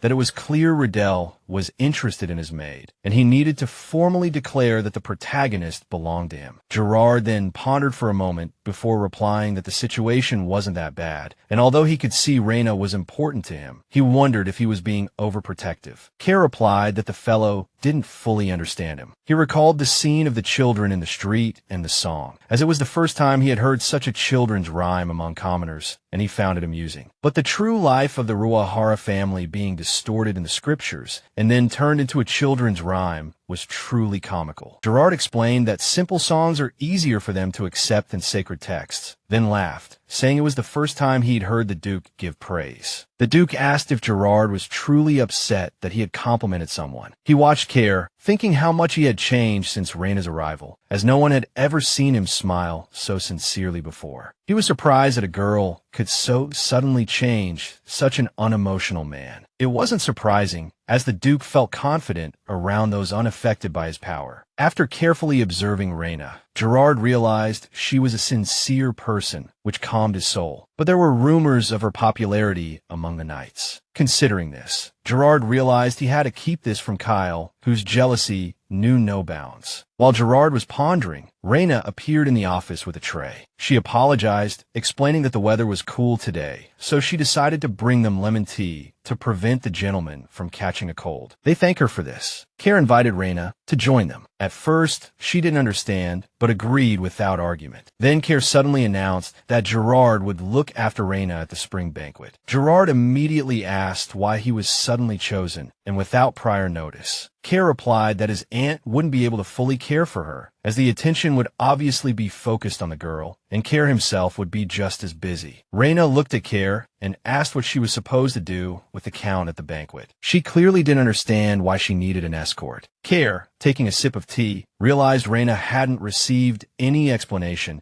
and said he would tell her everything personally as soon as Gerard left. But Gerard indignantly asked if Care really wanted to get rid of him this way. Care, laughing, praised Gerard for his quick reaction, saying he had only been there for 30 minutes. Reena also chimed in, mentioning that the Count hadn't finished his tea yet. Care laughed, saying that she saw what he didn't. By this point, Gerard was quite annoyed by his friend's teasing. He grabbed his cup from the table and drained his tea in one gulp, then stood up and said he was leaving. Reena offered him another cup, saying that Care was only joking, but his expression suggested otherwise. Gerard leaned in close to Reena's ear and said he would reveal a startling truth about Care, as he used to be even worse than he was now. And even in the pouring rain, he would only stay here for 5 minutes without even having a cup of tea. Gerard continued whispering Care's secrets to the girl, but Care, having reached his limit, said he could easily add extra work for the Baron, such as dealing with the affairs of the Sunlawn mines. Hearing this, Gerard immediately rushed to the exit, hastily bidding everyone farewell. After Gerard left, Care sighed in relief, saying it was quiet now. Reena guessed the Count was angry. Care told her not to worry and suggested they go for a walk. Reaching the garden, the two sat down at a table. Care spoke about Reena's upcoming debut at the spring banquet. She replied that she would try her best not to cause him any trouble. Care replied that, after all, the only one who needed to apologize here was him, for his curiosity and disdain during the banquet, however unwilling he was, would now fall upon Reena. Care lowered his head, saying that Reena knew very well why everyone called him the Monster Duke. He directly admitted that his demonic curse was to blame for everything. He asked Reena if she knew everything about his power. She looked at a point in confusion, as if afraid to answer something, and then began to worry. Care asked for her forgiveness, as he hadn't said anything, thinking that Reena now considered it a mere deception. But the Duke admitted that he was very afraid that if Reena suddenly discovered the truth, her attitude towards him would change drastically. She replied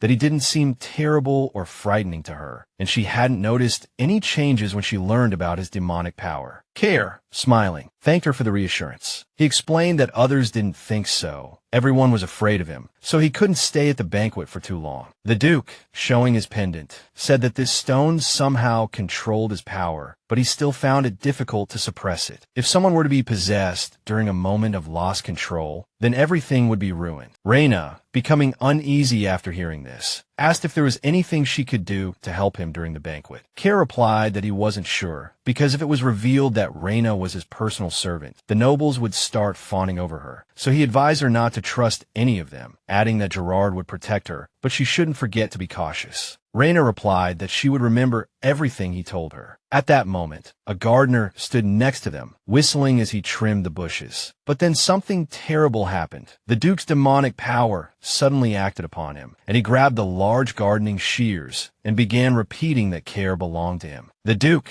noticing the worker's transformation, was terrified, unsure of what to do as anything could happen. The gardener, holding the shears, slowly approached them, the tool looking menacing and eerie. His entire body was flushed red, and he kept repeating that he loved the Duke, begging to become one with him. Care shielded Reena with his body, placing her behind him. She was clearly terrified, and the Duke understood that the gardener had been possessed. He couldn't understand when he'd lost control of his demonic power. His mistake was that he'd been so comfortable with Reena that he'd momentarily forgotten about everyone else. And after that confession, this had happened immediately. Care turned to Reena, ordering her to run while he distracted the gardener. The man turned and saw Reena, trembling with fear and unable to move. She was petrified by what she saw, her legs frozen. She thought that one day, she too would be controlled by the demonic power and turn against Duke Care. He grabbed Reyna's shoulders and started shaking her, urging her to snap out of it as it was dangerous for her to stay there. Meanwhile, the gardener drew closer. He didn't like Care looking at Reena, as he, the gardener, was right in front of him, and in his, the gardener's view, Care had to look at him, the gardener. The gardener screamed that he loved the Duke even more within seconds and lunged at them, brandishing the shears. At the same time, Care pushed Reena away, ordering her to run, while he grabbed the gardener and threw away his shears. Reena, with tears in her eyes, ran as far away as she could. Care wrestled the gardener to the ground and pinned his hands behind his back. The gardener kept repeating the Duke's name, calling him his beloved. His screams reached even Reena, who had already entered the manor to seek help. Later that evening, Care explained to Reena that the gardener had recently had a cold and, thinking he had recovered, returned to work, but due to his weakened state, he reacted to even the faintest flow of his Care's power. Even the faintest flow of his power. Looking at Reena, Care saw how pale she was and thought it was because she had witnessed how his demonic power could affect people. She had become afraid because of it, but when he tried to touch her, asking if she was all right, she flinched. The man looked at her in shock, and she replied that she was just very surprised. His hand hanging in the air,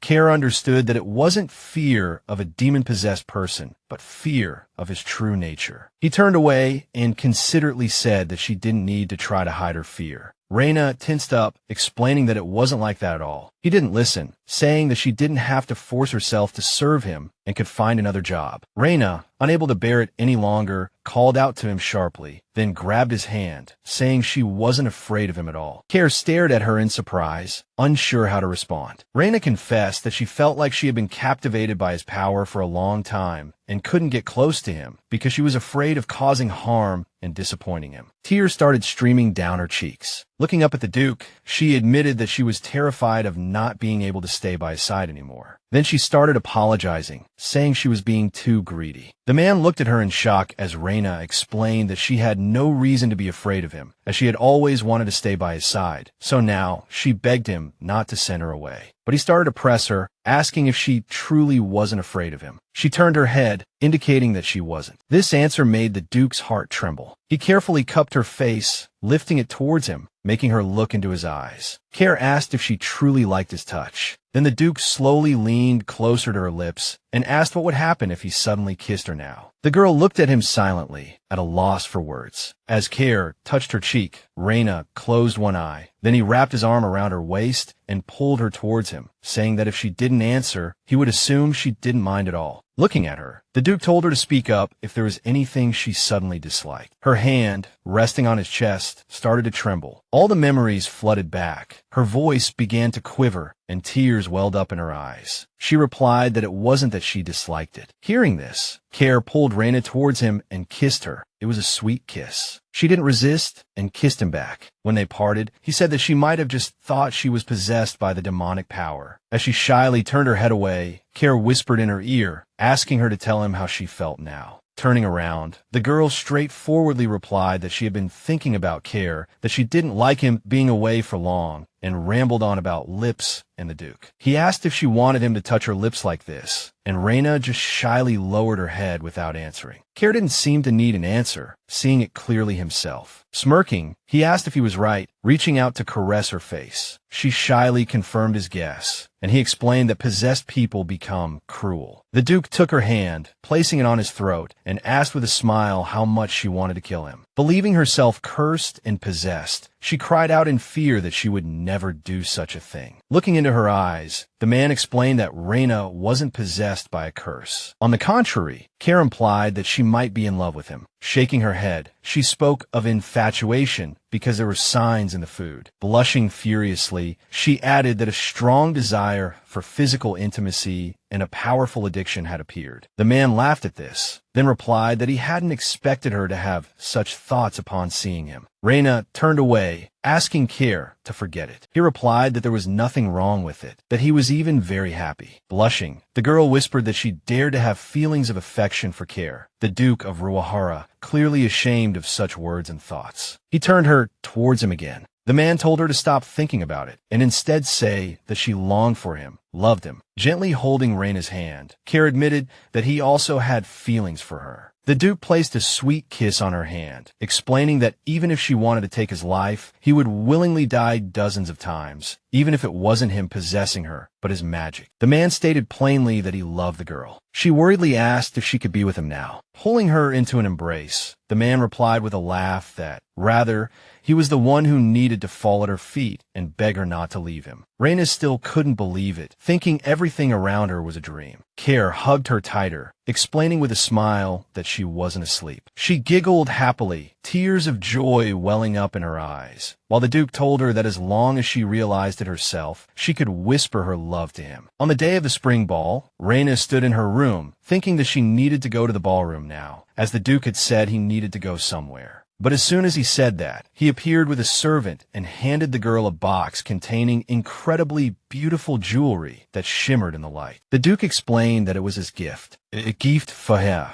She felt embarrassed because Care had given her such a valuable gift again. He explained that this banquet was her debut in society, so he had to do it. Taking Reyna's wrist, the Duke added with a smile that today he wanted the girl he loved to shine brighter than anyone, so he wanted to know if she would accept the gift. She replied that she would, after which the man helped her put on the jewelry. Wearing the new necklace and earrings, she turned to Care and asked him what he thought if she shone in his eyes. Looking at his beloved, the man smiled gently and replied that there was no one more beautiful than her. Everyone in the hall was discussing various news, such as how beautifully Princess Saintella danced and whether Count Ruart would attend the banquet, as they said he wasn't fond of music. But then, the butler announced his and Reyna's arrival. They walked slowly along the path, she on his arm, smiling, and he doing the same. People immediately began to talk about them, saying that it was the first time they had seen this lady, and with Care no less. They speculated that the Duke's magic might not have frightened her, but that someone might still get hurt today. Approaching the Queen, the man bowed in greeting, saying he was very pleased to see her. The Queen smiled at him, and then turned her attention to Reena, saying that he had brought someone she didn't know, while thinking to herself that this was probably the person Care had been talking about. She greeted the Queen.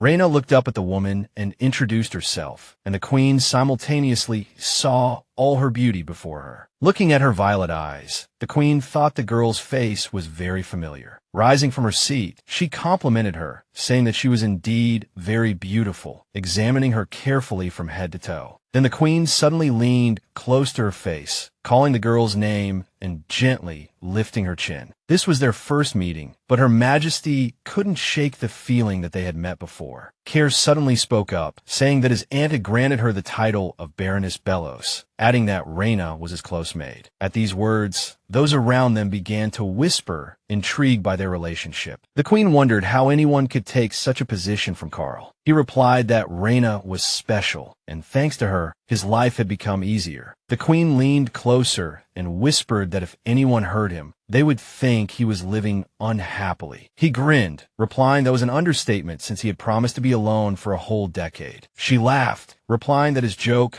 made her feel like spring was coming, adding that he had kept his promise in the end. Care thanked the queen, gently embraced Reena, and said they could now withdraw, but then the queen turned to Reena. She waved to her with a bright smile, inviting the girl to enjoy herself today, while thinking how strangely familiar she looked. Reena, in her opinion, was a beautiful girl who needed to be cherished. After a while, Reena was surrounded by a group of men who were trying to get to know her. She felt out of place, but then a man stopped the commotion. It was Gerard who separated the girl from the men and explained to them that the lady was uncomfortable because of them. One of the men surrounding her asked if Gerard really wanted to keep this beautiful flower to himself, calling the Count greedy. Gerard indignantly stated that Reena was his dance partner and asked the person he was talking to be polite. He went on to say that their relationship was more of a business one. The man called Count Gerard Roof's guard dog and said that Reena was an adult and shouldn't behave like this, implying she might want to interact with distinguished gentlemen like them. This increasingly annoyed the girl. Reena, on Gerard's arm, agreed with their words, saying she wanted to talk with a distinguished gentleman. She looked at the Count as she said this, then suggested they change their surroundings. He grinned and agreed, after which they walked away, leaving a group of very indignant men, as they clearly had not expected things to turn out this way. Gerard complimented Reena, saying that she had learned to speak like a high society lady, calling it unbelievable, and laughed. She replied that those guys were rude. He explained that such people were called dandies in social circles. They would sweep you off your feet, and then rumors would spread. The girl said she felt wronged, not only for herself, but also for the Duke. He replied that the gentleman would be pleased to know how worried she was. At that moment, Kair's voice sounded behind them, noting that the two of them were having a good time, which clearly annoyed him greatly. He was jealous of Reena. He lowered his head, noticing that Reena was on Gerard's arm. Noticing his gaze, he asked the Duke not to look at him like that, as he was complimenting Reena for worrying about the Duke. Kair pulled the girl towards him, saying that unlike her friend, she still had a lot to learn. She lowered her head in shame. Gerard replied that if this continued, she wouldn't find a single friend in social circles. Roof argued that there was no need for that, as nobles always thought only of themselves and their own interests. He sighed and replied that if the Duke intended to keep her by his side, he shouldn't have dragged her to the banquet, and that he had already lost interest in her because of her status as a personal maid, and if she didn't have any friends, rumors would spread. Kair closed his eyes, saying it irritated him. Gerard pulled Reena back to his side, telling her that if she stayed with the Duke all the time, she wouldn't get the attention she deserved, explaining that the performance was about to start and they needed to take their seats. Kair looked at them and asked if he was seeing things, that they were having a good time. He confirmed this, waving him away and asking the Duke to finally leave. He did so. Afterwards, Gerard laughed, mentioning the amusing expression on Roof's face. The girl giggled too, saying she would have to comfort him later. After a while, he sat Reena down on a soft sofa, saying he would now get them drinks. She wanted to argue, as this should have been her job. He replied that if Reena moved, people's gazes would turn to her, so he asked her to wait for him here, which she did, enjoying the music. At that moment, a female voice came from behind her, asking about the music. Reena turned around and saw Rettel in front of her, who looked at her and asked if she was enjoying the concert. Reena recognized the girl, as she had come for tea with Elliot before. She said they had already met. Reena rose from her seat, bowed to her, and formally greeted her. Rettel replied that these formalities were completely unnecessary, as they were both close friends of Kair, and then she asked Reena to remind her of her name. She introduced herself as Reena, reminding the other girl that she was Duke Roof's personal maid. In response, the girl cried out in surprise. Rettel mentioned having such a beautiful girl by his side, and Reena replied that she was very happy to be with the Duke. Rettel laughed, saying that Kair certainly wouldn't think so, as he'd said the girl had been a great help. Reena replied that that couldn't be true. Rettel insisted it was, and asked if she had seen any more possessed people. The image of the possessed gardener immediately flashed through Reena's mind. The princess reminded her that it was a terrifying sight, then abruptly changed the subject, asking if the Duke valued her. Reena found it strange that Rettel suddenly started talking about this. She remembered how unpleasant she had felt around Rettel during their first meeting. Reena tried to answer reservedly, saying she was happy to be of use to the Duke. The princess noted how cautiously Reena answered. Although she seemed simple, it was difficult to find her weakness. Rettel called her a cutie and hinted that Care wouldn't want to let her go, then noticed the necklace around her neck and asked if it was a gift from him. She replied that she had never owned jewelry before, so the necklace was a token of the Duke's care. The princess laughed, as she knew perfectly well that the jewelry was from the new Ziddle collection, which had gained incredible popularity as soon as it was released. Moreover, the color of the stones was the same as Care's eyes, as if it were a warning that Reena belonged to him. It was clearly more than just Care. At that moment, Gerard joined the conversation, looking at Rettel with displeasure. Rettel remarked that it had been a while. Gerard smiled and asked the princess to excuse them, as his companion wanted to rest. He said he didn't want Reena to get tired after just making her debut. She didn't argue, waving goodbye to the girl and saying they would see each other later. As she left, Rettel seemed dissatisfied, but she knew very well that they would meet again and that she needed to tell Maria to hurry up. After the princess left, Gerard spoke about her with displeasure. Reena thought she had come to find out what kind of person she was. Gerard praised her for understanding that. He told her to come to him without hesitation next time. The girl wondered if that would be all right. Then a girl appeared nearby, trying to get their attention. Gerard greeted her. A girl with short red hair appeared before them, looking a little uncertain, and asked if they could speak with Reena if it wasn't too much trouble. Gerard was surprised, as he didn't recognize the girl. Reena noticed the Count become wary, as the girl had approached immediately after Rettel left. She introduced herself as Leslie and asked for the name of her new conversation partner. The girl lowered her head, admitting that she had only made her debut today and that her father had only recently been granted a noble title. She offered to be a friend if Reena needed one. She added that Reena probably didn't need one since she was the Duke's maid. Gerard chuckled, warning Leslie not to tell people her father had just been ennobled upon first meeting them, but she cried out in fear at his words. The girl explained that she didn't understand etiquette very well and begged forgiveness for making such a mistake. Reena thought that the girl in front of her, like herself, came from a common background, so she turned to the Count and asked him to let her talk to Miss Peregrine for a while. He sighed and told her to call him if anything happened. Leslie shared that her father had served in the palace for a long time, and recently, when the second prince was almost injured, her father had shielded him with his body. That was how they had received their title. Reena was amazed by her story, saying her father was an amazing man. She agreed, but said it was difficult for her to talk to people because she was the daughter of an unknown minor noble. Leslie confessed that she approached Reena because she felt they were in similar situations, then apologized, realizing it sounded rude. Reena covered her hand with her own, telling her not to say that. Reena smiled and said she was glad Leslie had found the courage to approach her, and since they had decided to be friends, she suggested they call each other by their first names. She gasped with delight. After this conversation, they shook hands, symbolizing the beginning of a new friendship, and began to discuss various things. Care watched them, remarking that Reena's first friend was a baron's daughter. In his opinion, Leslie seemed innocent, a rather ordinary girl, but unfortunately her status was too low, and soon there would be flies buzzing around her. After all, people were weak in the face of temptation, especially when no one could support them. Gerard sighed and said he would look after her. Care was already thinking about getting rid of the girl. He replied that he was very sorry.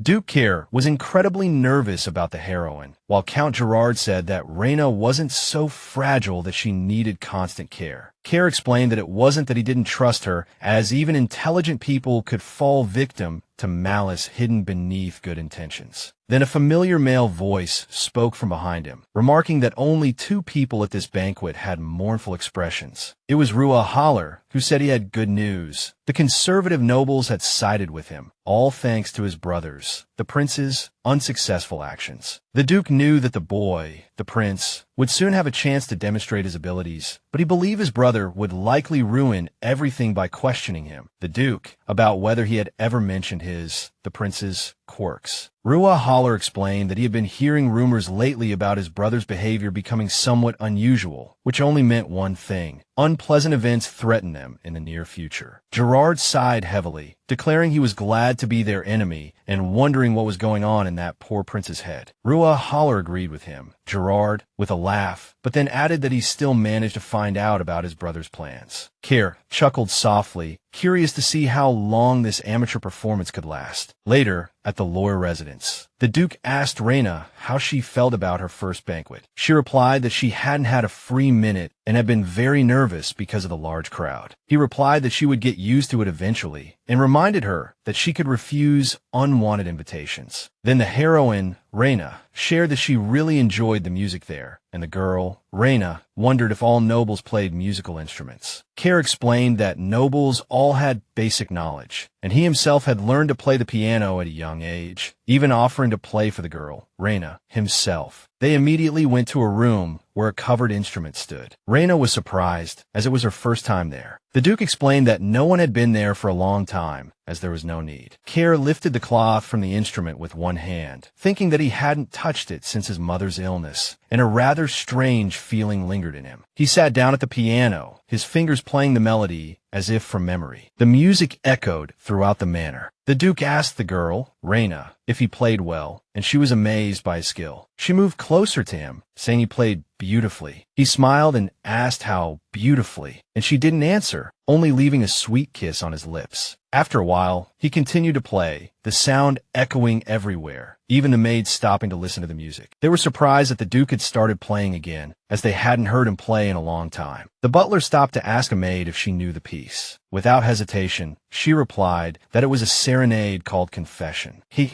the butler, was genuinely surprised that the Duke had suddenly decided to play this piece. Adu looked out the window, thinking he never imagined he would hear music filled with love and emotion in this mansion, as there were days when he thought Care would be distraught over Reyna's departure. But that was just how he felt here. The butler was addressed by a young servant who said he had something urgent to report, that a young mage from Hildebrand had come to see the Duke with something to tell him. Hearing this, the man, Adu, widened his eyes in surprise. Adu immediately opened the door the servant led him to. He found it strange that a mage had come all this way just to see the Duke. Upon entering the room, Adu saw a boy before him who could barely move, stumbling with each step. He was frightened and was looking for the Duke. The butler introduced himself, saying he needed to explain the purpose of his visit first. The boy demanded to see the Duke, but for security reasons, they couldn't call him. They needed to verify the visitor's identity. The boy asked if he just needed to prove he was a mage, after which he raised his hands and began to cast a spell. Adu looked around, hardly believing his eyes, as he found himself in a completely different place. After all, the boy was able to cast such a large-scale illusion, clearly a sorcerer with incredible abilities. Adu couldn't understand what was happening, why such an extraordinary young man would seek help from Duke Loire. He had no choice but to agree and said he would call the Duke immediately. But he didn't have to, as Care, sensing the magical fluctuations, came himself. He asked in an angry voice who the child was, and how dare he use magic in his house. The butler introduced him, and the boy looked at Care, realizing this was the person he was looking for. He rushed towards the Duke, introducing himself as Shah, and loudly explained that his village was in danger, and he had rushed here. The child tearfully pleaded for help. Care looked at him with concern, telling him to calm down and explain slowly. But then, apparently from having expended too much energy, he lost his strength and slowly lost consciousness. Shah collapsed at the Duke's feet. Care called out to him with concern, unsure of what had just happened. In his slumber, Shah heard voices nearby, surrounded by people, disoriented and unaware of his location. He awoke in a bed with Reena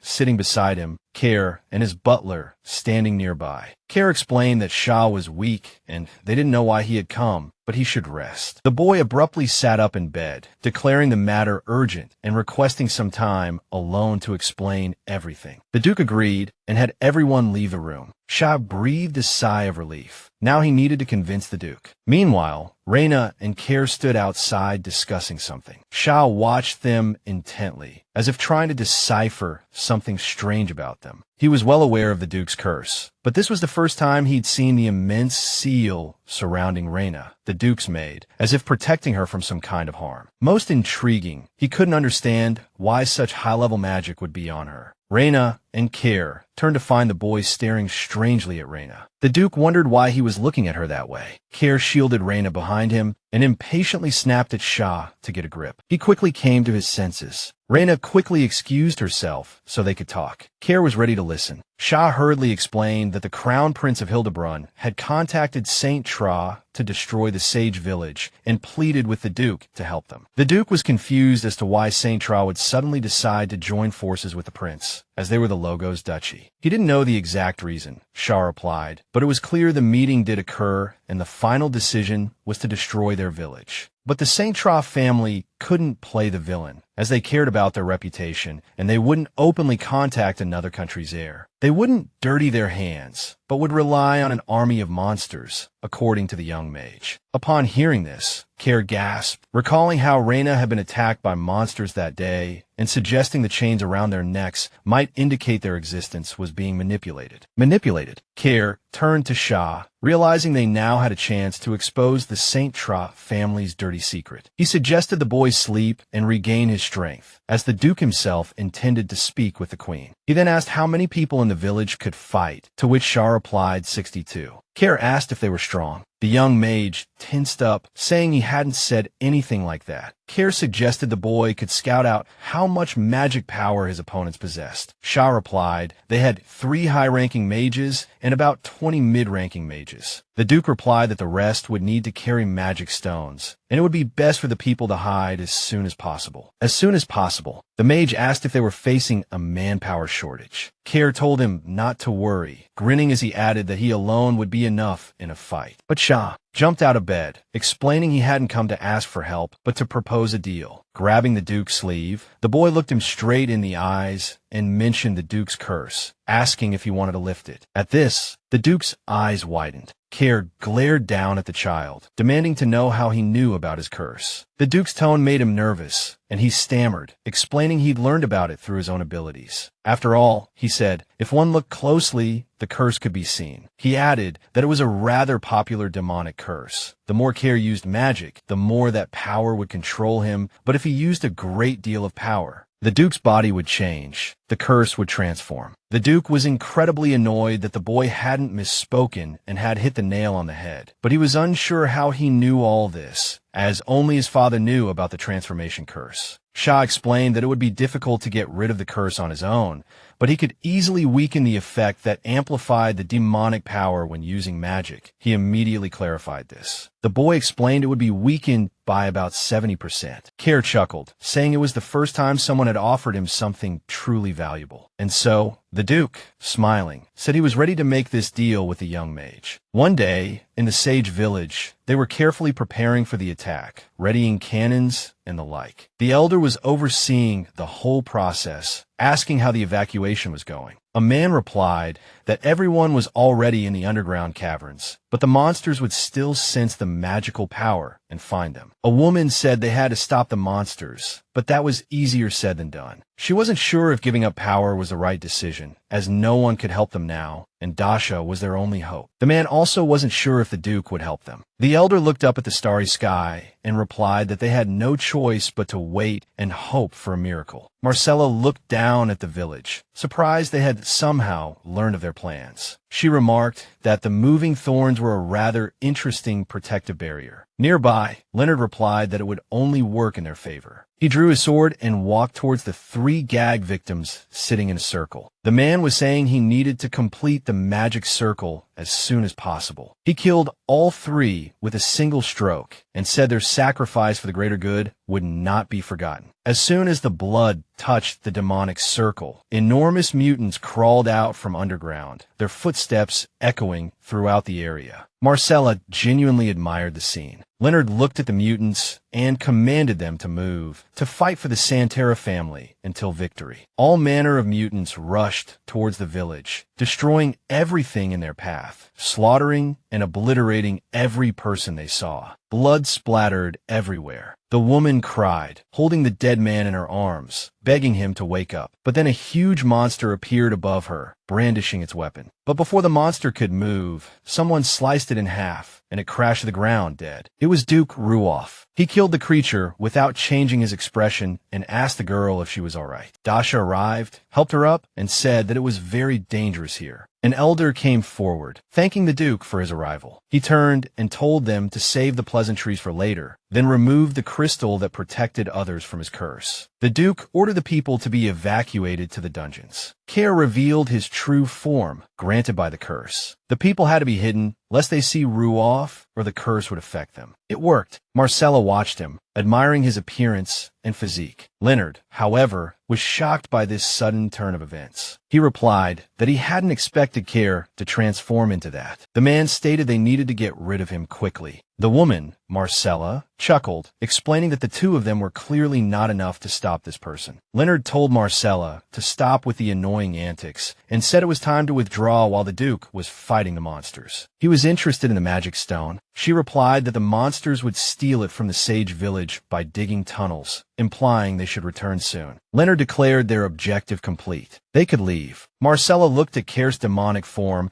and thought how much of shame it was to leave such a handsome devil behind. Lost in thought, she remembered she had some potions in her lab. The woman, Marcella, smiled and mentally told the Duke to wait for her, as he would soon receive her gift. One day, a letter arrived at the Rouen Duchy. Reena thought it was the letter from the Duke she had been waiting for. But the butler explained that the invitation was for the protagonist. The protagonist was very surprised to hear that. Opening the letter, the girl read that it was an invitation from Lady Leslie, who was hosting her first party. The man, the butler, was very surprised and said it would be difficult if the girl didn't make any friends. Reena replied that Leslie was very sociable. Afterward, the protagonist decided to ask the butler for permission to go. He replied that she could go if she wanted to. The protagonist smiled with genuine joy, saying she couldn't wait. On the day of the party, the girls met at the Peregrine residence. Leslie greeted the protagonist with a bright smile, and they immediately held hands. The hostess thanked her friend for coming. She replied that it was she who should be thankful for the invitation. The red-haired girl, Leslie, said she was very much looking forward to this meeting, especially since someone had helped her in many ways, so everything went as she wished. Reena was surprised to hear there was another person. Leslie didn't reveal it immediately, only hinting that the protagonist would be very surprised when she found out who it was. The girl, Leslie, eagerly wanted to take the protagonist to the living room, saying she wanted to introduce her to the guest who had helped her so much. The protagonist was very surprised that they were going to introduce someone to her. Leslie led Reena into the living room, slowly opening the door, where an older gentleman was waiting for her. He immediately stood up excitedly, his expression seemingly worried. The girl, Leslie, introduced the gentleman to the protagonist, saying he was Viscount Albert Reuben. The protagonist still didn't understand why her friend was introducing this person to her. He asked if her name was Reena. She nodded and formally introduced herself. She was surprised that he knew her. Albert smiled brightly and said he felt like he was the protagonist's father. The protagonist was shocked to hear this. The ground seemed to disappear beneath Reena's feet. She turned to Leslie, asking what was happening. Leslie simply smiled and quickly left the room, saying she would let them talk in peace. Left alone with the man, Reena was completely bewildered. Why was this man claiming to be her father? It couldn't be true. She had to compose herself. Albert slowly approached her, asking her not to worry. Smiling, he explained that the moment he saw Reena's eyes, he immediately realized how much she resembled her mother, Eileen. He spoke almost in a whisper, saying he had dreamed of finally meeting his daughter. Reena listened, dumbfounded, frozen like a statue, unsure how to react. The man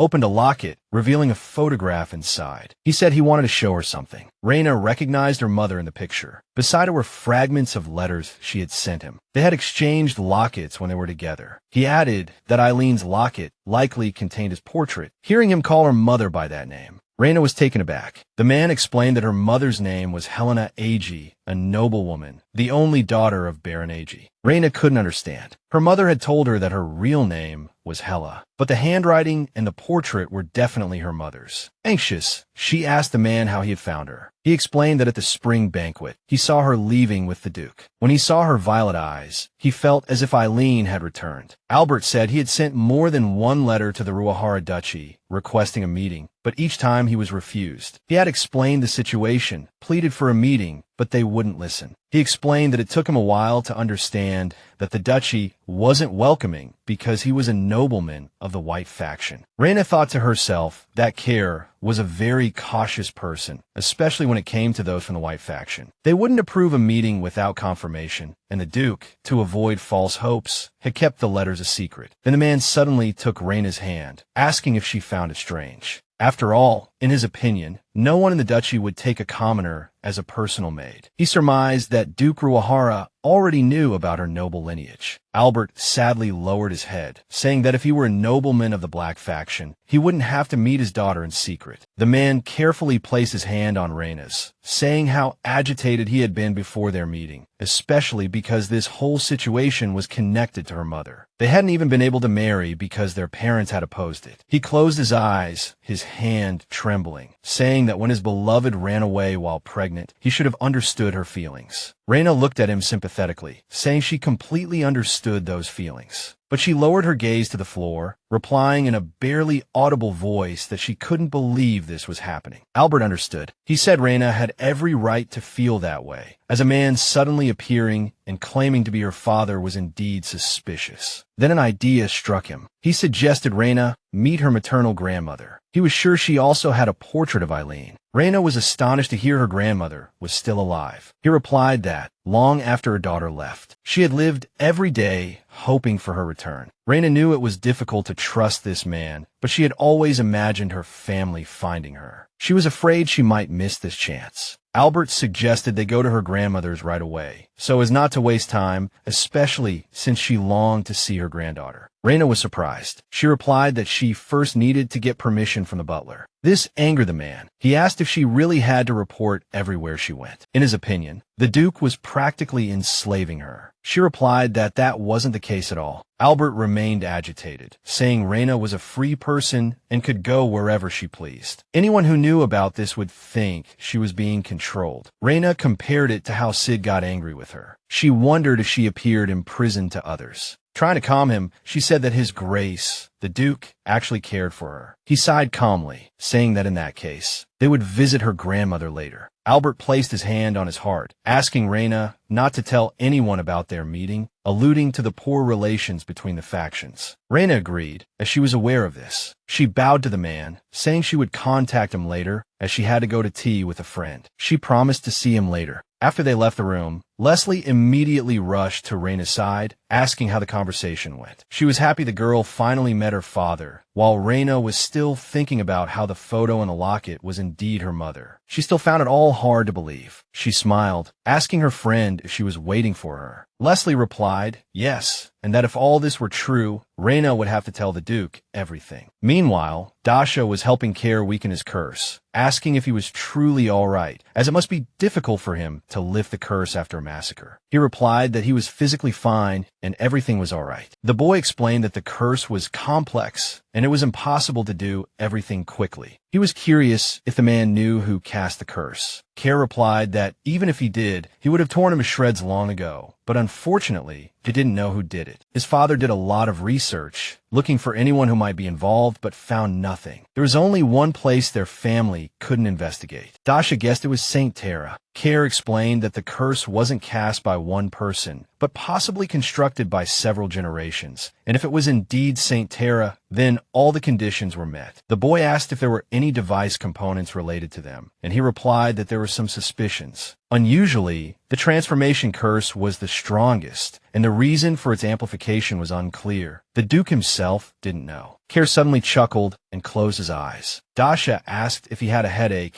as it was a complex technique, so the side effects were quite significant. After finishing, he explained that he had done his best to loosen the spell. The man praised him while getting dressed. Care explained that he needed to go to the mansion now, but then the boy suddenly asked for his attention, to listen for a moment. The Duke asked if he had anything else to say. The young mage was interested in why Care kept Reena by his side and made her a personal maid. He didn't understand why he was asking these questions, and said it was none of his business. But Dasha explained that there was a more powerful sealing technique on Reena. Hearing this, The Duke's eyes widened in shock, as it was a seal the boy had never dealt with before. It was unclear who cast the seal and why. However, the boy knew one thing: the seal would soon be destroyed. This made Care thoughtful. He decided to clarify. The mage added that no one could know when this would happen. The Duke thanked Dasha for the explanation and wanted to imply that he didn't want anyone to know about this conversation. But the boy seemed to understand anyway, smiling and assuring him of secrecy. Care smiled, saying he had even more reason to hurry to Reena. Hearing this, the mage, in turn, thanked the man for his help in the village. He said the deal was fair and then asked if he could return here after he got better. Dasha promised to make him some delicious food. The Duke pondered because, come to think of it, Reena's wounds after the attack had healed too quickly, which was strange. But he didn't care at all what was sealed there, because thinking about the girl, he realized he would love Reena for who she was. Meanwhile, in the St. Terra Duchy, Ryan approached a maid and asked if his father had returned. She replied that he had just arrived with his daughter. The guy wanted to visit his family, but just as he was about to open the door, he heard his father's voice from inside the room, talking about how to use demons. There were 3 people in the room: Leonard, Rettel, and Marcella. They were discussing the day the monsters attacked the village, but they were all defeated by Care. The girl said it was necessary to re-equip the mutants. Ryan eavesdropped on the conversation behind the door, completely bewildered by what they were saying. They were talking about monsters and some kind of magic stone. Speaking of which, the news from the sage's village had spread everywhere, and public opinion held that the crown prince should take responsibility and resign, so the king summoned the second prince. Leonard talked about how stupid Ragdrill was and how easy it was to use him. Adele laughed, saying there was no need to worry, because if there was only one heir left, the king would be powerless. Margaret, with a smile on her face, suggested they should attack Marquis Longschak when he returned and asked her mistress not to worry, to which the mistress replied that she would leave it to her. Marcella said there was a way to stop Duke Ruahara and asked if the princess was interested. She was surprised, while Ryan, eavesdropping on their conversation, was terrified. The witch explained that it was best to provoke the Duke, as she had prepared a drug that could enhance Care's demonic power. If used on him, you would see the return of the Black Dragon from the Logo's biography. Hearing this, the St. Terra family's eyes widened in shock. They began calling the witch a genius, and she bowed, replying that she was very pleased. Her magic could be useful to them. If those demons, only visible in Chardon, were to attack the border, this nation protected by military might would falter. The helpless nobles would scramble for their lives, and Prince Hildebrand's death would become a major diplomatic issue.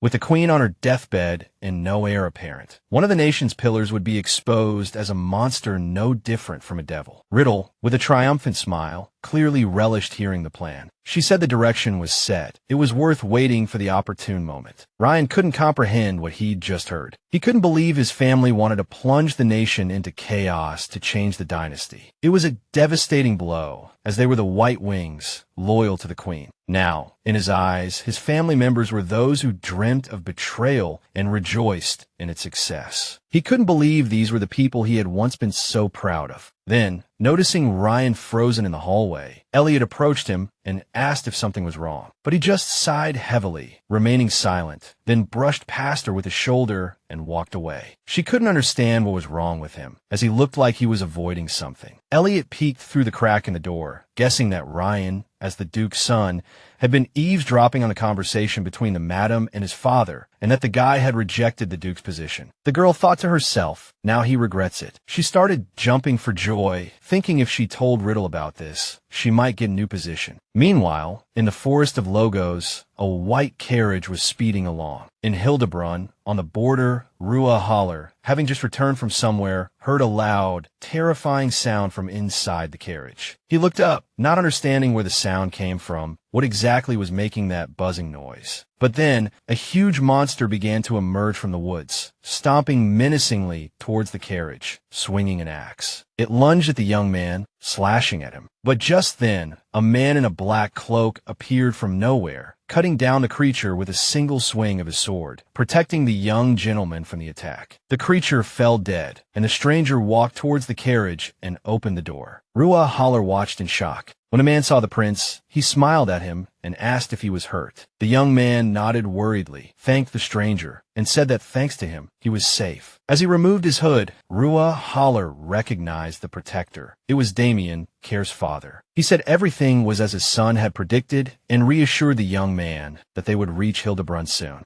That same evening, at the Logos temple, Mary met Riddle, who asked her what had happened, assuming she had come to pray to the goddess. She whispered in her ear that the operation at the border had failed because the prince had been aided by the former Duke of Rua, who had escorted the prince disguised as a coachman. The girl understood that this was all Care's arrangement, that he had set up protection beforehand, but she thought that the guy was naive to expect they could handle her family. Riddle opened the door to another room in the temple, smiling and saying they had another ace up their sleeve. Inside the room was a praying nun with purple eyes and gray hair, who looked at the girl with an emotionless expression. Care was very surprised to hear mention of Reena's father. He found it strange to hear such a thing. The butler explained that recently a viscount had appeared, wanting to see the young lady. He hadn't paid attention before, thinking the man was after a young girl, but this time he had received a request to register him as her father in the family registry. The Duke glanced at the documents, explaining that everything before him was a lie, as these things were easy to forge. He threw the papers on the table and told the Duke to gather information about this man. Then Care said that if Reena really was the Viscount's daughter, it would be best to send her home. This reaction greatly surprised the butler. He replied that he understood and added that he had kept this a secret from the young lady. Currently, Adu shared that the girl had recently attended a tea party but returned agitated. Fortunately, she had more or less adapted to the secular world. The Duke was satisfied with this information, after which he turned and said that the Queen had called an emergency meeting and reminded the butler of his request, asking him to handle it. The butler replied that he would do his best to find out everything, even supporting the young man by saying that Reena wouldn't just leave him. In the palace's conference hall, everyone was excitedly discussing the recent monster attack on Marquis Longshak. No one could understand where the creatures had come from. Some believed it was all due to the weakening of military forces. Moreover, with no female heir, the entire country was in turmoil externally. Some believed the prince and Riddle should have married long ago, while others argued her power wasn't what the royal family needed, and it would be better to choose a girl of closer blood. The Queen, looking exhausted, snapped at everyone to be quiet, as this meeting was to confess her wrongdoing. Care watched her suspiciously, recalling their recent conversation. He knew very well this woman intended to reveal a truth she had once hidden. The Queen closed her eyes and began her story, explaining that this was when the previous queen was still alive and the current queen had just been born. The handmaid stood by the woman who had given birth, frantically trying to wake her. Behind her, the cries of a newborn could be heard. The Queen, having lost consciousness from the intense pain, opened her eyes and, with a dying voice, declared she was all right and asked about her child. She was concerned about the royal power, as her daughter had to be stronger than her. But the handmaid hesitated to answer, as if afraid to say something. But then she was told a secret. She had given birth to twins, and they shared the Queen's power. Upon hearing this, she opened her eyes wide in shock, unable to believe her ears. She ordered the weaker one to be locked away in a separate tower. After the child was taken away, the Queen commanded that she be treated as if she had never existed, never been born, for in this country, there was only one princess, Fabian Ardinia. And so, Hela spent 20 years in the tower. Her sister brought her a bundle wrapped in cloth. She opened it in surprise, asking what it was. Her sister explained that it was the macarons she received for lunch. It was clear the poor child had never tasted them before. When she finally tasted the sweets, she exclaimed with delight how delicious they were. Fabian couldn't believe that the servants in the annex would really pocket the entire budget and not even give her sister any sweets. Fabian's thoughts were interrupted by the Queen's voice. When the woman appeared before her, her voice trembled, clearly displeased about something. Looking at her daughter, she abruptly asked how the princess could sit on the floor and ordered her to get up at once. Fabian immediately obeyed and stood up. The Queen turned to her daughter and asked what she was doing here alone. Hela, hiding behind a pillar, listened intently to their conversation. Fabian averted her gaze and replied that she wasn't alone, explaining that she wanted to give Hela what she had at dinner. Hearing this, her mother asked in a stern voice what the girl had just said. Without waiting for an answer, the queen explained that there was no one here named Hela. Hearing this, Hela, unwilling to believe such words, felt like her mind went blank and tears welled up in her eyes. She herself trembled with resentment. The queen told the princess to concentrate on preparing for the coronation. Their whole lives were like this. Fabian lived in the public eye, known to everyone, while her sister Hela, as if she had never existed in this world, remained unknown.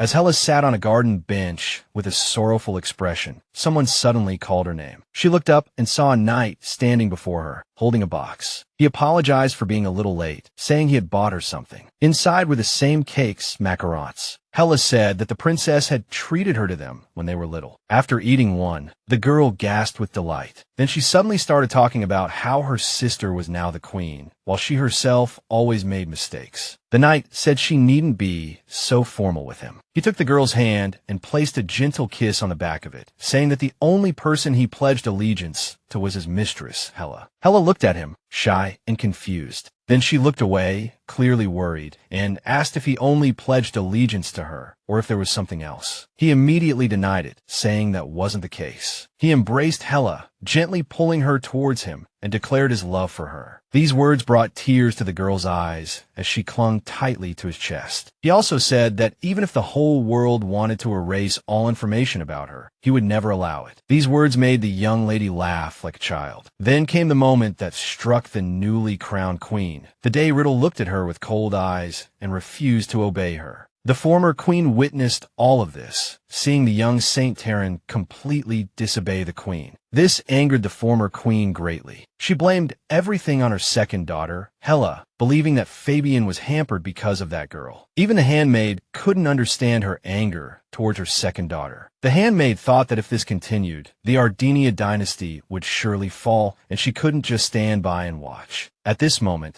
the former queen turned to the handmaid and declared that in order for the dispersed power to return to the current queen, Fabian, her sister, must be executed. When Fabian learned of her mother's plan, she was furious that her mother had hired someone to kill her sister, Hela. She couldn't believe the former queen would make such a decision, given their blood ties. She repeatedly yelled at her daughter, Fabian, urging her to come to her senses and remember her responsibilities. The mother kept saying that the queen, Fabian, shouldn't act this way and should prioritize the country. Fabian slumped helplessly onto the throne, lost and unsure of what to do. Her mother told her not to worry about anything and to attend to state affairs, as she would personally handle the chaos resulting from her mistakes. But the girl, Fabian, asked her if killing her own child was a trivial matter. The former queen remained silent, then explained that she would eventually disappear after exhausting all her power. After the mother slammed the door and left the hall, the young queen, Fabian,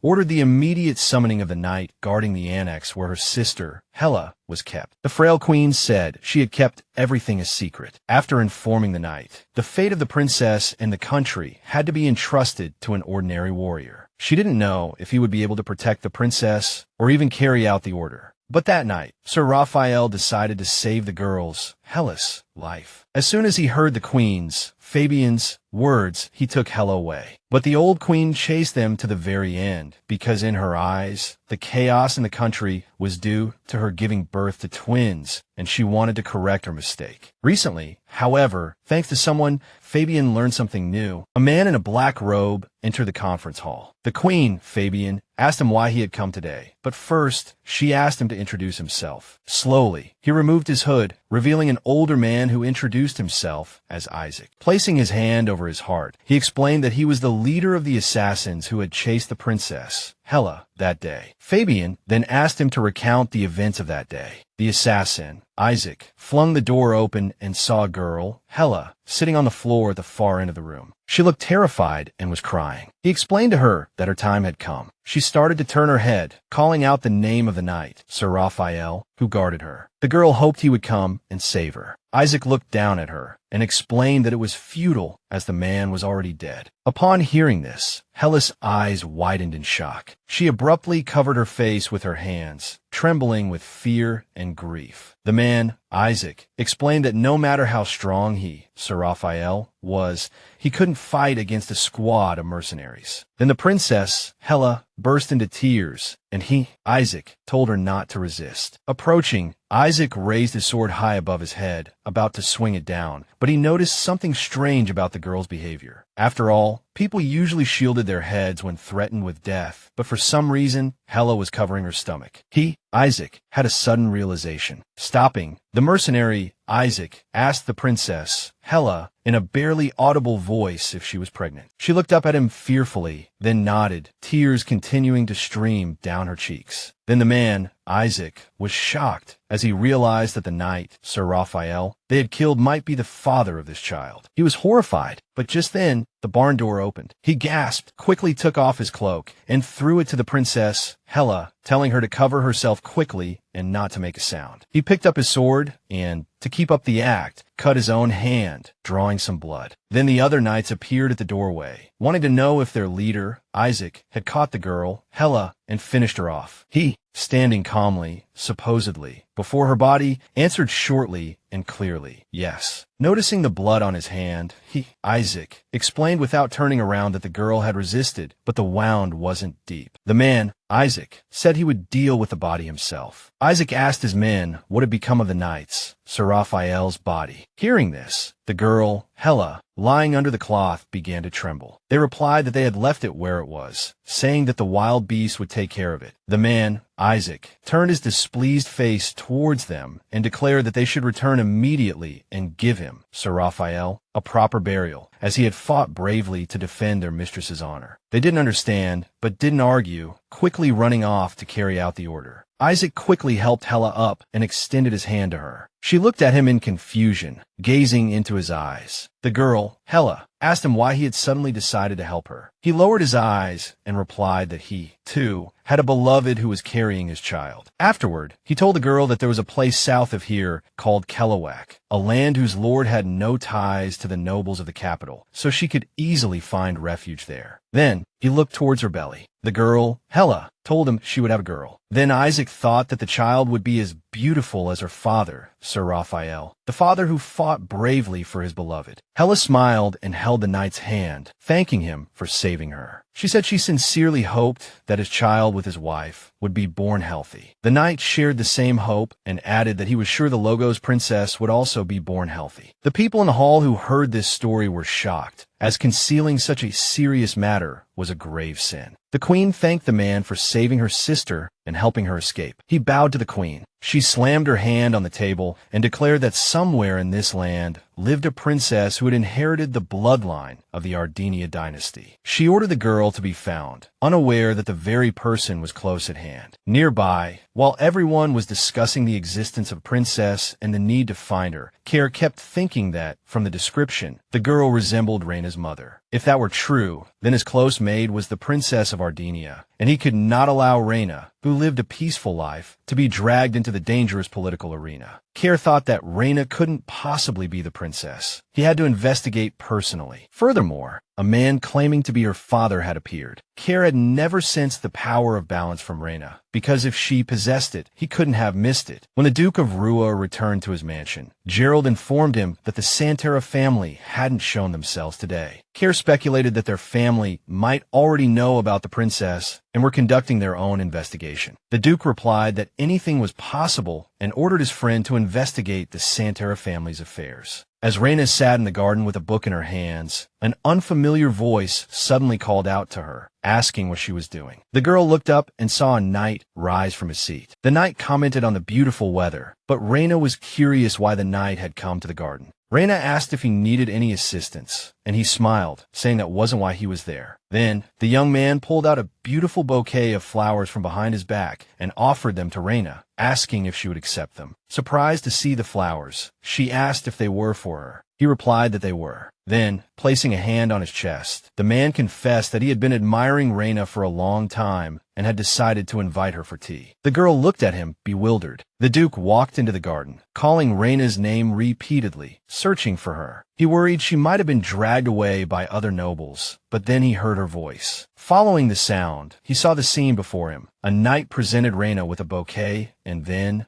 blushing, confessed his feelings for her. Care recognized the fellow. It was Eric, the eldest son of the Clint family. The fact that he had feelings for his maid struck Care as odd. The girl looked up at him and thanked him for his concern and the bouquet. He smiled and replied that he knew she would like them, as he often saw Reena tending to the flowers. Then the man asked Reena what her favorite flowers were so he could bring them to her next time. The girl thought for a moment, then suddenly remembered the color of the Duke's eyes. Embarrassed, she covered her mouth and looked away, replying that her favorite flowers were red roses. Hearing this, Care's eyes widened in surprise, and his face flushed. Eric noticed Reena blushing and thought she was incredibly cute. He then replied that he would bring red roses as a gift next time. But the Duke of Rua couldn't listen anymore and slowly started walking towards them. Just then, Reena said she didn't need anything, and Care stopped in his tracks, listening. The girl, placing a hand on her heart, said she already had someone she loved with all her heart. These words made the Duke's heart flutter. Reena then stated that she couldn't accept his flowers. Eric became nervous and pleaded with her to at least accept the bouquet. But at that moment, the Duke of Rua stepped forward to intervene, pushing the fellow away from the girl and explaining that she didn't want the flowers. The fellow, noticing the Duke of Rua before him, began to stammer. Reena turned around in surprise and looked in his direction. Care explained that he had an important conversation with Lady Belle Luz and ordered the knight to return to the training camp. The knight immediately obeyed and left. Care turned to the girl. The Duke of Rua gallantly extended his hand and invited Reena to walk with him. She approached and took his arm, happily accepting. As they strolled through the garden, Reena asked if he had heard the previous conversation. He noticed her expression and asked why she looked guilty, as the girl had done nothing wrong. She guessed that he might be in a bad mood. He said no, because he was the one the girl loved. When Reena called Care's name, he turned to her with a smile. She told him that Lady Leslie had gifted her wine, but she felt she couldn't finish it alone and asked if he would help her. He smiled and moved closer to her, replying that he would be delighted to oblige if the lady invited him, and she giggled at his response. Meanwhile, all the news about the new princess was leaked by a Santara knight, who told Queen Rettle that the cards were on the table. The man hadn't expected Leader Isaac to tell everything so easily. The girl chuckled thoughtfully at this, understanding that the woman was using this excuse, not to pass the throne to her. But the young lady had her own plans, as she didn't send the wine to Lady Leslie, but to Rettle, making Reena think it was a gift from her friend, and it was clear there would be some kind of surprise inside. That evening, when Care and Reena were together, the girl tasted the drink first and immediately praised it, as the wine was very sweet. The Duke explained that this wine was made in the magic tower of the Tatan Empire. Looking at the label,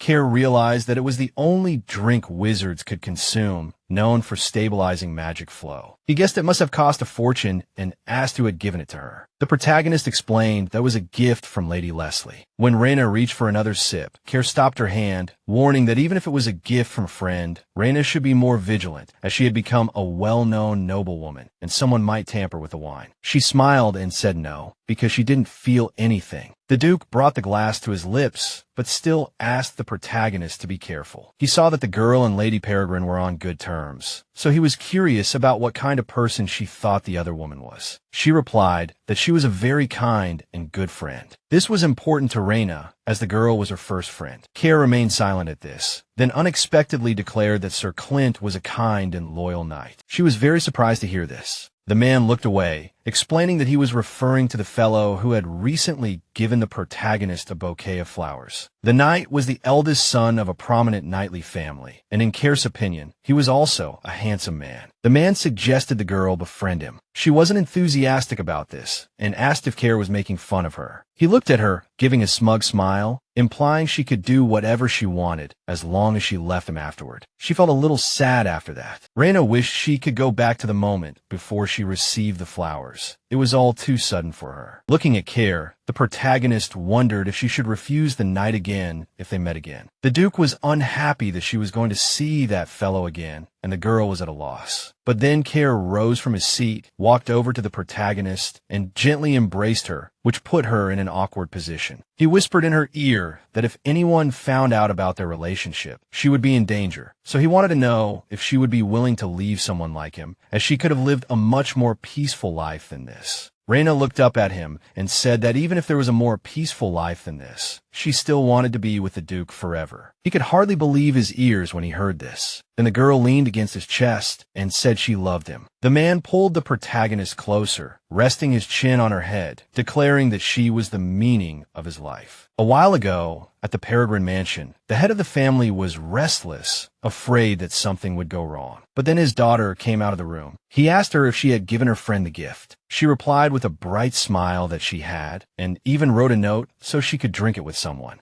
important to her. The girl added that she had no idea Reena was in love with the Duke, and then began to praise her father for taking the trouble to prepare the wine as a gift. He nervously replied that it was nothing special, as she was her daughter's first friend in social circles, and then he suggested she go on vacation. Leslie walked over, put her arms around her father's neck, and told him to get some rest as well. The man looked bewildered. Afterward, she left, and the head of the family collapsed to the floor as if the ground beneath his feet had disappeared. He was clearly very nervous about something, completely disbelieving that this could happen. Before this, the Santaras family had given him this bottle of wine. The man looked at Leonard in confusion, asking if he wanted him to give this bottle of wine to the Duke. He wondered if it would harm Care. The man turned to him and replied that it was none of his business, as it was a matter between the two duchesses, and he suggested he pass the wine on through his daughter. He kept insisting that he shouldn't do this. They were asking him to deliver the bottle of wine, even though he knew it was obviously spiked. Michaela found the situation amusing, calling him a wretch. Leonard looked at the man, finding the situation strange. According to him, Peregrine himself was not a good person, so he said one more sin wouldn't matter. He pretended not to understand what was being said, and then the Duke reminded him about the destroyed road. The incident where the Queen was almost injured was orchestrated by him. The Santaras said if he went into acting, he'd surely be a huge success. He gasped, startled, but they advised him to consider everything carefully. Leonard whispered to him that he hadn't forced the Duke,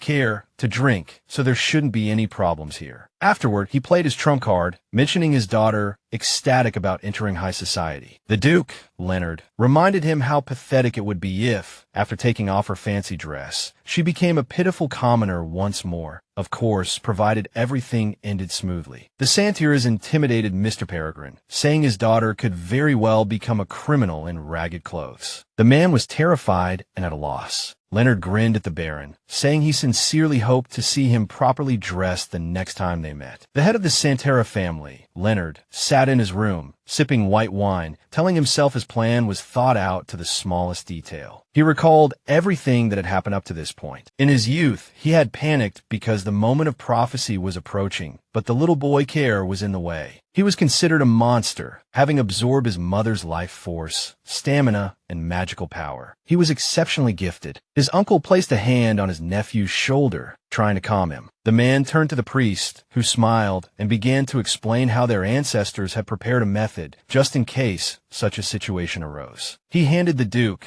Leonard, a blue magic stone, asking him to consider it, saying there was no way to get rid of someone born with such strong magic. We proceed, the man explained. However, each time this magic is used, if a great tragedy occurs, you need to hastily expend your abilities. There are 3 curses in this stone. You can feel the power just by holding it. Leonard was surprised, as this stone had been preserved for a long time, and he wondered if it was too wasteful to use it on a child. The priest replied no, because the day of prophecy was not far off, and without a doubt, their biggest obstacle was little Care, and they had to nip it in the bud. The Duke, Leonard, responded to his uncle, the priest, grinning, thanking him, taking the cursed stone from his hand, and adding that everything he did was for the Santaras. At that time, in the gardens of Logo's palace, Duke Roaf, Damien, his son Care, and the maid, Mabel, were strolling through the garden, slowly walking along the path. The girl leaned towards the boy and asked if he enjoyed walking in the palace with his father. He smiled and replied yes. Then someone called out to his father. Before them stood the Minister of Finance. He sat down and greeted the boy, who blinked in surprise and returned the greeting. He apologized for interrupting their walk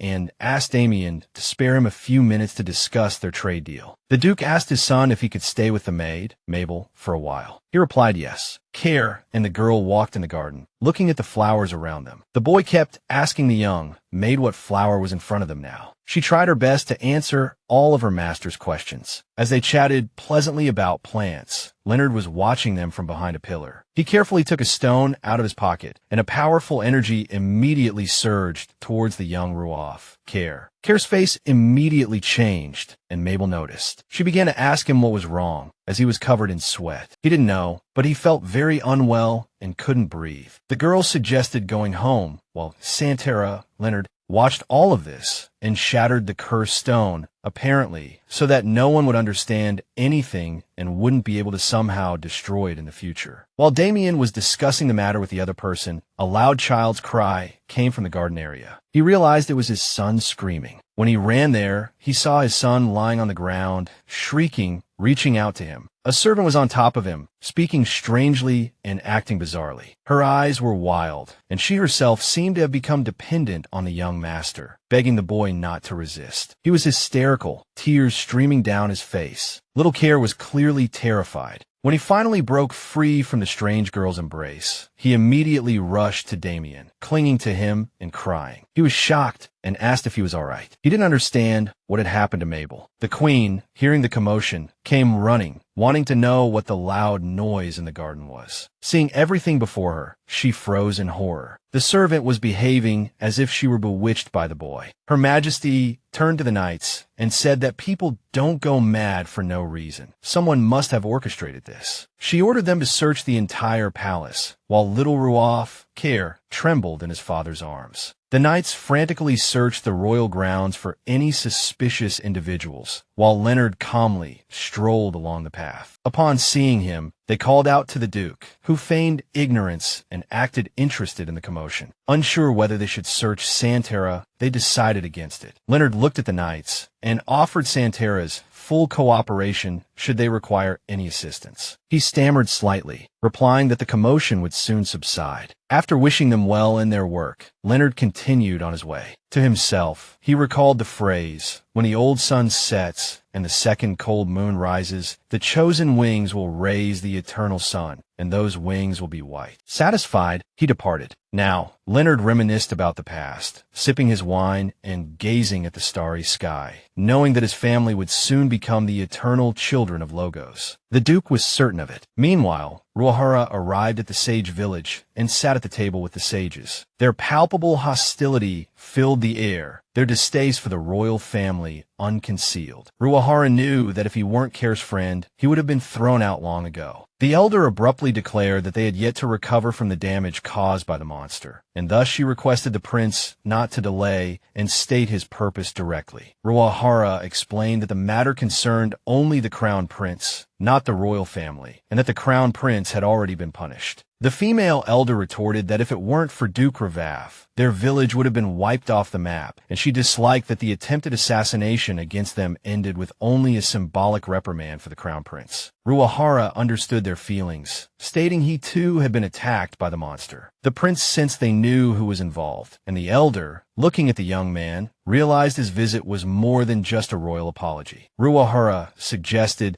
they consider whether the king would care about matters unrelated to the royal family. The prince said he was sent merely to appease the sages, though the young man himself understood the injustice of it all. Thus, he had a proposition. Ruahara declared his intention to become the next king of Hildebrand, and for that, he needed the sage village's help. A man at the table slammed his fist on the surface, stating he didn't want to hear any more, as their sages had long ago decided never to interfere in politics. The prince added that they now knew they hadn't managed to escape political matters. The sage then turned to the elder, explaining that in his opinion, Ruahara was no different from other powerful figures, and demanded he be expelled from the village. Ruahara smiled and explained that if they expelled him now, the crown prince who wanted them dead would become the next ruler, whereas he, in power, would never threaten human lives. Furthermore, Ruahara added that should he successfully ascend to the throne, he promised to make the sage village an autonomous territory. At this, the female elder's eyes widened in shock. The man beside her, noticing her hesitation and bewilderment, supported the prince, saying the kingdom wouldn't bother them without reason, and that was enough. She sighed, stating promises must be kept. Just then, Dasha appeared at the doorway, smiling as he asked if his mother had called for him. The elder turned to him, requesting her son help the future king return safely. Upon seeing Ruahara, Dasha smiled brightly, asking if he was Duke Ruvaf's friend. Ruahara returned the smile, asking in turn if he was the young sage who had surprised Evenkare himself. Dasha asked the prince to relay something to the duke. He shared that after the monster attack, he studied the demonic energy and discovered an anomaly, adding that immense magical power was converging at the center of Logos, its capital. Meanwhile, Sid and Reena stood at the entrance of the Ruvaf mansion. Reena wondered if she should really go see that person. She noticed her friend Sid was worried about her. Reena speculated about who the person could be and asked Sid if she had told the butler. Reena explained that as a precaution, she had said she was going to see Lady Leslie. Sid understood, as Lady Leslie belonged to the White faction, which was better than getting involved in factional struggles. The two girls quickly said their goodbyes, and Reena set off for her appointment. A while later, Reena sat at a table with a man who introduced himself as her father. He asked Reena if she liked the tea, and then inquired if Duke Ruvaf had said anything to them, those at the Ruvaf mansion. Reena replied that he, Duke Ruvaf, seemed unaware of her appointment, and asked if she could now introduce her father to Care. The man, her father, became nervous, saying he wasn't ready yet. Reena, dropping the subject, asked what her grandmother's name was. The man seemed initially unsure, but then pretended to remember, saying her name was Diana. Reena asked if she resembled her mother. He chuckled nervously and said, "Unfortunately, Elaina took after her father more, as Baron Ag was a very handsome man." Reena was surprised. She had never expected to hear anything about her grandparents. She began to wonder how often the Viscount had visited her mother. The man replied that yes, Elaina liked to serve bitter red tea with muffins. He would spread the jam himself, while Elaina would say just a little. He even said that Reyna's mother didn't like sweets at all. But Reena knew this couldn't be true. She recalled her childhood, watching her mother making desserts and asking what she was doing. Her mother would reply that it was her favorite sweet treat and add lots of sugar. Elaina had said that sugar was delicious and it was best to add more. Reyna's mother loved sweets so much that her tongue would burn. But Reena listened to the man, pretending to believe him, and asked if he had celebrated New Year's with her mother, Elaina. He replied no, implying that Elaina hadn't seen fireworks. Her father said they had wanted to have a wedding and a dance. He explained that because Elaina came from a poor baron family, dancing was a rare thing for her family, as were dresses. A lot of preparation was needed. Now, Reena understood everything. She stopped listening to the man's lies, because she knew very well that this was not her father, but an obvious imposter, a man who had lied to her constantly. Reena waved her hand, and the teacup suddenly fell. The man told her to be careful and bent down to pick it up. Reena suddenly shouted at him, saying he wasn't her father. He asked worriedly what she was talking about. Reena looked at him suspiciously and explained that her mother knew everything about fireworks and knew how to waltz. Her mother also loved sweets and would try to make her favorite macarons whenever she could buy sugar. Reena had dreamed of having a home somewhere, which was why she wanted to trust the man in front of her so badly. Reyna's hands were trembling. She decided to confirm once again if he really knew her mother. He narrowed his eyes, as if understanding what kind of person her mother was, then raised his cup and offered it forward, grinning, declaring that he would be delighted to have such a gray-haired, kind-eyed beauty as his mistress. As soon as he finished speaking, Reyna's head dropped onto the table as if a switch had been flipped. Her body trembled, not understanding what was happening, as she couldn't move a single limb. Reyna's vision blurred, and everything looked shadowy. The Viscount spoke about how well the drug worked, and asked if the Duke had taught her to be careful about what she ate. Reena could only roll her eyes, looking at him with obvious hostility. But he said that, in any case, this was the best outcome for him, and then he placed his hand on her head. The Viscount assured Reena that she would wake up in a very good place. But Reena was clearly very unhappy about this. Meanwhile, in the audience chamber of Logos Palace, the Queen sat. She looked extremely unwell and pale. Someone urged her to rest, but she insisted she was fine. Gerard whispered to Care that he didn't know if the Queen's health could hold out until they found the princess, and asked if they needed to bring the princess's relatives to the palace. Care replied that they were already under house arrest, and they still needed to find out where Princess Hela had previously lived. But just then, Duke Santara appeared at the door, announcing loudly that they had successfully found the heir. He explained that they had found a man who had inherited Princess Hela's bloodline. The door opened, and a girl appeared in the hall. The Duke introduced her as the princess's daughter, Nadia Ardenia. Judging by her attire, the girl was clearly a servant of the church. She did indeed look very much like Hela. Upon seeing the girl, the queen remarked that she looked very much like her sister. Care was curious as to how Duke Santara had found the child. Duke Santara bowed to the queen and said that he had requested the assistance of the temple, sending carrier pigeons to all parishes, and later heard that there was an orphan nun in the southern temple. Duke Santara added that as soon as he saw the girl, he was immediately certain that she was absolutely Princess Hela's daughter. The people from the temple said that the girl's mother had died shortly after giving birth to her. Gerard interjected that based solely on Santara's word, it would be difficult to inherit the throne, as the position of queen required the ability to govern the country. He turned and asked if it would be convincing if the girl possessed the power of authority. Those around them, hearing the words power of authority, opened their mouths in shock, unable to believe she possessed it. Duke Santara stated that although the power was weak, it did exist, and it was likely that even Duke Revaf's special power would be ineffective against her. He also offered to conduct a verification. Gerard kept urging his friend, Care, to ignore Santara's proposal, but Santara insisted that if they were to verify it, it would be best to do so in a place where everyone was gathered. Care agreed with his opinion and removed the stone that suppressed his demonic power. Duke Santara turned to the young lady. Watching her, he offered to check what Duke Santara had suggested. The nun looked somewhat frightened, simply staring at him. It was evident that Duke Santara had done something here, judging by the sly glances cast at the girl. After a while, nothing happened, and the power didn't work. Care put the stone back on himself. He saw that the girl was indeed unaffected by his demonic power. She considered it unnecessary to lie if her lies would soon be exposed. The Duke turned to the Queen, declaring that they seemed not to have lied to her, and warned that from that day forward, the young lady had better remain in the palace. She requested that the new princess stay and everyone else leave the room so the queen could end the meeting, which everyone did. Gerard found it all too strange, since Duke Santara, who was trying to marry his daughter off to the prince, had suddenly found a princess and thought he might have some plan. Care thought that one thing was now clear. Reena was not the princess. He wanted to be glad about this, but something was bothering his soul. Suddenly, the butler ran up to the Duke, shouting that they had trouble. Duke Ruvaf bowed to him, saying that there was no urgent business that required him to come to the palace. But it was something completely different.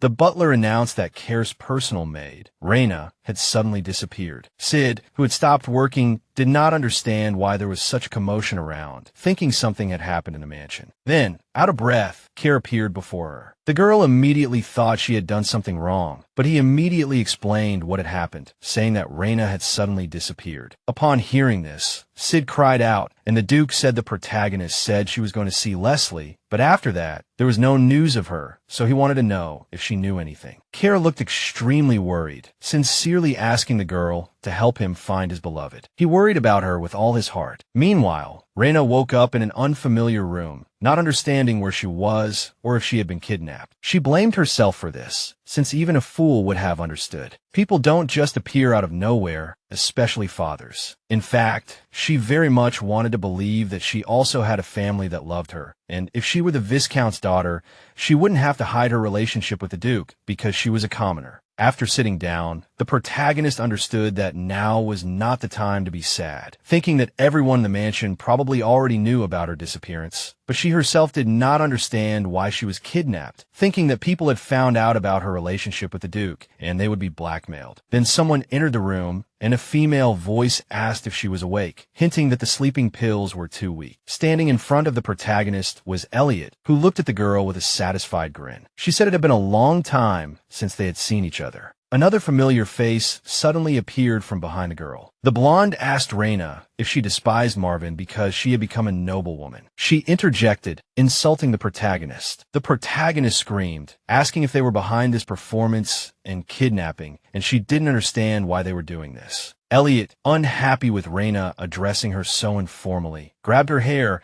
and asked when she dared to call her that. But the girl was at least interested in the reason for the kidnapping. She tore at her hair even more painfully, screaming that she was upset that the protagonist had betrayed her parents and clung to the Duke. These words were utter nonsense to Reena, but then the girl calmed down and said she would be merciful and allow her to atone. Marvin immediately gagged her with a rag, silencing Reena. The protagonist just looked at them in horror. Elliot reminded her that she was supposed to marry Viscount Delon and not her, but it was a pity the wedding didn't take place, so she decided to hold the wedding now, but she would change the groom to Lucian Bane. Reena's eyes widened in shock at the news. She confirmed that this man was supposed to be her adoptive father. At least she had believed so, but it was all a lie. One day, Riddell approached Elliot, saying that she also needed to slowly move to Lucian Bane's estate. She replied that she liked the capital, and then she wouldn't be able to serve her. The girl said she should at least meet her father. Then she agreed and asked if she needed to prepare a gift for him. The princess replied that she was already a generous gift from the Viscount and told her not to worry. Riddell, while drinking tea, suggested that instead of buying a gift, she should buy a new dress for her first meeting with her father, saying that he would surely like to see his daughter in a beautiful dress. Elliot did so, but one day, a maid ran into her room, saying they were in trouble. The woman explained to the girl that the princess had deceived her. She couldn't believe such loud words, but then she added that the girl would have to marry Luhan Bane. He was an old, never-married bachelor, incredibly ugly, and a cripple, who spent all his savings to marry Elliot. The girl still couldn't believe things had turned out this way, as her mistress had always told her the man was her adoptive father, and the maid had last explained to the young miss that Princess Santara had simply taken her away and sold her. She couldn't stand it and decided to go to Reena herself, because how could a girl who looked like an angel do such a thing? She kept thinking there must be some misunderstanding. Elliot approached the princess's door, calling out to her, but there was no response. However, the blonde woman overheard what Princess Santara was talking about. Reena Belrose was locked up in a cabin near Iuski Forest. The princess's maid, Maria, told the princess that Viscount Reuven left Ardinia as soon as he received the money and had probably changed his name. Reena praised the girl, saying that she was indeed good at this sort of thing, but she didn't understand if Duke Ruvaf would really back down because of some maid. The princess smiled and replied that it was the first time she had seen Keir so infatuated with someone. These words greatly surprised Elliot, but she still couldn't believe that such a person would mistakenly give her away in marriage. She couldn't turn back time, but she decided to take a different course of action. While telling Reena this, Elliot grabbed her face, looked at her with a crazed look in her eyes, and said that it was better for her to become the Viscount's wife than to die. The women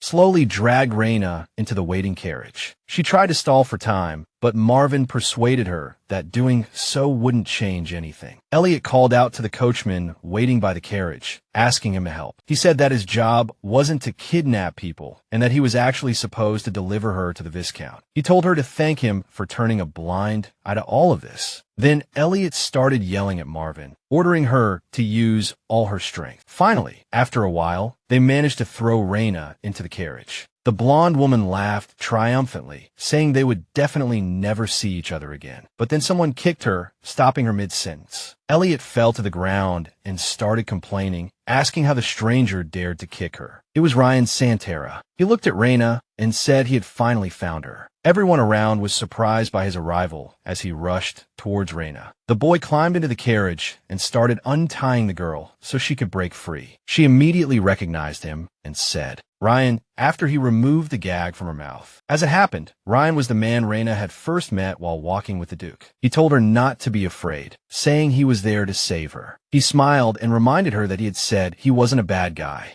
Ryan Santara took Reena into his arms and told her she didn't need to worry anymore. As Ryan helped the girl onto his horse, Elliot angrily rushed towards them, asking if there would be any trouble if someone like Reena suddenly disappeared. He, Ryan, laughed and mounted his horse. He realized that Elliot didn't want to go to Lucian Bane's house, so she had decided to use Reena, saying her actions were extremely obvious. Afterward, he turned to the coachman and told him to take them to the person he was originally supposed to deliver them to. The man, the coachman, grabbed the blonde woman's arm and ordered her to follow. Marvin tried to intervene, begging for her mistress to be spared. But she, Elliot, was already hysterical, unable to believe what was happening. Ryan took Reena to a warm place and gave her some warm water. The girl was still dizzy from the large dose of sleeping pills. As she drank the water, she thought about needing to return to the Duke as soon as possible. Seeing Reena's pensive face, Ryan asked her what she had been thinking about all this time. She became a little nervous at the question and said nothing in particular. He pretended to think deeply, saying he would guess, then implied that she was thinking about Care. Hearing this, Reena blushed and asked in a trembling voice how he knew. Ryan laughed and explained that it was written all over her face. Noticing the girl's confusion, he implied that she might be more than just Care's personal maid, perhaps his lover, for example. After these words, Reena's face flushed crimson and her whole body trembled. She asked if it was really that obvious. He was surprised, as Ryan had only been joking, and it turned out to be true. He was interested in how Reena had managed to seduce that insensitive block of wood. The girl said it wasn't like that at all. Ryan Santaras said that after Reena disappeared, Care became very nervous and worried. She found it very strange to hear such words. He said that Care had summoned all the knights in the capital, and there was an uproar everywhere. Viscount Reuven was ordered to kidnap the girl, but Elliot stole her away. Ryan pointed at Reena and said that, in the meantime, he had kidnapped her again. These words made the girl nervous. He smiled, declaring that no one but him knew Reena's whereabouts. She trembled with fear upon hearing this, and asked what he planned to do with her. He reassured her, saying he brought her here for her safety and would soon return her to Care. She pleaded with him to send a message, so Care would know she was all right, but Ryan said his sister might sense something, and that would cause serious trouble. Santara placed a hand on Reena's shoulder, urging her to rest and assuring her he would protect her. She needn't worry. Covering her eyes with his palm, he said he would find a way to get her back. A few seconds later, Ryan noticed the tears streaming down Reena's cheeks. He gazed at her longingly, removed his hand, and then left. Reena kept thinking about what to do now. She had dreamed of a happy life with the Duke, but strange things had happened. As she pondered this, a strange, eerie whisper echoed through the room. Reena froze, unsure if it was the drugs or if she was going mad. Terrified, she covered her ears and closed her eyes, deeply afraid and uncertain if she should simply wait for the Duke to rescue her. The queen led the girl, who claimed to be the princess, to the armory where the weapons of past queens were kept. She looked at everything with delight. The queen asked if she wanted to hold the golden sword. She shyly asked if she could. The queen replied that of course she could, but she doubted the girl could lift it as it was encrusted with jewels. To test her strength, she suggested she try a regular sword. The queen smiled, explaining that she had trained with this sword in her youth. The girl obediently agreed and reached out to take it. The moment she grasped the sword, she immediately collapsed onto the floor under its weight and cried out. The queen rushed to her, realizing the girl was likely weak from her simple life at the temple and needed to start physical training. Afterwards, she invited the princess to dinner. A maid approached Nadia, smiling and asking her to rest well today. Nadia obeyed and left. After the girl left, the queen smiled and said the Santara family had done a good job, as they had found a child who looked exactly like her sister. The servants were surprised to hear this. While she simply understood, Nadia couldn't lift the true queen's sword, so it was clear she wasn't of royal blood. The queen's sword could only be wielded by a female direct descendant of the Ardinia dynasty. It was the queen's weapon, capable of slaying even two-winged kindred. Legend had it that when the Queen of Logos summoned the sword, it would appear by her side in the blink of an eye, demonstrating its power to protect the nation. After its power waned, it became an ancient legend passed down only to the queens. The maids were horrified and asked what would happen if Nadia wasn't the princess. Crossing her arms, the queen explained that if she died without an heir, the nation would splinter into factions and civil war would erupt. Clutching her robe, the queen declared that she pitied the girl. Even if Logos fell into Santara's hands, to prevent civil war, she had to keep this child as the heir. But even after her death, she implored them to continue searching for the true princess, for the sake of their nation, and for her sister, who lived a life of injustice. This was the only thing the queen could do. The servants promised to do everything they could. The maids wanted to bring food to the Duke, but all those stopped them, explaining that the magical energy was dangerous and they should return to their rooms. They explained that Care hadn't eaten in days, and they wanted to know if he was all right. Then Damien and Rue Fushra appeared at the door. The former duke didn't understand what was happening. The blond man immediately sensed something was wrong, covering his nose with his hand. The former duke asked if his son, Care, had broken down, as the magical energy could be felt even through the door. Aldo said he had better go inside and check. Care sat alone by the window, staring motionlessly at a single point. Pillows were scattered around, and papers lay strewn across the table. Damien approached him, kneeling on one knee before his son, and asked what was wrong. If something serious had happened, he begged him to share it with his father. He was silent at first, then uttered the name of Reena, almost inaudibly. With a sorrowful tone, the Duke said that Reena was missing, implying she might have been kidnapped. He apologized to his father, as the dukedom was in turmoil because of his personal feelings. Damien gently cupped Care's face, asking what he was talking about, as no one would calmly accept the loss of a loved one. Care was surprised that his father knew of his feelings. He decided to ask his father how he knew. His father replied with a smile, saying that since he was his father, he naturally noticed. The young Duke,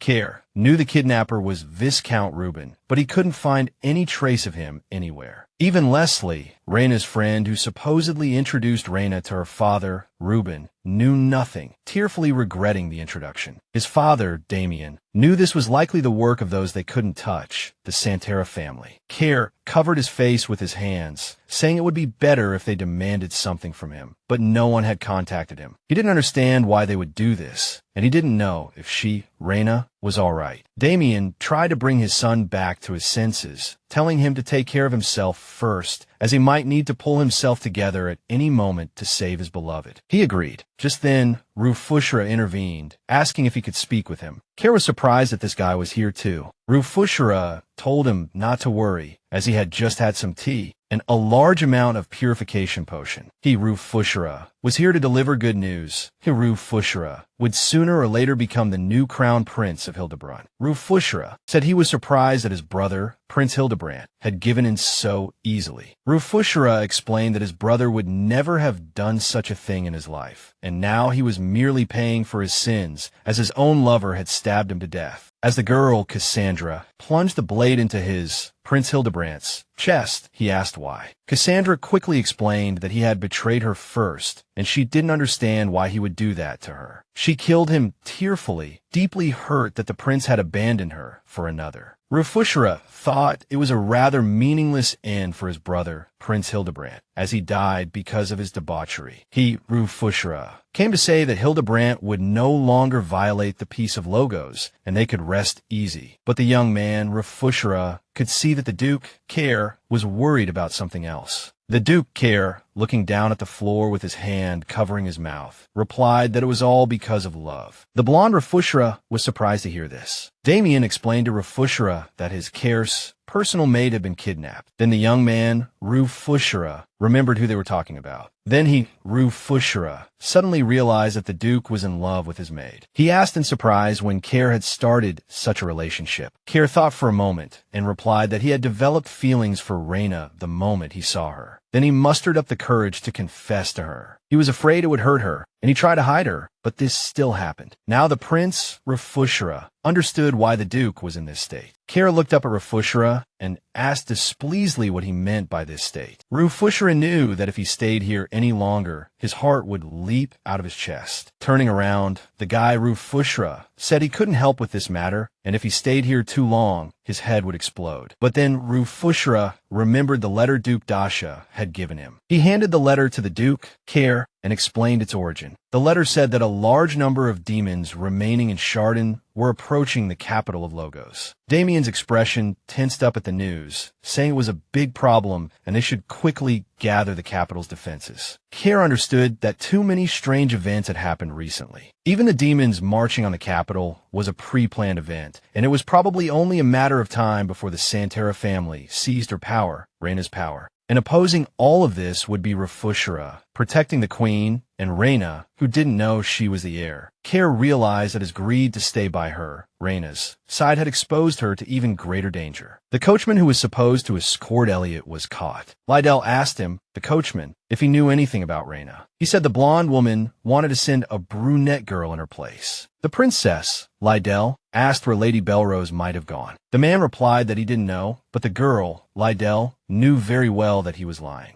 the coachman, stopped hiding it and said that a nobleman from the Santaras family had come that day, and he had handed her, Reena, over to him. Maria was surprised and asked who he was talking about. The man said it was Ryan Santaras, a blond, blue-eyed man, whom he recognized immediately. Lydell was shocked by the news. She didn't understand why her brother, Ryan, would take Reena and ask Maria if she knew anything. Maria replied that the young master, Ryan, liked to joke, but this wasn't the time for jokes. After all, with the family's future uncertain, this guy, Ryan, had taken an important hostage. Lydell wondered if he, Ryan, was now eyeing the position of heir, even though he used to love parties more than the affairs of the duchy. But it wasn't because he lacked ability, it was simply that he didn't care. But now he clearly realized what the Santaras family meant. Meanwhile, Reena's condition was worsening, and Ryan scolded the person caring for her. The person said he had given the girl medicine, but it hadn't had any effect. Ryan was furious at the caretaker's foolish decision to leave her, Reena, unattended in this state, yelling at his men to bring something to make her feel better. Reena's face burned. Ryan asked her to recall anything strange about the tea she drank the day she was kidnapped, but the girl didn't really hear him. He didn't understand what he should do. Then, Reena began to mutter strange words. Ryan asked her to repeat them. She slowly grabbed his shoulders, pulling him towards her, and started talking about a powerful magic that was coming and that the Black Wings were cursed. Ryan didn't like this at all and tried to bring Reena back to her senses. It frightened him. Then the girl suddenly grabbed his shirt and stood up. There was almost no distance between them, and Ryan froze, watching her, unable to move. Reena, as if possessed, looked at him with hazy eyes, ordering him not to look away, to believe what he saw. She kept telling him that he had to protect Logos. Ryan silently watched her, listening to every word she said, and then replied that he would do everything as she said. After that, Reena seemed to lose her strength, collapsing onto his lap. Ryan looked at her, repeating the words the girl had spoken to him. The young master of the Santaras family didn't understand who Reena really was, what kind of person she truly was. Reena's condition worsened. The young gentleman tried to rouse the girl, saying he had already called a doctor, begging her to hold on a little longer as he held her on the bed. Just then, a huge monster suddenly destroyed the roof of the building, staring down at them. Ryan held the girl tighter in his arms. Then he remembered the words he had overheard his sister saying. She had intended to end all, claiming she would defeat Care, ordering Michaela to summon all the giant demons in the next attack. He couldn't believe his sister would do such a thing, summoning mutated monsters in a place where so many people lived. After these thoughts flashed through his mind, a pile of stones flew towards them. The young man shielded Reena with his own body, taking the blow to his back. At that moment, Lydell burst through the broken wall, asking her brother if he had enjoyed his stroll, because now they had to go back. Ryan glared at his sister, holding Reena tightly in his arms. She questioned him about why he had stolen her, as his joke had gone too far. She assumed he did it for attention. Hearing this, Ryan screamed, asking Lydell what she was doing, as everyone around them was in grave danger. He didn't understand why she would kidnap Reena. She sighed heavily, then called her brother foolish. She asked, wasn't an honor to be used for a cause? Ryan continued to yell, because not long ago, his sister wanted to be queen, and her words were completely unbecoming of a royal title. Lydell replied that it was better than being a queen who was nothing more than a scarecrow. He kept saying that they could help Her Majesty as the two wings of Logos, but the girl was tired of listening to this, telling her brother to stop talking nonsense, as she wasn't going to bow down to someone weaker than herself. But what mattered to her now was getting Reena back. Ryan held Reena tighter, asking his sister why she had taken her. She decided to come clean, saying that the girl was Fabian's missing niece, Reena Ardenia. Ryan couldn't believe it, and then all the pieces of the puzzle fell into place. He recalled Reena's recent words, where she said he should believe what he saw.